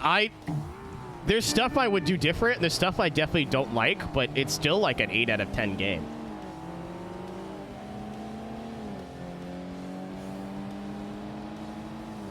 So if you break, like, the AI in this game are the worst thing about it. By far. I mean, there's a lot of, like, weird shit that we're experiencing with how it runs, because I'm playing it on a 360. And I guess I was unaware that it just runs like caca-doo-doo on a 360, but it runs even worse on a PC, and I'm not buying an Xbox for this game. Goodbye, Cadillac. That's a wall. The AI have moments where they race you really well, which as a Gran Turismo fan is like, holy shit, they can do that? Of this era, 2005. And then they have moments where you lightly touch them and they go, you're gonna die now, and then don't stop turning into you until you're both dead. Laura, I could see how somebody would boot up GT for like 5 or 10 hours a week and just take screenshots and like slowly complete the career. Especially because it's like it is a do everything game, but with a point.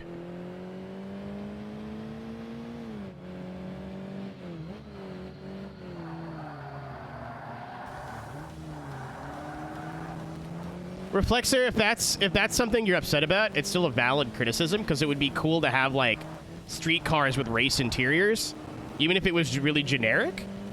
But if that's on the list, I think that should tell you like how much they nailed in GT7. The driving is, I still think the tire model is off, but it's not a sim. It's pretty close. I think it's the best thing you're going to get on a on a console if you're like stuck on console, but it's not a sim. Like, I still think like Forza's got them beat on the tire model, but like the everything else model, Gran Turismo is excellent, and it's not a bad tire model. It's just a little wacky sometimes. Very different from Sport. It's like, what if Sport handled a little bit better and had way more game to it?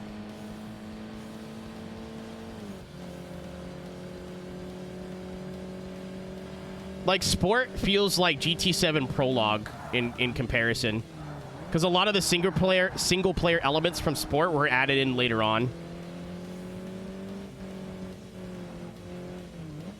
Yeah, like Drew, being a PlayStation kid growing up, my buddy down the street had an Xbox, and he had Forza, and like even being trying to learn drifting in GT4, and seeing what they were doing in Motorsport too, with the paint booths and like pretty accurate replicas being made out of circles and squares.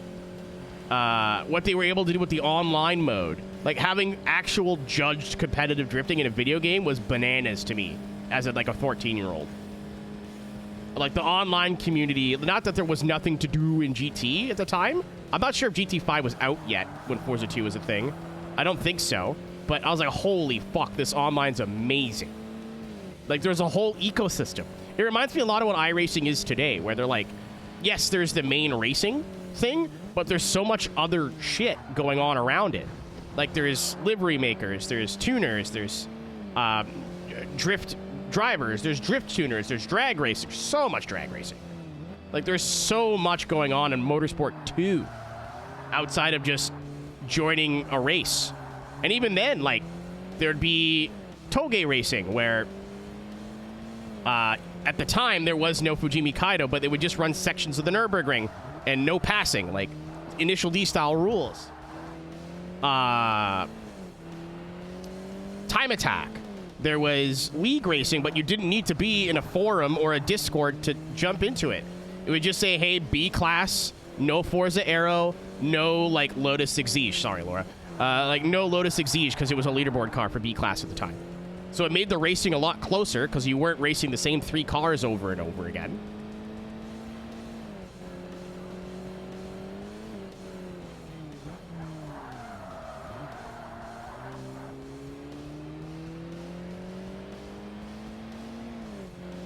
Seven got there, I think. 7 wasn't a bad game.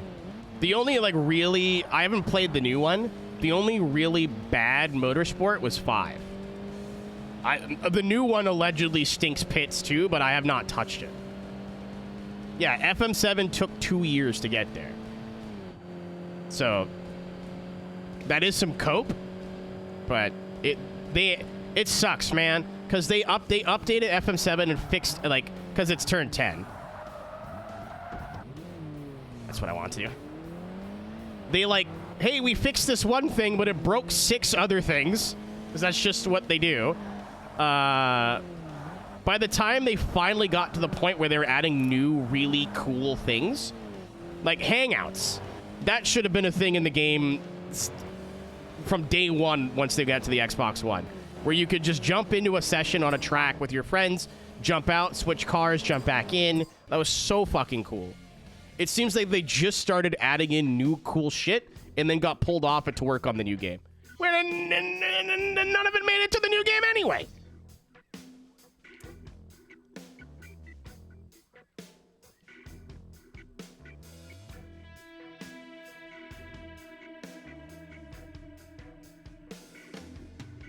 I made a joke about the Lotus Exige was banned in a lot of B-class racing in Forza 2 because it was the leaderboard car. Like, it was just infinitely better than everything else.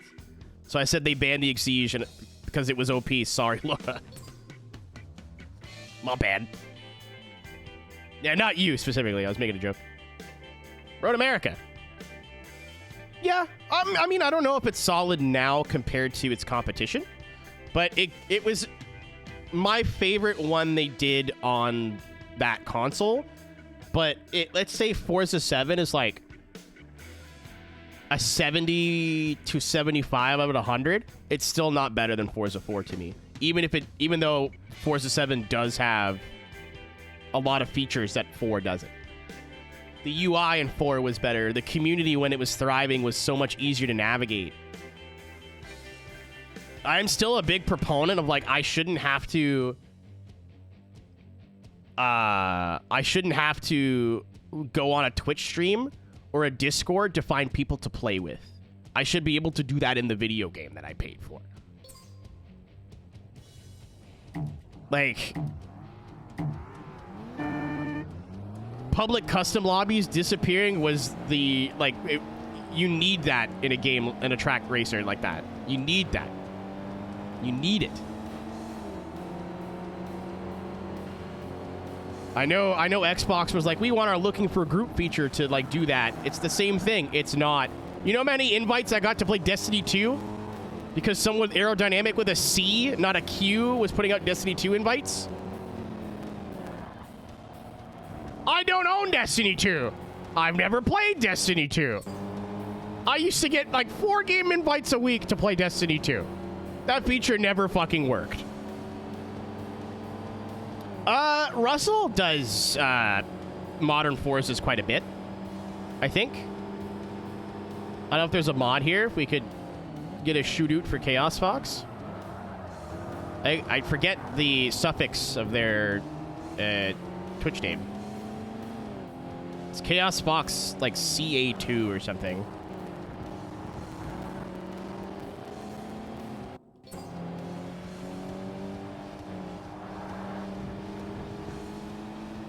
How do you know somebody's played Titanfall 2? Don't worry. They'll tell you. I've heard a lot of good things about Titanfall 2. I liked the first one, and then I just didn't like the multiplayer. I was too COD-pilled. What's up, Oshi? CR2. I was close.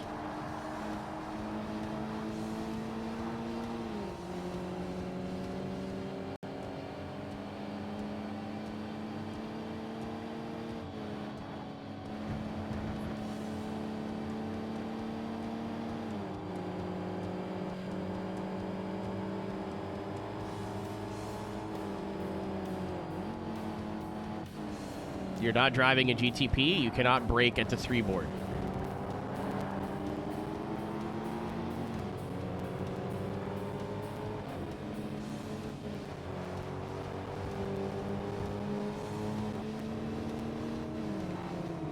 Yeah, I'm cool with that, Saturn. Thank you.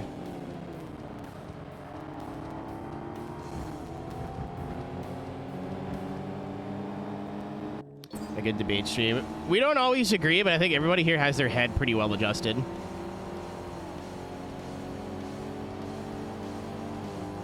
There's a lot of hyperbole here, but...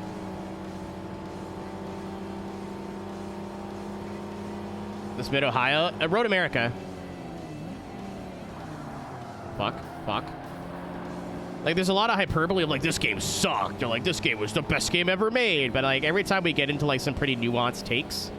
Like, I do not like Modern Forza at all, but I understand why somebody would. So, like, having that conversation is tricky. Sometimes, because people, like... You don't agree with me, therefore you must not like me, or you must think I'm an idiot or something. It's like, no, I get it. I get you. So there's some stuff that I don't understand why people enjoy, but maybe it's just not for you to understand, you know? Life's too short to argue about shit that doesn't really matter.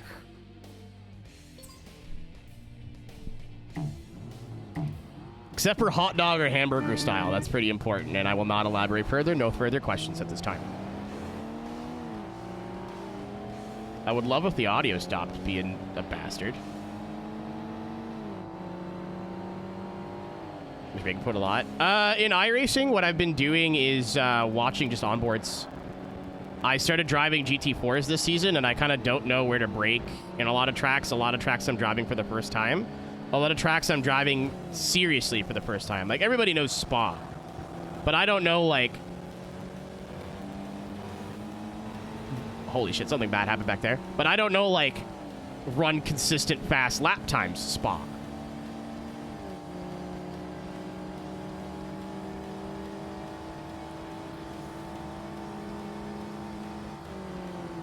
So even if I'm, like, not good enough on the brakes to brake where a lot of these like esports dudes brake. At least it's a good indication.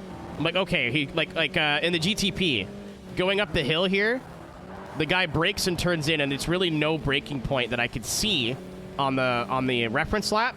But I know like as soon as he starts to crest the hill and gets to like the top of third gear, he brakes. Here it's like I think the 200-meter board, like it's stuff that maybe you could have found on your own, but at least it's a really great way to get started. There are definitely like some corners where I'm like, I can't brake as hard as this dude does, so I have to back it up a bit, but like that's stuff you can find out in practice. It turns like 2 hours of practicing into like 45 minutes, depending on who you are and whatever.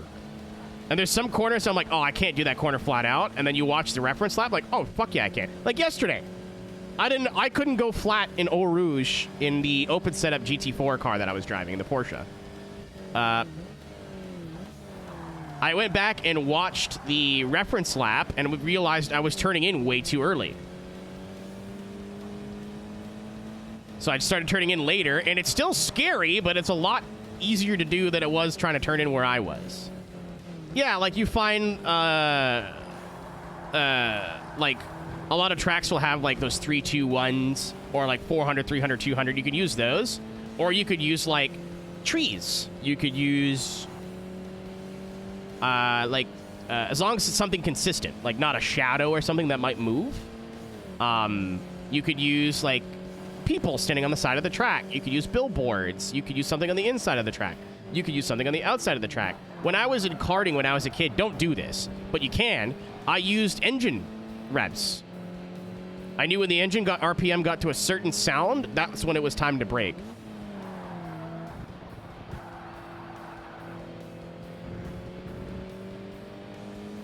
That's what I mean for the GTPs, like the Nissan GTP we're going to drive a little bit later.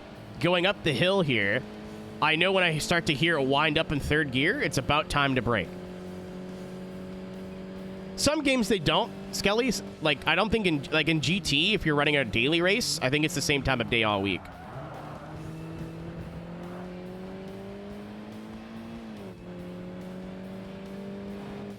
Yeah, I put this in my like Sim Racing for Gamers 101 presentation. It is more than encouraged to copy homework to get started.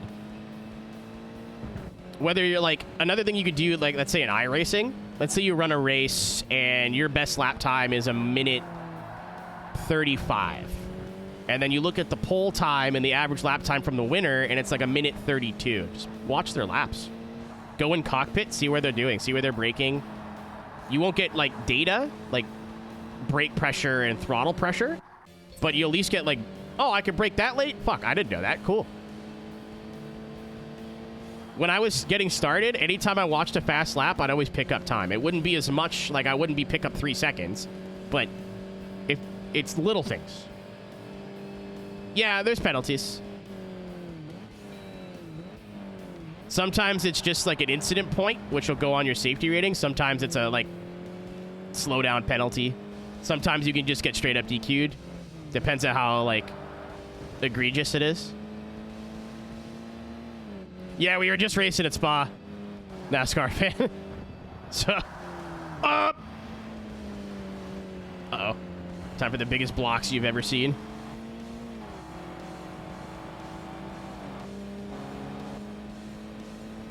Okay, maybe not, but one big block. That's it. Okay, we're fine. Yeah, it's Red America. Forza 1, right? It was DLC for 2. That's what I said. The track list in this game is fantastic, especially considering the amount of different shit that you can do. The car list is pretty good. It's not Gran Turismo, but like I think for the time they drive better, and it's varied. Not as many European cars, but at the time there wasn't a whole lot of games like this that had a lot of American cars. They'd have like the newest Corvette, the newest Viper, and that's it. To have like multiple old like C5 Corvette, the C3 Corvette, it's pretty neat. Good night, car. Have a good night, my friend.